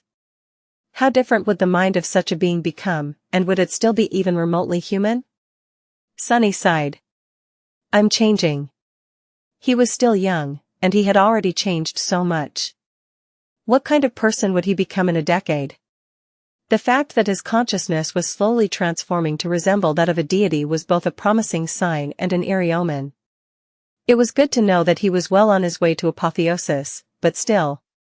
Sunny had already seen supreme humans who had lost most, if not all, of their humanity. The example of Anvil and Kisong was right in front of his eyes, and they were both hateful. He hoped that he would never become callous and indifferent to human suffering like they had. That he would not change that much. Ah. I miss my true name, as well. A true name was meant to serve as an anchor of one's self. Without it, the promise of unending change seemed frightening. That said, even in the throes of unease, Sunny knew that some things about him would never change. For example, his love for Nephice. The two of them had been separated numerous times, by the conflicting nature of their values and beliefs, by the boundaries separating different worlds, by the fatal depths of political strife, and even by fate itself. And yet, despite it all, they still always ended up together. Nothing had been able to pull them apart yet, and he knew that nothing would ever be able to pull them apart in the future, either. That was one constant in his tumultuous life. Funny. Sunny thought of himself as an anchor that kept Nephice tethered to humanity. Maybe she was his anchor, as well. Taking a deep sigh, he forced his 6 hands to move even faster.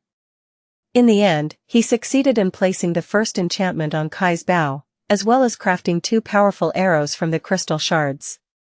He even managed to enchant the charming archer's quiver. It was a good start. And there was still some time left before sunset. Turning his head, Sunny glanced at the altar standing at the heart of the ash castle.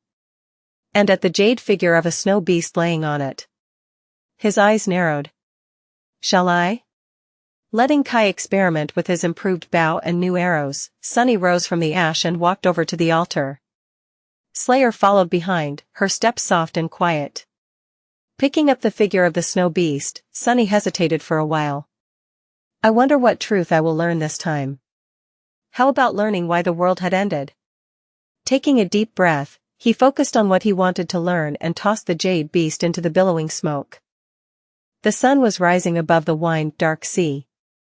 Its gentle rays caressed an island where white stones were drowning in the verdant grass, and colorful flowers blossomed in the pleasant heat. A forest covered the slopes of the island like a carpet, and at its highest point, a woman was resting in the shade of an olive tree. She wore a knee-length chiton, its pristine fabric as white as snow, with a deer's skin tied around her shoulders. Her hair was cut short, held back by a simple leather band. Her gaze was calm and sober. As the woman rested, a doe emerged from the forest. Instead of being scared of the human, it approached her tentatively and lowered itself to the ground, resting its head on her lap. The woman lowered her hand to caress the wild doe gently, her fingers drowning in the soft fur. Then, she suddenly turned her head and glanced at the sea, its surface rising and falling tumultuously. Far away, a sail appeared from beyond the horizon. A ship was approaching the island, struggling against the waves. The wind had brought a storm, and with it came the guests. 3 people disembarked from the ship: an old man, a warrior carrying a round shield, and a child with red hair. They made their way along the winding path and approached an old shrine. The shrine was neither grand nor magnificent, but it emanated a feeling of solemn holiness. Its walls were built of white marble, with rose vines covering them like a cloak. An altar stood in front of the shrine, with fire burning in a stone bowl. The old man made an offering to the altar, placing fresh grapes, leaves of laurel, and hawk feathers on its weathered surface.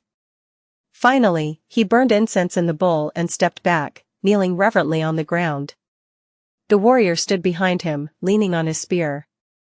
The child, meanwhile, furtively reached his little hand to snatch the grapes. Shocked, the old man slapped the boy's hand away. "Oro!" The boy flinched away and stumbled, his lips trembling. "Let him have it." The woman's voice resounded from the other side of the altar. She appeared without making any noise, as if by magic. The forest seemed more alive in her presence, and roses suddenly bloomed on the vines behind her. The boy froze, looking at her with wide eyes. The old man lowered himself to the ground, while the warrior bowed deeply. "Why are you here?" The old man straightened and glanced at the woman with awe. "My lady, I bring news of woe." She regarded him silently, making the old man continue. "A supreme beast is rampaging on the northern borders of our kingdom. The mountain gate is no more, and several cities have already been ravaged. We've come to beseech you, as a hero, to defend our lands once more." The woman's gorgeous face remained expressionless. "Is there no warrior left in the kingdom to defeat a rampaging beast?" The warrior glanced away in shame. The old man, meanwhile, smiled wistfully. "There are those who can kill the beast, my lady. However, only you can stop its rampage without spilling blood." The woman remained silent for a while, then turned away without saying a word and disappeared into the shrine. A few minutes later, she returned carrying a bow and a quiver of arrows, a leather bracer fastened on her forearm. The old man shifted and glanced at her with glee. "Our ship." But she simply shook her head. "No need." She picked up a hawk's feather from the altar, glanced at it silently, and then threw it into the fire. A moment later, 2 wings like those of a hawk unfolded from her back, sunlight pouring through the brown feathers. The woman fastened the quiver to her belt and stretched her wings, preparing to take flight. Before that, however, she lingered for a few seconds. Taking the grapes from the altar, she offered them to the boy, and then awkwardly patted him on the head. "Don't let your elders kneel in your stead, boy." A second later, her graceful figure soared into the air. The boy was left on the ground, looking at the sky with wonder in his eyes. A mountain chain lay in ruins. Beyond the broken cliffs and fractured land, pillars of smoke were rising into the sky from a devastated city. And on the plain in front of it, a huge boar lay on the ground, dead, a flood of crimson blood flowing from its wounds like a river. Its carcass was like a towering hill, and the woman who stood below it glanced like an ant in its shadow. Her quiver was empty, and her face was concerned. She inhaled deeply, then grimaced, as if appalled by something. "Poison." The woman crouched faintly and leapt high into the air, landing on the dead beast's snout. She ascended its corpse like one would a mountain, eventually reaching the huge boar's vast back. There, hidden by the coarse fur, hundreds of great javelins bristled like a palisade, their metal corroded and covered in rust. The woman grasped one of the javelins and pulled it out of the dead beast's flesh, then studied it with a frown. A few seconds later, she frowned. "Imperial steel?" Her expression darkened. Turning north, she glanced at the crumbled mountains. Where a narrow mountain pass had been, now there was a wide valley. An impregnable gorge had turned into an open road. A shadow fell on the woman's clear eyes. And with that, Sonny found himself back in the ash castle. He gasped, then swayed faintly, disoriented for a moment. What the? Which of his questions was this truth supposed to answer? He wanted to know how the world had ended, not how a strange woman had slain a rampaging supreme beast. And more than that. Aro? Aro of the Damn Nine? Now that was a blast from the past. As Sonny spat the name of the young Imperial soldier he had killed once, in his first nightmare, Slayer shifted faintly behind him. Turning around, he glanced at her veiled face, then studied her graceful figure. That was a scene from your past, wasn't it? Slayer tilted her head, looking at him expressionlessly. Sonny stared at his shadow for a few seconds, then glanced away. Right. She doesn't know what truth was revealed to me, and on top of that, she doesn't even remember her own past. And even if the truth Ariel's game had shown him was about Slayer, technically, it was not her past. Because Slayer was not the woman from the vision he had been shown, but a shadow creature born from the woman's shadow instead, long after the woman died. Still, there must have been a reason why Ariel's vision had given him this truth, and not any other. The scene must have been important, somehow. As important as two demons meeting in the middle of the Doom War. If it was, however, Sunny had no idea why. He took a few deep breaths, trying to suppress his frustration, then slowly regained his composure. No, it's fine. There were 12 more snow abominations for him to slay, and 12 more truths for him to uncover. One of those should hold the answer he sought. The sun was rolling toward the horizon, so Sunny and his companions left the dark interior of the ash castle and scaled the slopes of the caldera once again. The pillar of smoke rising into the sky gave birth to billowing black clouds, and flakes of ash were falling down like snow. The last volcano surrounded by snow-covered mountains from all sides, and their pristine white peaks loomed oppressively in the distance. While Kai and Slayer were preparing for battle, Sunny assessed his army. He had a saint, a transcendent shadow, and 24 supreme shades at his disposal. Each individual obsidian wasp was powerful and lethal, but peculiarly enough, Kai and Slayer, the ash beasts, were much more lethal than the shades despite their inferior rank. And, naturally, there was Sunny himself, the ash tyrant. With a sigh, Sunny drew the map of Ariel's game in the ash again and studied it with a concerned expression. Kai fastened the black quiver to the sash of his ivory armor and glanced at him questioningly. You seem troubled? Sunny nodded slowly. I am, a little.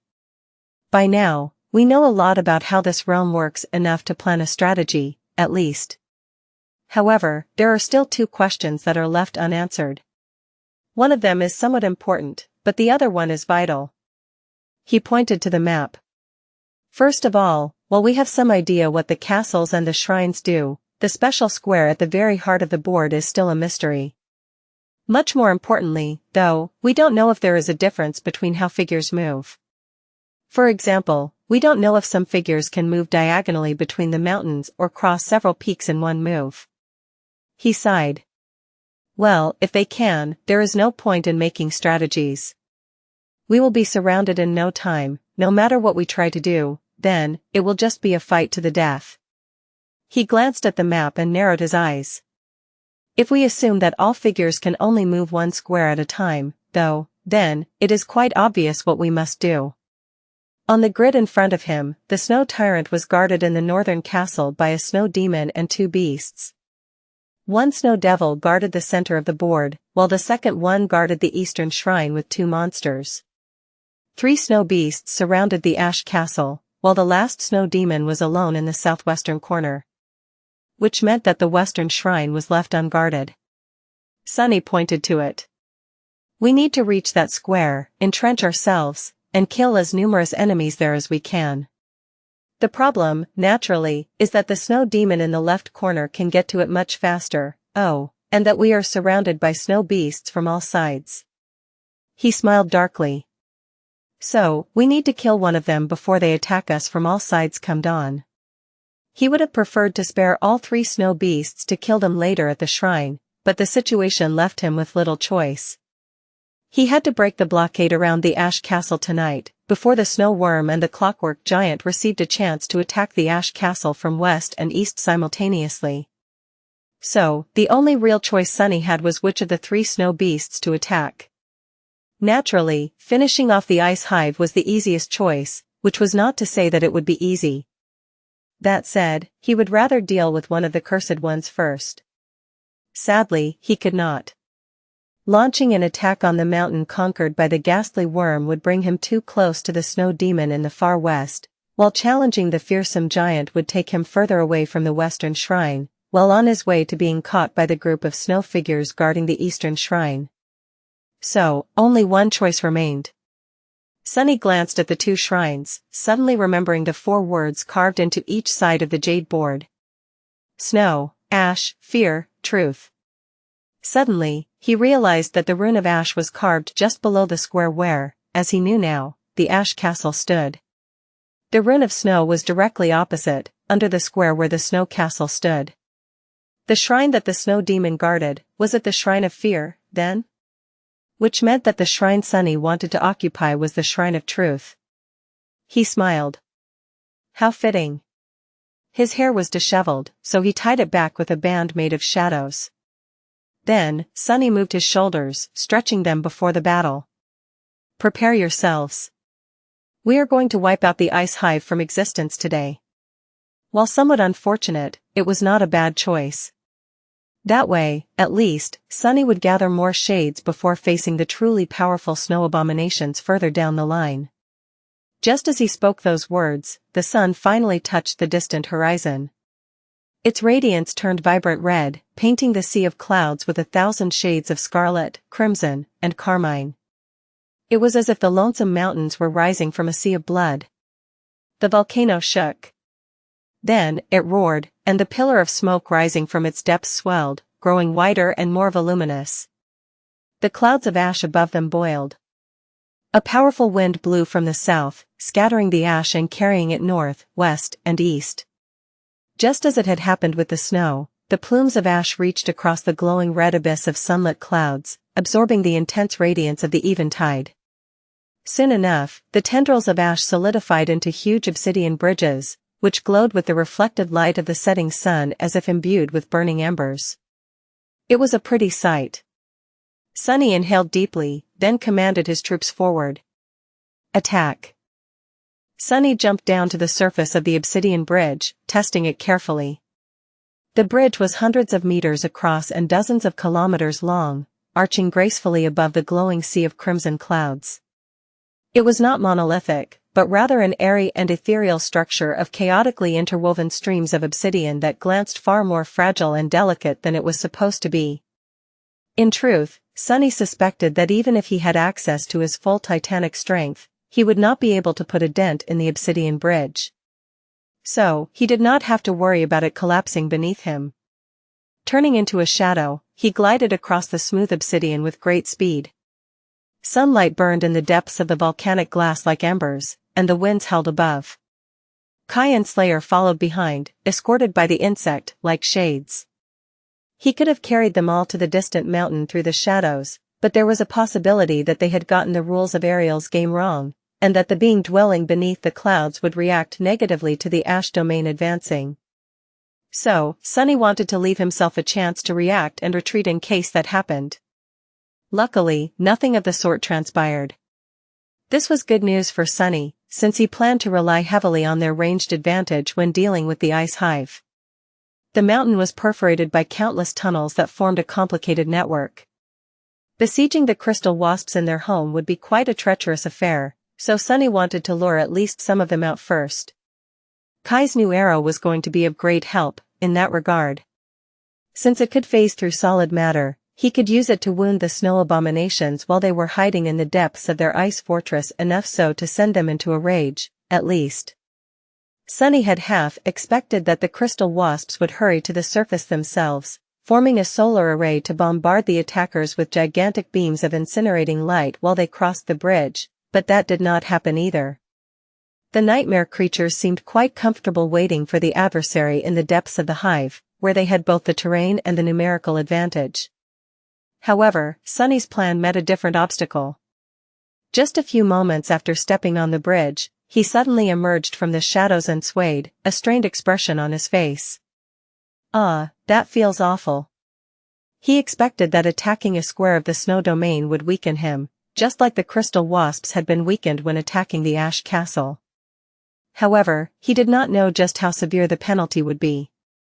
Sunny felt sapped of his vitality, frail and feeble, as if he had aged several decades in a single moment. His body was weakened, while his soul was frozen, the essence circulating sluggishly as the rate at which it was replenished fell drastically. Behind him, Kai staggered in the air, while Slayer came to an abrupt halt and slid across the obsidian surface, keeping her balance with the grace of a dancer. Her eyes remained cold and menacing, but her brow curved in a subtle scowl. Even the obsidian wasps seemed to slow down. Sunny looked back, at the ashen slopes of the fuming volcano, wondering if the weakening hex would be removed if they returned. Kai and Slayer had already shown that they can hit targets on the distant mountain from the edge of the caldera, after all, so, crawling back to start a purely ranged assault was a possibility. It was not a very good decision, though, because it would take Kai numerous hours to significantly reduce the number of enemies from that far, let alone to eradicate the ice hive completely if that was even possible. And the time they had to conquer the snowy peak would run out as soon as the sun disappeared behind the horizon. Sunny frowned. They were close to the middle of the obsidian bridge, just about to escape from under the clouds of ash and see a clear sky. Looking at Kai, he said evenly, "Kai, try wounding one of them from here." The charming archer landed on the glowing obsidian and retrieved the enchanted arrow from his quiver. The crystal arrowhead glistened as he knocked it on the string, and then nothing happened. Kai struggled with his bow for a few seconds, muttering something to himself, then lowered it with a complicated expression and looked at Sunny. "I can't." He grimaced. "I can't draw my bow. It's too heavy." Sunny blinked a few times. Curse it all. So that was what it meant to be suppressed by the snow domain, which spanned 48 out of 49 peaks of Ariel's game. Or rather, that was what it meant to attack a mountain surrounded by the snow domain from all sides except for one. Sunny sighed, knowing that his plan had gone belly up. He could potentially manipulate the black bow to make it easier to draw, but that would not help the situation any weaker, and Kai would not even be able to scratch the crystal wasps, let alone kill them. Slayer was in a somewhat better position, but she was not going to be of great help either. Both of them were transcendent, and weakened even further by the snow domain. Facing scores of great beasts in battle would be a tall task for them. I might have underestimated how important the role of the domains is in this game. So, what was he supposed to do? Kai seemed to be thinking the same. "What do we do, Sunny?" Sunny remained silent for a few seconds, then looked at the distant mountain with a concerned expression. There was only one thing left to do, really. He smiled chillingly. "You two make sure that none of them escape." Kai raised an eyebrow, confused. "Escape? Escape from what?" Sunny took a step forward, summoning the helmet of the Jade mantle. His low voice sounded even when he spoke. "From me." With that, he suddenly disappeared, taking the obsidian wasps with him. Kai and Slayer were left alone on the bridge, bathed in the scarlet radiance of the setting sun. Almost at the same time, the shadows within the ice hive stirred, surging forward, and a fearsome figure encased in an armor of inky, black jade stepped out of them, facing a rattled crystal wasp like an omen of death.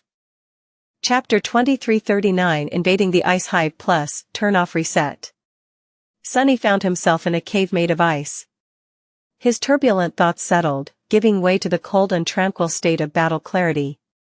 There were around 50 crystal wasps left in the hive, each of them a great beast. The network of tunnels and caverns was their fortress, while Sunny was weakened as an invader into the snow domain. Each nightmare creature was more powerful than he was due to the rules of Ariel's game, but that was a trifling matter. After all, Sunny had come this far by facing enemies who were much more powerful than him. Even if he had enjoyed the ultimate privilege of being the strongest monster on the battlefield as of late, the tenacity of a cunning killer was in his blood. The crystal wasps were mere beasts, great beasts, but beasts nonetheless. They were mindless death machines that only knew the frenzied madness of bloodlust. His intelligence was a deadlier weapon, so he was not too concerned about his diminished power. Their great numerical advantage was a more pressing threat. Even though the tunnels of the ice hive were somewhat narrow, Sunny knew that he could be easily overwhelmed here. He had his shades, naturally, but they would simply be torn to shreds if he unleashed them immediately. After all, there were far fewer of them than there were crystal wasps at the moment, and they were being weakened by the snow domain as well. That said, Sunny was in a far better situation than he had been on the Forgotten Shore. Not because he had become infinitely more powerful, his enemies had as well, but because there were more tools at his disposal. He was going to destroy the ice hive by using his mind, his versatility, and his superior skill. His shadow scent spread into the depths of the mountain, enveloping every corner of the enormous hive. In a heartbeat, he perceived and fathomed every tunnel, every intersection, and every cavern hidden in the ice. He also perceived the location of every crystal wasp guarding the frozen fortress. Some were gathered in vast caverns in groups, waiting. Some were patrolling the tunnels alone or in pairs. Some were busy preparing the fortress for the attack. Sunny did not sense any traps, but he did discover a complicated system of crystal chimes that answered to the smallest movement of air, and would therefore notify the crystal wasps if an intruder disturbed their dwelling. Because of it, the ice hive was permeated by a delicate, melodious tinkling. Sunny smiled. In the next moment, the shadows all across the network of tunnels surged and rose. The shadows did not attempt to wound or kill the crystal wasps, instead, they merely turned into solid walls of obsidian, blocking off myriad tunnels. The abominations instantly stirred, moving to destroy the obstructions. However, even with their great power, destroying the solid mass of mystical obsidian was going to take some time, especially because it kept repairing itself. Sunny did not just block the tunnels randomly. Each obstacle was placed strategically, and for a single purpose, he wanted to isolate the crystal wasps from each other. To kill them one by one.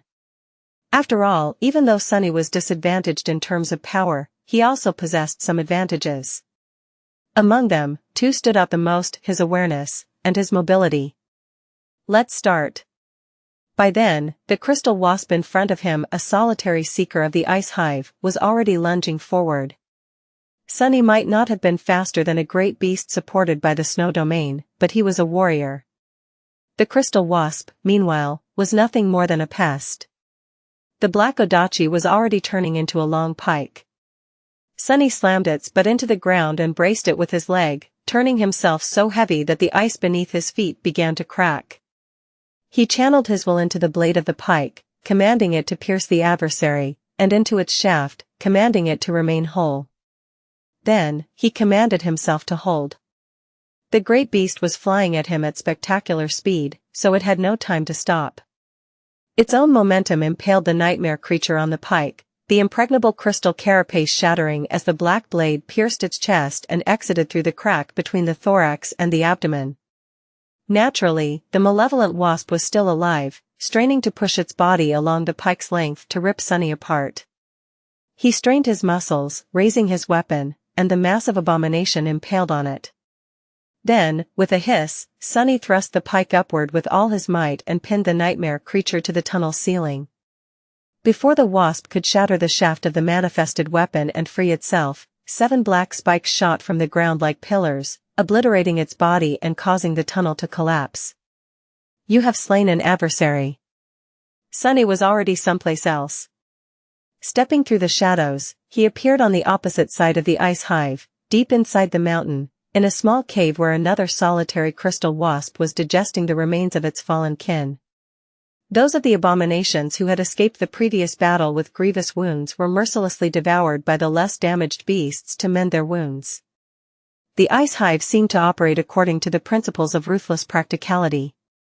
Sunny did not have time to observe how the crystal wasps turned their food into crystalline liquid and how they used that liquid to heal and strengthen themselves. Manifesting a sword out of shadows, he severed one of the nightmare creature's legs at the joint and danced away from its retaliation. The rest was simply a matter of technique and swordsmanship. Despite the great beast's superior size and physical might, Sunny rapidly crippled it, thus reducing its agility, and then beheaded the creature with a precise strike. You have slain. That's 2. He was gone by the time the corpse of the nightmare creature hit the ground. 49 to go. Sunny began with the crystal wasps who had been caught in his shadow maze alone. The obsidian barriers he had erected were strong, but not as strong as they would have been outside the snow domain. The enraged great beasts would destroy them sooner rather than later, so he had to act rapid. His hunt was rapid and brutal. Using Shadow Step to instantly move between distant areas of the ice hive, he picked the stragglers off one by one. His combat skill and indomitable killing intent were more than enough to slay the fearsome crystal abominations, even if clashing with so numerous great beasts in quick succession was rapidly depleting his stamina. In a narrow tunnel, Sunny severed a menacing crystal wasp in two with a razor-sharp odachi, and then pierced its head through the eye when the upper half of the nightmare creature kept crawling at him in a murderous frenzy. In an ice cave where drops of water were falling into a vast and clear pool from a forest of crystal stalactites, he kept another great beast at a distance with a spear for a few seconds, then found an opening and split its abdomen open with a vicious strike. Its head shattered under his boot a second later. In a passage so narrow that a single crystal wasp could barely fit inside, Sunny closed the distance to a frenzied great beast, diving past its scythe-like legs, tore its carapace open with the gauntlets of the jade mantle, and shattered the delicate flesh beneath with his fists. The melodious sound of wind chimes was drowned out by the clangor of battle, thunderous thunderclaps, and the loud ringing of shattering crystal. By the time Sunny was done dealing with the solitary nightmare creatures, he was faintly out of breath. The entire slaughter had taken him no more than a couple minutes, and he had never stopped moving, seamlessly stepping between the shadows as if the sequence of brutal clashes was one uninterrupted battle. 37 to go. That was how many crystal wasps there were left in the ice hive. Sadly, things were going to get harder from now on. The rest of them were grouped together, and as he dealt with smaller groups, the larger ones would break through the shadow barriers and fuse. But that was all right. Because by killing the solitary abominations, Sunny had made sure that the number of his shades swelled. It had to swell a little more, though. 14 more will do. 14 great beasts, such a trifle. Wincing as if in pain, he assumed the form of the shadow spawn and dove into the shadows, holding a black odachi in each of his two pairs of hands. Shooting from the darkness in a large vertical cavern, he jumped onto the wall and ran up its icy length, his claws sinking into the hard ice. Dim, diffused light was streaming from somewhere far above, and the two crystal wasps waiting on the wall instantly moved, rushing down to obliterate him. Because of where the source of light was located, their long shadows reached Sunny before the nightmare creatures themselves could. He slashed at their shadows with both of his swords, causing the wasps to let out ear-piercing screeches and fall down, crashing into the distant floor of the cavern while convulsing in agony. By the time they recovered enough to move again, he already plummeted down and shattered one with the unbearable weight of his body. There was a deafening boom, and the floor of the cavern cracked as a cloud of ice particles and crystal shards rose into the air. A split second later, Sunny emerged from the mass of pulverized ice, his two swords lashing out to pierce the vital points of the remaining nightmare creature. You have slain. He dove into the shadows, carrying the twitching corpse with him. Emerging in a cave where two more crystal wasps were furiously attacking an obsidian wall, he tossed the corpse at one of them and attacked the other. You have slain. And so it went. I'm tired. Even at this breakneck speed, Sunny felt nervous that he would not be able to slaughter the entire hive before the sun disappeared behind the horizon. What would happen if the Ash Domain's move came to an end before the snow figure protecting the square was slain? Considering how hastily the crystal wasps retreated from the volcano in the morning, nothing Sunny would want to learn. Soon enough, he ran out of pairs of nightmare creatures to kill. His lungs were burning, and his heart, both of them, since he was still in the shadow spawn form, were beating wildly. There were a few cracks on the jade mantle, and a few hideous cuts on his body. He did not bleed, naturally, but the insidious cold was seemingly seeping under his skin, making him feel even weaker. Damn it. Sunny let out a low growl. By then, the obsidian barriers had already fallen, and the remaining wasps, more than 20 of them, gathered in a vast cavern, ready to rush like a crystal avalanche to find and destroy the intruder. But Sunny did not make them wait. Instead, he stepped into the shadows one last time and emerged in the cavern, looking at the 24 nightmare creatures from behind the visor of his jade helmet.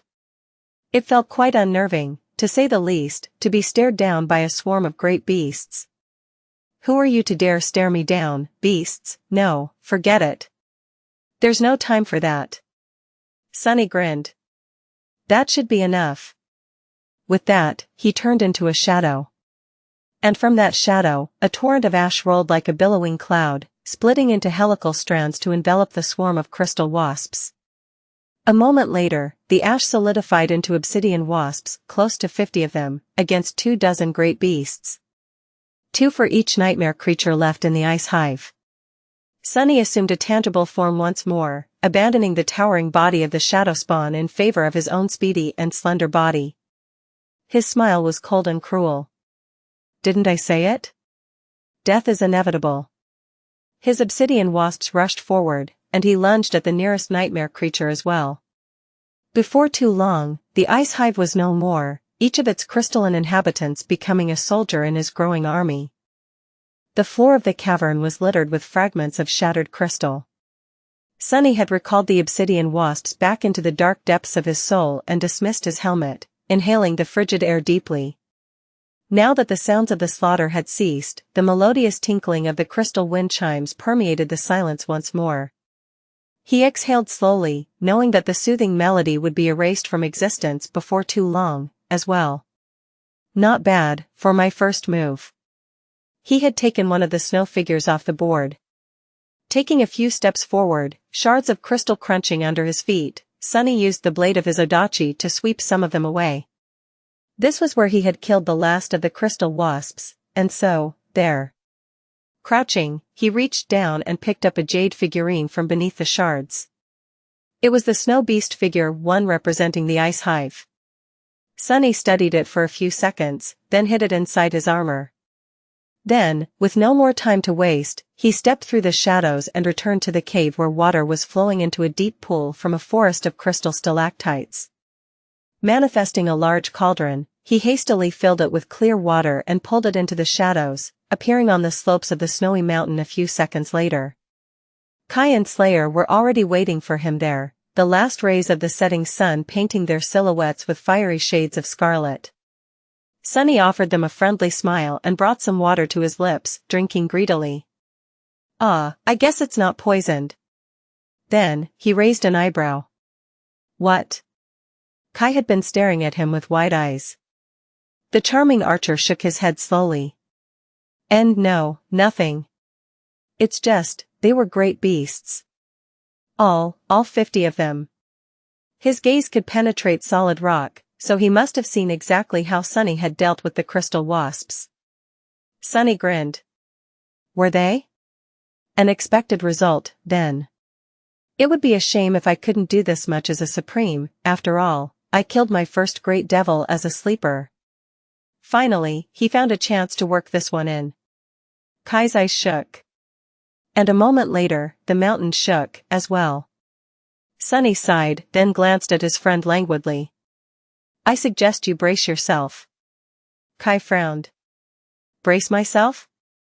For WH. Just then, the sun finally disappeared behind the horizon, and the peak of the mountain exploded with a deafening roar. A towering pillar of smoke and ash rose into the sky, expanding into a mushroom cloud. Sunny remained nonchalant as a great fireball bloomed behind him, and a wave of scorching wind broke against his back. For that. The mountain shook and shook, as if convulsing. Its entire peak was obliterated by the explosion, stone shrapnel and jagged boulders raining from above. A billowing mass of ash was expelled into the sky and spread, obscuring it like a veil of billowing darkness. Great plates of snow were dislodged and slid down, turning into destructive avalanches. Then, the slope of the mountain split, and a flood of luminous lava flowed from its shattered peak, evaporating the snow. Sunny watched the obsidian bridges turn into torrents of ash as he erected a bulwark of shadows higher on the slope, making the lava flow past the narrow stretch of rock where he, Kai, and Slayer stood. He gestured to the cauldron. "How about a drink to celebrate our victory?" Kai gave him a long look, then scooped some water and drank deeply. Before too long, the snowy mountain was gone, replaced by a fuming volcano. The peak had turned into a vast caldera. The snow melted, revealing weathered rock, and the rock was covered by a layer of falling ash. The network of tunnels created by the crystal wasps had been destroyed entirely. Most of the tunnels collapsed, while those that remained were now filled with cooled magma. Night fell, submerging the artificial realm of Ariel's game in darkness. If there was one flaw to the newly established volcano, it was that there was no fortress here for them to hide from the falling ash. So, instead, Sunny created a simple house out of manifested shadows, complete with a few items of crude furniture. There was a desk, a few chairs, and a bed. He even manifested a blanket and a couple of pillows. He did not need to sleep just yet, but Kai could probably use a bit of proper rest. So, Sunny sent the charming archer to bed and sat at the desk, creating more arrows for him. Slayer stayed outside, guarding their makeshift home, even though they had never been as safe as they were here, in Ariel's game, for as long as the sun was hidden behind the horizon. I wonder what they'll do at dawn. Sunny had hoped that the snow worm and the clockwork giant would move to conquer the Ash Castle, but now that he thought about it, that was pointless. After all, the special nature of castles was that the squares they stood upon never changed color. So, they could not be truly conquered. That meant that the two snow beasts would probably pursue him north. Will we have to fight one or both of them to reach the shrine? That would be unfortunate, since Sunny wanted to kill them as a sacrifice to Ariel's game. He briefly considered tossing the figure of the snow beast in his possession into the vent of the newly created volcano, but decided against it in the end. There was no altar in front of the main vent here, so he would probably not receive a revelation by doing so. In the morning, the rising sun turned snow into glass bridges again. Sunny, Kai, and Slayer watched the clockwork giant walk across one to the Ash Castle, while the snow worm crawled back to the mountain where its nest had been, directly west of the newly created volcano. Sunny sighed. They were boxed in, soon to be corralled. The snow worm blocked the way west, while moving east would lead them away from the western shrine. That only left the northern direction. But if there, after one move, they would be surrounded by two snow beasts from west and south, and a snow devil from the north. He winced. What a bother. There was a long time to go before sunset, so the three of them were stuck on the newborn volcano for now. Sunny spent about an hour turning the shadow house into a shadow manor, purely for his own amusement. The elegant edifices rose and fell, changing style. Wings were added to the main building. A bell tower rose from the ground, the bell ringing loudly as it was assaulted by the wind. After a while, there was even a semblance of garden, perched precariously on the steep slope of the volcano. The bushes, the trees, and the flowers were all inky black and intricate, but devoid of life. Sunny sat in front of a flower bed full of black roses for a long time, staring at them intently. Eventually, one of the roses slowly changed, its petals swelling with a vibrant red color. Color was another property of matter, after all. When light shined on an object, some of it was absorbed, and some of it was reflected. The reflected light was what humans perceived as color. Sunny had never attempted to form the manifested shadows to absorb and reflect light in a specific manner, but nothing really prevented him from trying. He had successfully turned the shadow rose red after experimenting for a while. Funnily enough, changing the color of a single flower had been more difficult, and strained him more, than building the entire manor. Both the manor and the rose were destined to be destroyed in no more than a day, when the volcano was conquered by the snow domain. Their beauty was fleeting, and would be gone in an instant. But possibly that was what made art truly precious. Its evanescent nature. Sunny had never deemed himself an artist, but at that moment, he thought that possibly being able to create something breathtaking was not too bad. He studied the red rose for a few minutes, then shook his head and made it turn black once again. Black flowers suited his taste better. Even knowing that his black garden would be swallowed by ice and snow come tomorrow, Sunny still made it permanent, partially in defiance of that inevitability, partially out of a peculiar hope that it would survive against all odds. It's truly remarkable. Turning his head, Sunny glanced at Kai, who had approached him at some point. There was an expression of wonder on the charming archer's face, prompting Sunny to raise an eyebrow. What is? Kai hesitated for a few seconds, then gestured around them. This. The trees, the flowers, the manor, just appearing out of nowhere on your whim. They say that supremacy is like taking a half-step into godhood. It all sounded like mere words to me before, but now, I am starting to understand what a demigod is. Sunny smiled faintly. Possibly that's because all the supremes you've met before were half-devils, at best, instead of half-gods. He sighed and then rose from the ground, turning away from the black roses. What do you think being supreme means? Kai considered his question for a few seconds. A supreme is someone who rules. Someone who carries responsibility for their subjects, and is powerful enough to bear the weight of that responsibility. Someone whose soul is vast enough to encompass the world, thus becoming a domain, a sovereign. Sunny smiled and shook his head. No. A supreme is simply someone who is daring enough to reshape the world according to their whims. He patted Kai on the shoulder. You are bound to become supreme yourself, one day soon. So, I suggest you start daring. Kai stared at him blankly for a bit, which made Sunny sigh. Stop being afraid of your own power, Kai. Embrace it. His friend frowned and lingered for a while.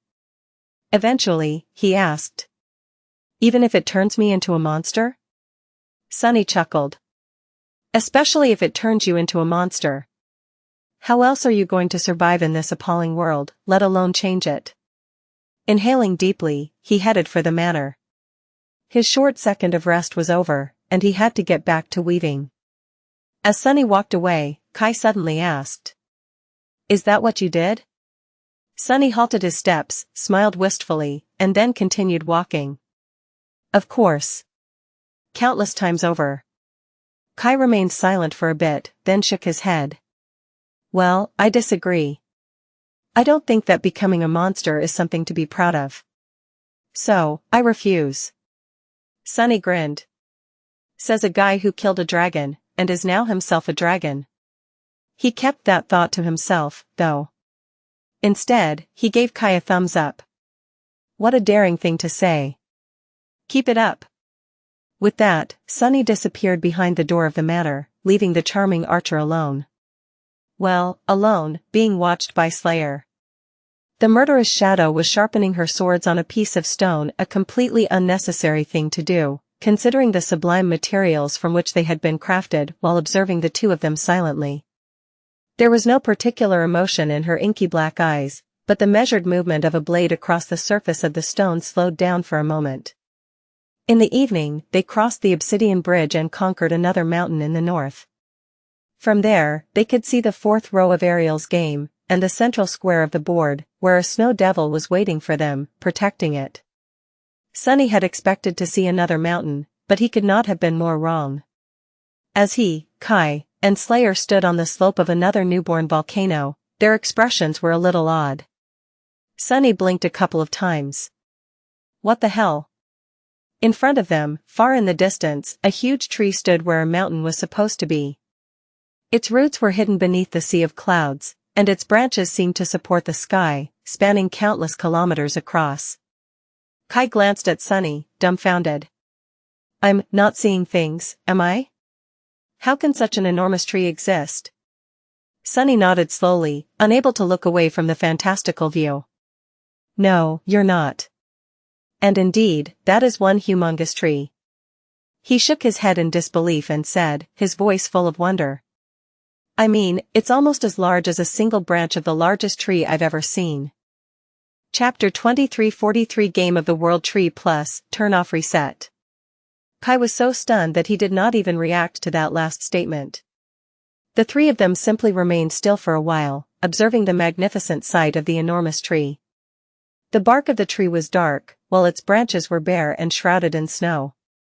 Its branches were like a frozen nebula, while the tree itself was like the axis of the world, rising above the sea of clouds much higher than even the surrounding mountains.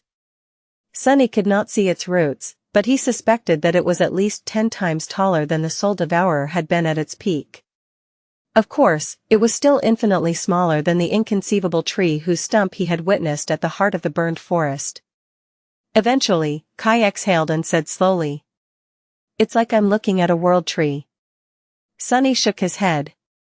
I've seen the actual world tree once. It is located north of the Forgotten Shore, and all that remains of it is an unfathomably enormous stump. This one, well, maybe it's a sapling of the world tree. He studied the tree for a while, then said with a hint of doubt in his voice. Perhaps it is. We don't really know what this miniature realm is made of, and if these mountains are even real. But if this tree is indeed real and is a child of the Heart God's world tree, then it might very well be the thing that holds this entire realm together. Ariel might have used it as the core of his game's world. There was no evidence to prove his theory, really, but Sunny was inclined to believe it. But even if he was wrong, just to be safe. Whatever you do, Kai, don't look inside that tree. The charming archer raised an eyebrow. Why? Sunny hesitated for a moment. If it really is the central element of this world's structure, then it might very well be the source of the being beneath the clouds, or at least connected to it. Who knows what slithers deep inside that enormous trunk? You might see something that your mind can't endure. Kai shivered. Sunny studied the tree a bit more, then scratched his head. It does make me wonder, though. Currently, it's shrouded in snow. How the hell will it become covered in ash if we conquer it? A tree can't erupt with lava, can it? He chuckled. Would it bloom if it was conquered by the ash domain? Or would it literally spew molten rock? The latter was not impossible. Considering the size of the giant tree, its roots could very well stretch wide and deep enough to reach the mantle of this artificial world, or maybe even its molten core, if it even had those. In any case, Sunny was more interested in something else. There was a snow devil guarding the central square on the jade board. Can you see it? Kai glanced into the distance. He remained silent for a while, then hurriedly glanced down. Yes. I think so. Sunny sighed. So, what kind of horror is it this time? A bestial monstrosity with rotting flesh? An eerie, creepy wraith? No, don't tell me, it's some kind of insect, isn't it? Damnation. Why does it always have to be insects? Kai lingered for a moment, then shook his head. No. It looks like a human to me. Sunny frowned. A human? No, wait. Is it human, or does it look for a human? Kai lingered with the answer. I'm not sure. That devil, he's just sitting there with his legs crossed. But I can't really discern any details, just. I think that he glanced back at me, too. Sunny considered the new information silently. Devils were sentient, intelligent, and cunning. They also wielded unholy powers, much like awakened wielded aspect abilities. More importantly, this particular devil was either great, or cursed. The former was tolerable, but the latter was truly bad news. At that moment, Kai suddenly added. There is something peculiar about that devil. I am not sure what it is, but I think I saw something behind him, like a string that glistened for a short second. In fact, I had the same feeling when looking at the other snow abominations we faced, as well. All of them are a bit peculiar. Sunny gave him a dark look. Hey, I am already on edge, so there's no need to say creepy things to scare me even more, okay? The moon was rising above the sea of clouds, and the snow-covered branches of the enormous tree shone in its pale light. He sighed. Damn it. Anyway. Be prepared to fight that thing, whatever it is. This next dawn was going to be a perilous one for them. The snow worm and the clockwork giant were still 2 moves away, but the snow devil could attack the newborn volcano in one meaning that it could attack them in the morning. As long as it was willing to, commanded to? Sunny still did not know what level of control the snow tyrant had over the other snow figures. It was in the nature of nightmare creatures to attack beings whose souls were devoid of corruption in a murderous frenzy, but if the tyrant was in control of these abominations, then it could suppress their demented, overwhelming desire for a while.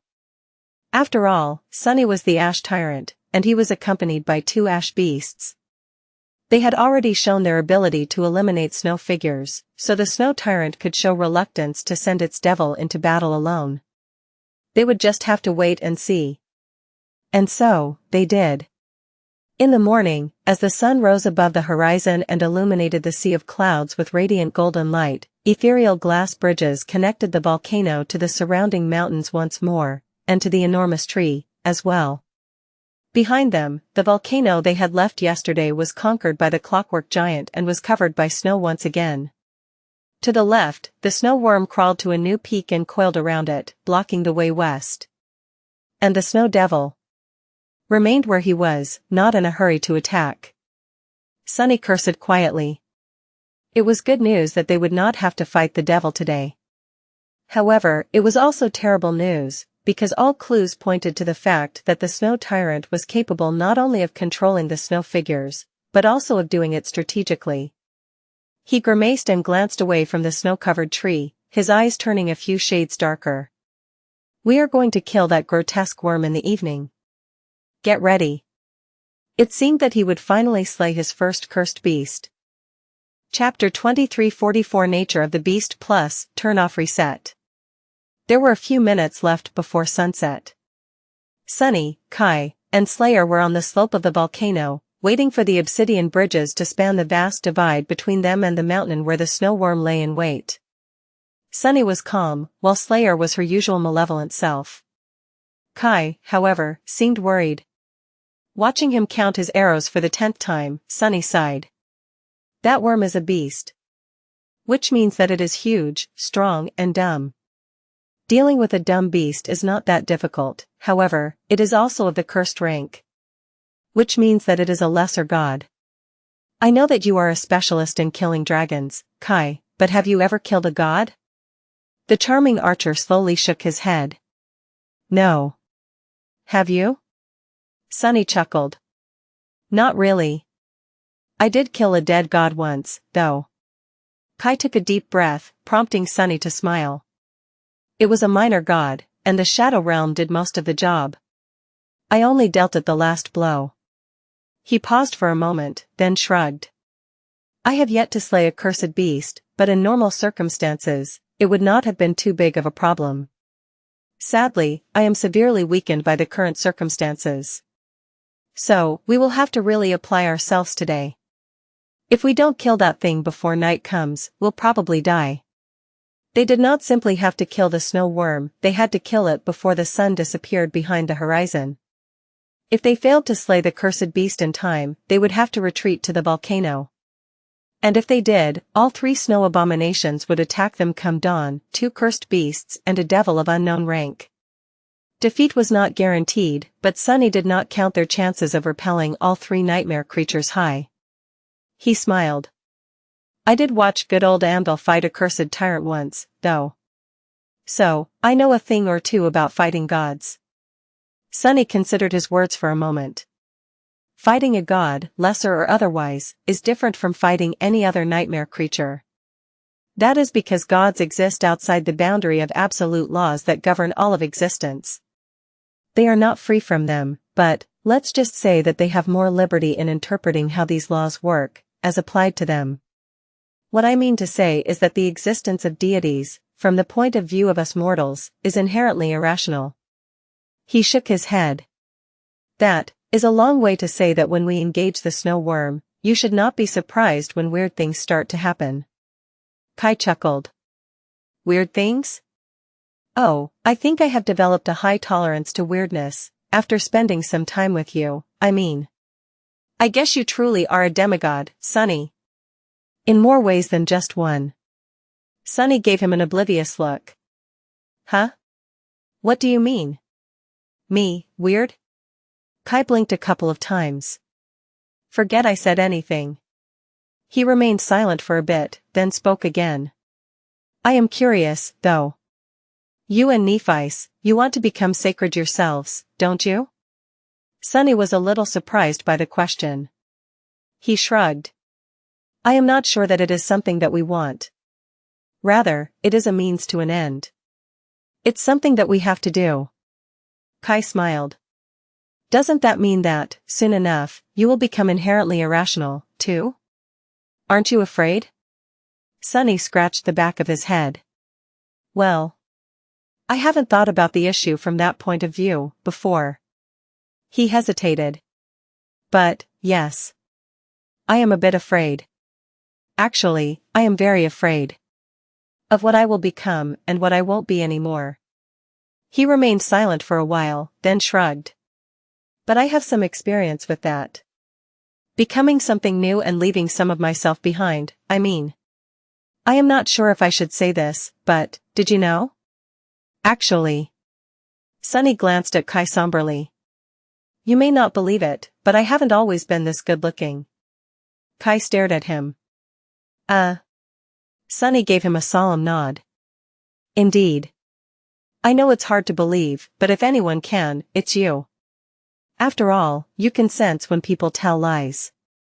Kai cleared his throat. I see. So, correct me if I am wrong, but are you saying that you becoming attractive is a change of the same magnitude as someone mortal becoming a god? Sunny stared at him with indignation. I am definitely not. That bastard. But at least Kai wasn't counting his arrows anymore. Instead, he shook his head and laughed quietly.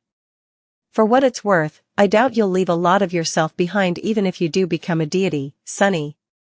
I am not sure how to describe it, but, you seem like someone who will always be himself, no matter the circumstances. Sunny smiled. Then, he frowned.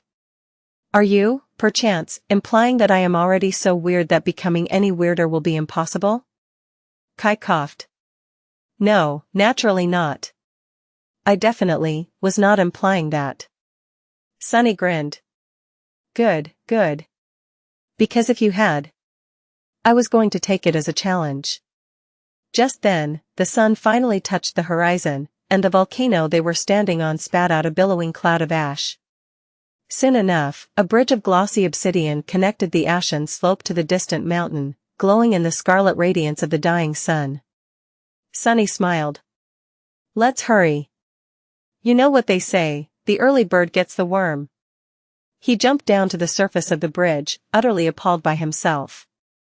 Gods, what the hell did I just say? Did I really say that? The early bird gets the worm? It seemed that hanging out with Kai so much after being deprived of the charming archer's company for so long was having a negative impact on his sanity. That joke was truly, unforgivably terrible, worthy of being spoken by that despicable old fool, Jest. The last thing Sunny wanted was to resemble Jest in any shape or form. Groaning inwardly, he rushed forward. He had to kill a cursed beast, and he had to do it quickly. As Sunny ran across the surface of the obsidian bridge, his figure turning into a dark blur, Kai and Slayer drew their bows. A moment later, black arrows streaked across the sea of clouds and fell, piercing the snow worm's pale flesh. Out there on the slopes of the volcano, they were still within the bounds of the ash domain. Therefore, they could exert their full power, granted, their power was not great enough to seriously wound a cursed beast. The snow worm was so enormous that it was difficult to miss it. At the same time, its body was so vast that their arrows were no different from tiny needles, dealing almost no harm to the nightmare creature. But that was alright, because Sunny did not need them to harm the cursed beast. Instead, they had to play a different, vitally important role in the opening act of the battle. Instead of quality, it was the quantity of their attacks that mattered. They had to sink as numerous arrows as they could into the snow worm, and do it as rapidly as possible. That was because the arrows they were shooting were quite special. Sunny had crafted them himself, after all. In the past few days, he had been observing the snow worm carefully.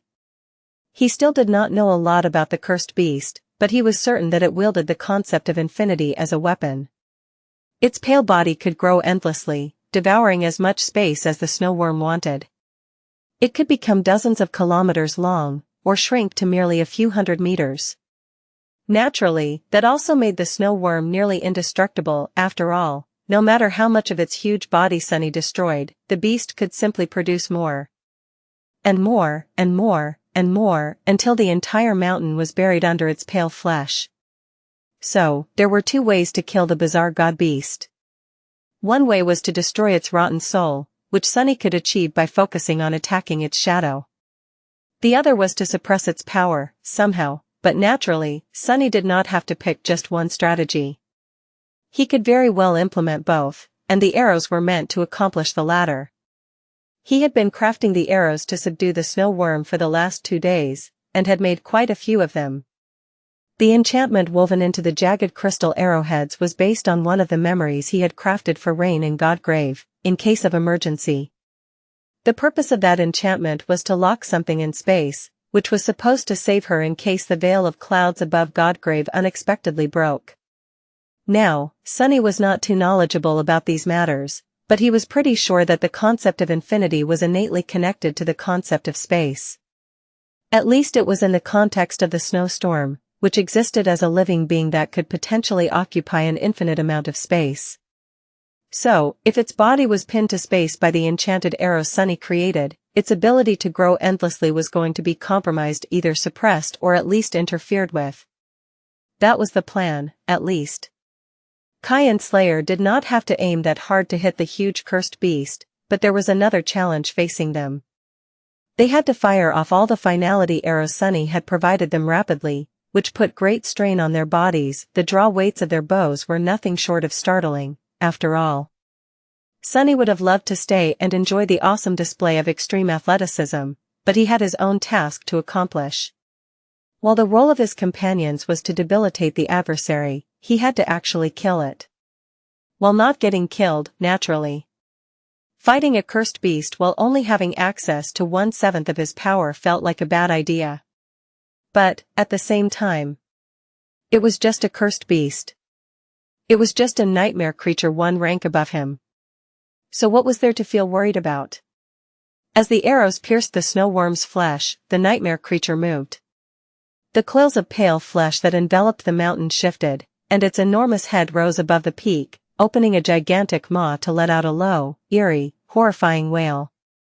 Sunny could not describe it with words. Really, it did not resemble any sound that a living being was supposed to be able to produce at all.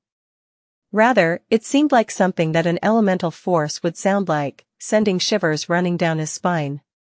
Before the obliterating wave of sound could fully hit him, tearing his flesh apart, Sunny dove into the shadows and hid in their depths, allowing for the worm's wail to pass above him. But even in the dark embrace of shadows, he felt his very essence tremble, almost coming undone. Been a while since I got hit by a sonic attack. I think. His shadow continued to glide across the glistening bridge at great speed. And just before he reached the snowy mountain, winged figures burst from it in a veil of ash, spreading like an obsidian swarm. They were the shades of the crystal wasps he and Slayer had slain, almost 100 of them. 2 more arrows pierced the snow worm's flesh, making it convulse and shrink a little. Sunny rose out of the shadows, and the shadows rose with him, turning into a towering figure encased in a carapace of gorgeous black jade. Standing 100 meters tall, the shadow colossus pulled 100-meter-long odachi out of the darkness and glanced up, at the huge head of the cursed beast looming high above him. The snow worm actually dwarfed Sunny and his titanic shell. The creature's circular maw could swallow him whole. As the swarm of obsidian wasps surrounded the peak of the mountain, Sunny raised his gigantic odachi and pointed it at the cursed beast. I am going to kill you today, vermin. The snow worm seemed to stare at him for a moment, even if it had no eyes. And then, its maw plummeted down, obscuring the heavens. The mountain shuddered. Holy hell. The second the snow worm struck, the entire mountain groaned, and the world itself seemed to shudder in agony. Sunny had witnessed truly harrowing power before, but he had never been so close to something so annihilating, so destructive. Even if he had not been stripped of his shadows and weakened by the snow domain, he would have been utterly obliterated by this one strike. But of course, only if he was foolish enough to get struck. Not even trying to evade the gargantuan maw of the cursed beast, Sunny simply pulled his entire titanic shell into the shadows, stepping through them to bring down his odachi on the pale flesh of the snow worm on the other side of the mountain. The 100-meter-long blade cut deep, but even its great length was not enough to sever the nightmare creature in two. In the next moment, the body of the snow worm moved, slamming into Sunny with frightening force and throwing him back. Crap. The deep wound he had dealt the cursed beast was already gone, replaced by more pale flesh. The snow under Sunny's feet, meanwhile, rippled peculiarly. He leaped back, and a split second later, the snow collapsed, falling into the huge maw that appeared beneath. The snow worm's head shot from below, and then, it was as if a pale wall rose in front of Sunny, reaching toward the sky.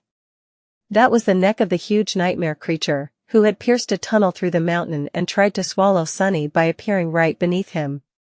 Not wasting any time, Sunny rushed forward and plunged his odachi into the pale flesh, using the creature's own momentum to deliver it a long, gruesome cut.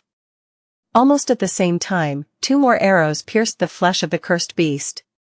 And then, 2 more. Its huge body seemed to shrink a little, or did it only seem that way? Arg! 2 walls of pale flesh were rushing at Sunny from higher up the slope and lower down the slope. They were the coils of the snow worm, who was twisting its body to crush the adversary. Not so quick. Sunny barely managed to step through the shadows in time.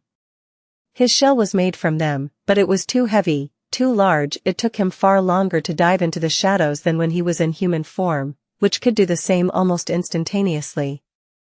Still, he escaped with his life. As the head of the snow worm turned in the frigid air and rushed down once more, the obsidian wasps dove from the sky to attack the huge nightmare creature.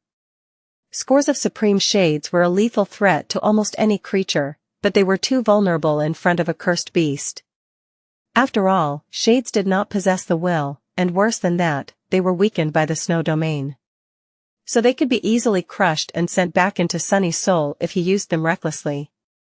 Luckily, there was one silver lining to how heavily suppressed he was here, in Ariel's game. Sunny had gone about becoming supreme in a somewhat backward fashion. By the time he learned how to manifest his domain, it was already vast and powerful, built out of tens of thousands of shades. Faced with their overwhelming number, he had always struggled to control his Shadow Legion, control it with any level of precision, at least. But here, Sunny was devoid of his vast army. Instead, he could only command a relatively small number of shades that had been earned inside the game. That allowed him to command each one intricately. He had been training himself to control the obsidian wasps precisely for the past few days, ever since earning the first one. Handling 100 shades was far easier than thousands, especially since his mind was free of having to control his other incarnations and keep an eye on the members of the Shadow Clan. His mind had plenty of unused capacity for the first time in years, so his efforts to learn how to control his shades better fell into fertile soil. At first, Sunny simply concentrated on having the obsidian wasps move in different directions. Then, he made each of them follow an elaborate path. After mastering easy maneuvers, he moved on to practicing more intricate and complicated tasks, eventually arriving at simulated battles between different groups of shades. By now, the obsidian wasps did not exactly feel like extensions of his own body, but he felt confident in making each of them do precisely what he wanted. That expanded his strategic repertoire greatly, of course.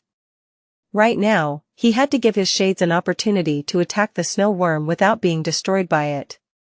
So, he aimed them precisely at the areas on its enormous body where its tough hide had been cut by his towering odachi. The obsidian wasps plummeted from the sky, their glass-like wings burning with a crimson glow in the light of the setting sun, and crawled into the snow worm's open wounds. Hidden within its voluminous body, where they could not be crushed and devoured by the cursed beast, they bit into its flesh, burying themselves deeper and deeper into it as their legs and mandibles cut and shredded the nightmare creature's muscles. The snow worm was huge, but its size could be used as a weapon against it. For now, no more than a dozen shades had managed to crawl into its wounds, but there were going to be more wounds, and more obsidian wasps finding their way into the creature's body. The arrows shot by Kai and Slayer, meanwhile, were constricting the snow worm's ability to expand itself more and more. It's working. As the cursed beast's head fell from the sky on Sunny, its shadow covered him. Turning his odachi downward, he plunged it into the nightmare creature's shadow, then collapsed into it to flee the horrifying maw at the last possible second. His strike dealt some damage to the creature's vast, corrupted soul, not enough to threaten its life, but enough to be felt. The snow worm's flesh rippled in agony. I think I can kill it. The only question was, would Sunny be able to kill the damned monstrosity in time? The sun was setting, and the clock was ticking. If he was not quick enough, the one being killed would be him. Sunny played hide and search with the snow worm by jumping between shadows while the mountain was falling apart around them. The creature's huge size made it difficult for him to destroy its body, but it also made it difficult for the creature to destroy him. The pale, segmented coils of the snow worm were wrapped around the entire mountain countless times over, expanding and constricting as they moved at great speed and slowly ground the mountain to dust. Because of their sheer mass and number, the cursed beast was its own obstacle when hunting down a foe as mobile as Sunny. The snow worm twisted its coils unpredictably to catch and crush Sunny between them. When two walls of pale flesh collided, violent shockwaves sent ripples across the sea of clouds, and the entire world seemed to shake. At the same time, its maw was pursuing Sunny, easily digging tunnels through the mountain or soaring into the sky to plummet down seconds later like a ghastly meteor. These impacts were even more earth-shattering. Sunny was being attacked from all sides, from below, from above, and yet, despite the unfathomable might of the cursed beast, he remained mostly unscathed. He was simply too quick and elusive to be caught, moving from one spot to another almost instantly to evade the frightening blows. That was why pure might was useless unless it was supported by a keen mind, skill, or at least agility. The snow worm was undoubtedly a creature of distressing power, but without proper means to channel that power, all it could achieve was thrash wildly and slowly take the mountain apart in its furious, fruitless pursuit of the nimble adversary. Then again, as the battle continued, Sunny got the impression that pure, focused lethality was not exactly the snow worm's strong suit. Rather, it seemed like a creature who subjugated its prey through its sheer abundance. The snow worm was too enormous, too voluminous, too inexhaustible. Its infinite body allowed it to weather an infinite number of attacks, only for more pale flesh to burst forward, burying the adversary under its endless mass. So, it could simply endure endlessly, until the adversary was exhausted, tired, and spent. In this case, the snow worm simply needed to endure until nightfall. It was a single-minded and patient creature. And yet, it was exactly its single-mindedness that made the snow worm so frightening, its extreme mastery of a single power, of a single concept used both for attack and defense, made it almost inevitable. As the sovereign of death, Sunny took offense to that. After all, nothing was supposed to be more inevitable than death. If only my legion was here. Growling, he fled from the snow worm while shredding its flesh with his great blade. Sunny did not discriminate between attacking the body of the cursed beast and its shadow, dealing both physical and soul damage to it. The soul of the snow worm was as vast and seemingly endless as its flesh, hiding an infinite amount of vile darkness. When souls received a certain amount of damage, they collapsed and crumbled except for Sunny's own tenacious soul, which was reinforced by soul weave and therefore had no such threshold. And yet, he felt that the soul of the snow worm was too enormous, too ancient, and too deep to be destroyed that way, at least while he was devoid of his shadows and weakened by the snow domain. Perhaps that was what the souls of all deities were like, or perhaps the soul of this corrupted deity in particular was especially abundant. In any case, destroying it was not something that could be accomplished easily. Fortunately, Sunny was nothing if not resourceful. Even if dealing a sufficient amount of soul damage was not feasible, he had other means of destroying a soul. After all, he wielded the power of shadows, the power of death. Just as Nephi's had mentioned, each will was unique, and his was all about killing intent. It was the will to see living beings die. That was both his natural affinity and a skill he had developed by wielding Serpent, the slaying blade. In other words, his will was more effective and efficient than it was supposed to be when implemented for the purpose of killing. And while the snow worm was a being of a higher rank than Sunny, its will was not as sophisticated as his. Sunny understood it as he was desperately fighting the detestable creature. Yes, the snow worm was more powerful than him, and its will was far more harrowing. However, just like a mindless beast could not fathom a combat technique, the colossal nightmare creature could not wield its will with focused intent either. The will of the snow worm was not much different from the elemental and largely directionless will of the millipede swarm. And so, Sunny actually had a clear advantage over the profane deity. Therefore, he could infuse each of his soul attacks with the power of death, with the focused will to see the adversary die, and that will slowly accumulated, poisoning the soul of the snow worm. The quantity of damage he dealt to the adversary's soul might not have been sufficient, but its insidious quality was a completely separate issue. Even if each cut dealt to the shadow of the cursed beast was insignificant due to how vast it was, all of that vastness was poisoned by the death will regardless of its nearly endless nature. As soon as Sunny expressed enough will to kill the snow worm to overcome its will to live, the creature was going to die. Which was not to say that he would be able to achieve that before the sun disappeared beyond the horizon. However, that was only half of Sunny's strategy. The other half was far simpler. He simply wanted to rip, shred, and devastate the snow worm's huge body. That, too, was a way to kill the enormous cursed beast. Every cut Sunny dealt to the snow worm's voluminous body served a purpose, and that purpose was to allow more obsidian wasps to crawl inside it. By now, almost all of them had found their way into the cursed beast. They were slithering there, wreaking havoc and mangling tissue while burrowing deeper and deeper. Even if the wounds Sunny dealt to the huge nightmare creature were relatively insignificant, being mangled and devoured by 100 supreme shades from the inside was not. And yet, the snow worm endured the harrowing amount of damage being dealt to it almost effortlessly, demonstrating the vast divide between the supreme and the sacred, or rather, cursed ranks. More than that, even buried deep within its flesh, the obsidian wasps were not entirely safe. In fact, numerous of them had already been destroyed. Some were simply crushed by the unfathomably powerful muscles of the cursed beast. Some had accidentally found their way into its digestive system and were either ground to dust or dissolved entirely. Some met their end in ways that Sunny could not even describe, let alone understand, while some were destroyed in more bizarre ways. Since the snow worm wielded the concept of infinity as its weapon and could expand or shrink its body at will, some obsidian wasps were simply torn asunder when the point in space they had occupied suddenly expanded. Others were crushed into infinitely small balls of obsidian when the space they had been occupying shrank. Of course, none of them were actually destroyed, rather, they were returned to the dark expanse of Sunny's soul. But they were eliminated from this fateful battle, which was ostensibly the same. Gods, just how indestructible is that thing?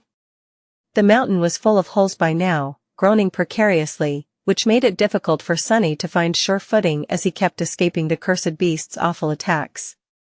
The snow worm showed no outward signs of being seriously harmed by the swarm of obsidian wasps, for now. Which was not to say that it was unharmed. In fact, Sunny could sense the cadence of the battle slowly changing. He felt a bit of vicious joy as he realized that his preparations had not been for naught, and that his strategy was working. Just as he had planned, he was going to defeat this overwhelmingly powerful adversary by using his advantages, his intelligence, cunning, and skill. By then, Kai Slayer had sunk all of the finality arrows he had crafted into the worm's flesh. The enchantments Sunny had so laboriously created were locking various segments of its body in space, making it more difficult for the creature to exercise its infinite power. At the same time, the obsidian wasps were ravaging the snow worm's insides, while Sunny was poisoning its soul with the power of his deathly will. Kai Slayer, meanwhile, switched to purely annihilating arrows, helping him wound the cursed beast as much as they could. Their transcendent wills were added to his supreme killing intent, tipping the scales. As Sunny poisoned the soul of the snow worm more and more, suffocating the very spark that kept it alive, the creature weakened. The weaker it became, the less it could resist the binding power of enchantments constricting its power. And the more constricted its power was, the more physical harm the obsidian wasps could deal it. Which, in turn, made its life force weaken more. It was a virtuous cycle, a wicked cycle? It was a cycle that would bring this huge, mindless, corrupted deity to death. Come on, you scum, die faster. Sunny's shell, too, was slowly coming undone. Even if he managed to avoid being struck by the snow worm directly, the damage dealt to the shadow colossus through simply being in the epicenter of unimaginable destruction was mounting. Still, he persisted. Because he could sense it, slowly but surely, the enormous body of the snow worm was shrinking. Instead of infinitely growing, it was gradually reducing in size. He could not see the result due to the sheer scale of the snow worm, but he could sense it through the shadows. Already, there were fewer coils surrounding the mountain. And as the battle continued, the rate at which the snow worm was shrinking only accelerated. By the time Kai had run out of arrows, Sunny could already see its tail. The maw of the creature, too, had diminished in size. It could still swallow Sunny in one bite, but at least not without doing some chewing first. As he stepped through the shadows and rolled on the heavily damaged, perforated slope of the mountain, a new shadow suddenly joined the fray. What is this maniac doing? A haunting sound that resembled a song suddenly permeated the sky, and a sonic wave struck the head of the cursed beast, shredding some of its flesh and changing its direction slightly. A gorgeous dragon plummeted from above, landing on the cursed beast's back and striking at it with its long, sharp claws. At the same time, Kai seemed to have spoken something. The snow worm largely ignored his command, but not entirely. Sunny almost missed a graceful figure that shot an arrow into an open wound of the cursed beast from the dragon's back. Slayer wanted to kill the weakened deity, as well. The sun had already fallen halfway behind the horizon. We need to hurry. After that, the demise of the snow worm was hastened. The damage dealt to its soul and body had accumulated, and its ability to command infinity grew unstable. It shrank its body more and more, crushing the obsidian wasps within, but it was already too late. Soon enough, the cursed beast could barely wrap itself around the mountain. Then, its maw became too narrow to swallow the shadow colossus that, ironically enough, made it more dangerous, since it could maneuver much better for a short while. So, Sunny abandoned his shell and continued the battle as a human. Before too long, the snow worm shrank to a truly pitiful size, no more than a kilometer from head to tail. Then, it became even smaller, similar in size to Soul Serpent. And then, finally, Sunny exhaled tiredly as he leaned on his odachi, looking down at a pale maggot that was wriggling in the mud. That tiny maggot was the formerly proud cursed beast. Sunny glanced at it darkly, his eyes hidden in the deep shadows of the falling dusk. How could something so great become so pathetic? Was that how the gods died? His tone was strangely forlorn. Maybe I'll learn before ending this game. With that, Sunny brought his foot down, crushing the tiny maggot under his armored boot. There was a second of silence, and then, he heard the familiar words. You have slain an adversary. Sunny sighed with relief as the last vestige of the sun disappeared from view. He had killed his first cursed one today. So, a deity only accounts for this much, in the end. Looking down, Sunny did not feel too triumphant. Rather, he was troubled. Killing a cursed beast sounded like a startling accomplishment, and it was, in a sense. However, as a supreme titan, that was what he was supposed to be capable of. The true challenge would come when he had to face cursed demons, devils, and tyrants, the dreadful deities who were just as intelligent and cunning as he was, if not more. And then there were beings as distressing as cursed terrors and titans. Like the vile thieving bird, who had stolen his very fate from him. Sunny did not expect easy victories once he graduated to battling those creatures. Just as he thought about it, a chill ran down his spine. Feeling a cold gaze settle on him, Sunny turned back and glanced in the direction of the axis tree. He could not see the devil resting on one of its branches, but knew that he was being watched. I guess we had an audience. Much worse was the realization of just how vast the divide between great and cursed beings was. Every rank was progressively more powerful, and the gaps between them grew exponentially. And if the cursed one were already this overwhelming, then just how terrible the unholy ones would be? Smiling darkly, Sunny took a step back and crouched, digging in the squashed remains of the snow worm with a disgusted grimace on his face. Just then, Kai landed near him in a gust of wind, having already reverted to his human form. Slayer was not far behind, either, walking over from higher up the ruined slope. The latter was concerned and calm, like she always was, but the former seemed stunned. Did we just kill a cursed beast?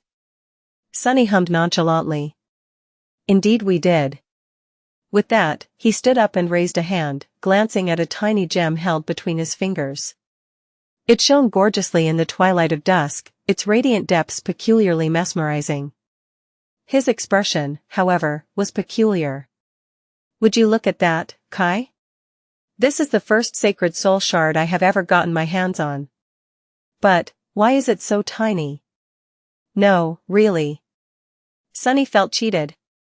Kai coughed. That. I don't think that the size of a soul shard matters, Sonny. Sonny pursed his lips, then sighed and hid the radiant gem in his armor. I guess. That said, buddy, I think you should turn back into a dragon. Kai blinked a couple of times, then activated his transcendent ability once more. Sonny hurried Slayer, and once both of them jumped onto the dragon's back, shouted for Kai to fly up. A few moments after Kai rose into the air, the eruption began. This one was far more violent than the previous ones due to how severely damaged by the snow worm the mountain had been. It practically fell apart and then rose again, its slopes formed by the cooled lava. A new volcano stood in place of the collapsed mountain in no time, just as tall and seemingly indestructible as the mountain had been. Once the three of them landed, Sonny went about erecting a new shadow manor. He shook his head while building it, somewhat shocked. That Ariel was really something, wasn't he? Who just goes around making mountains out of thin air? Unbelievable, truly mind-boggling. That's a real demon for you. Kai was observing him with a nonplussed expression. Hearing that, the charming archer shifted his gaze to the opulent manor that was rising from the darkness, as if summoned by magic. Yeah, unbelievable. This time, Sonny went for a modern style with panoramic windows that opened to the gorgeous sight of the starlit sea of clouds. Making manifested shadows transparent was much easier than imbuing them with color, so he went a bit crazy with the glassworks. Of course, an actual architect or a designer would shed tears at his clumsy attempts to build something, but it was more than enough for a temporary shelter that would be destroyed in a day or two. Once inside, Sonny rested on a sofa and sighed. He did not quite get its properties right, so the sofa felt both too hard and too soft at the same time. It was these little details that were the hardest to master. Shaping the facade of a building was relatively easy, unless he wanted to adorn it with decorative elements, but making the interior feel real was very difficult. He was exhausted, both physically and mentally. Kai seemed utterly spent, too. After dismissing the outer layers of his armor, the charming archer lowered himself into an armchair and closed his eyes. Sonny took out the sacred soul shard and studied it some more, enjoying the gorgeous glow. Do you know why death was created, Kai? Kai glanced at him in confusion. Death, created? Sonny smiled. Of course. There was a time when death did not exist. Well, actually, time did not exist back then either. Everything we know as the axiomatic laws of existence was actually created at some point by the gods to contain the void. The void was endless and everlasting, after all, so they needed to create some form of finality to cage it. It just struck me as funny that our battle against the snow worm was a bit similar to that. A struggle between infinity and finality. He remained silent for a while, then added. Anyway, it was Shadow God who created death, and nobody, not even the gods, liked him very much because of that. Death was initially a weapon against the void and the eternal beings that dwelled in it. Even now, death dutifully destroys the corruption, which is caused by the malignant influence of the void. That is why we can kill a cursed nightmare creature and retrieve a sacred soul shard from its corpse. Kai blinked a couple of times. Oh. I never thought about that, actually. Now that I do, it does seem peculiar. Sonny threw the soul shard into the air and caught it. But really, if you think about it, death doesn't really exist.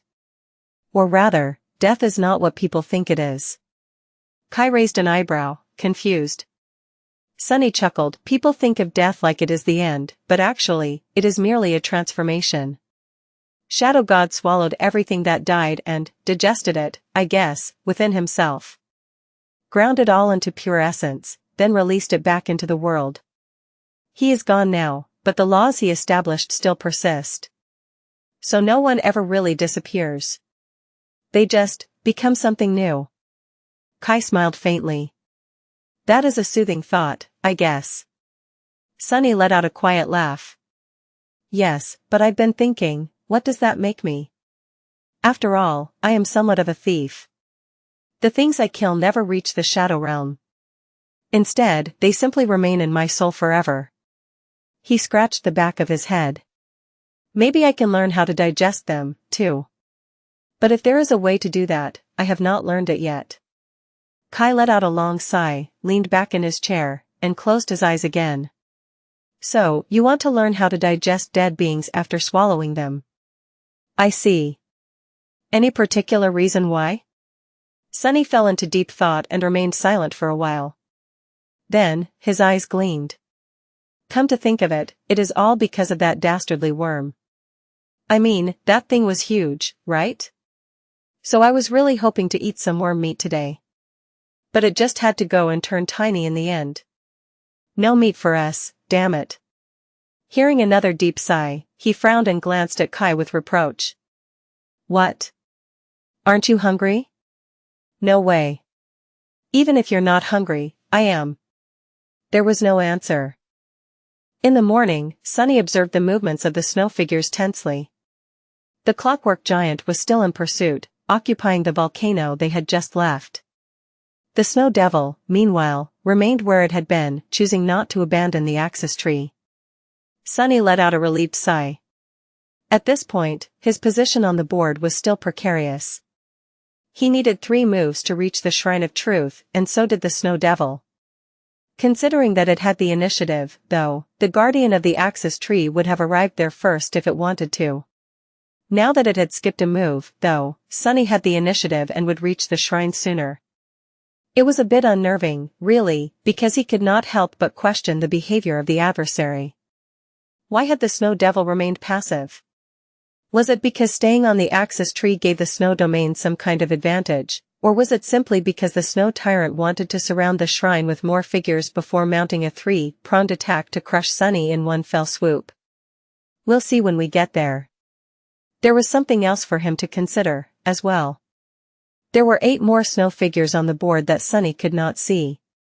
None of them had appeared, yet, and he suspected that they had been staying in their initial positions until now. But Sunny had a sinking suspicion that all of them had departed from their squares this morning, moving in the direction of the Shrine of Truth. There was a very simple reason why he believed that. Before, the snow tyrant had no way to guess where Sunny was going. After all, he had gone directly north after abandoning the Ash Castle, never changing direction. But then, Sunny turned west and killed the snow worm. That indicated his desire to conquer the Shrine of Truth, and gave the adversary an understanding of his plans and, therefore, the ability to build an appropriate strategy. How troublesome. It would take the group of snow figures in the north from 4 to 6 moves to reach the Shrine of Truth. The group occupying the Shrine of Fear, meanwhile, would need from 6 to 7 moves to get there. There was the snow demon from the left corner to worry about, too, who could already be in the Shrine of Truth or en route to it. But Sunny was not too worried about a solitary figure. In any case, the coast was clear for now, at least. We should enjoy these days of peace. Once they reached the shrine, it would most likely be one harrowing battle after another. So, it was good that Sunny had a few days to prepare. Most of the obsidian wasps had been destroyed in the battle against the snow worm. It was going to take some time for them to repair themselves. Additionally, he could dedicate this time to weaving. He could create more arrows for Kai and improve his bow. More importantly, there was the sacred soul shard in his possession now. Using it, he could create something truly special. But currently, Sunny was worried about something else. Looking away from the axis tree, he stared at Kai and nudged him on the shoulder. Well? Did you find it? Kai coughed awkwardly. Well, it's a big mountain, Sunny. Give me more time. Sunny blinked a couple of times. What do you mean, it's a big mountain? You can see through ash. You can see through rock. How hard can it be to find a piece of flawless white jade in this pile of obsidian and solidified magma? Kai let out an exasperated sigh. It would be less difficult if I could concentrate for a few seconds, Sunny. Sunny scoffed. Oh. I see you know how to talk back now. Hey. Look at Slayer, she has never talked back to me once. Slayer gave him a look, her black eyes full of such dreadful malice that he almost flinched. I mean, she does drink my blood and tries to kill me every week. But at least she does it silently. The thing Sunny wanted Kai to find was, naturally, the figure of the snow beast he was supposed to receive for killing the colossal worm. He had been so engrossed in appreciating the aesthetic beauty of the sacred soul shard and not at all overcome by greed, that he had forgotten about it entirely at the moment. And then, the entire mountain fell apart. Considering that they had to move on from this newborn volcano by evening, Sunny felt quite pressed to find the jade figurine. After all, it was invaluable. He was already starting to grow nervous when Kai finally smiled. "There, I see it." He pointed in the vague direction where the snow worm had died. "It's right there, about 500 meters underground, stuck in igneous rock." Sunny let out a relieved sigh. "Good, good." Then, he fell silent. After a few moments of that, Kai finally asked. "So, are you going to dig it out?" "No, wait. You probably have better things to do?"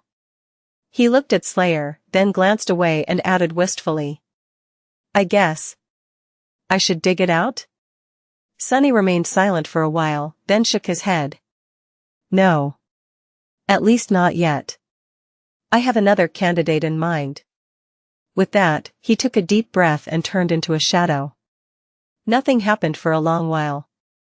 Then, suddenly, a flood of ash escaped from the shadow, rising into the sky like a towering pillar. Then the pillar of ash bent and plummeted down, twisting as it assumed form. Soon enough, the maw of an enormous black worm hit the slope of the mountain, easily burrowing into the seemingly impregnable rock. The shadow turned into a human once again.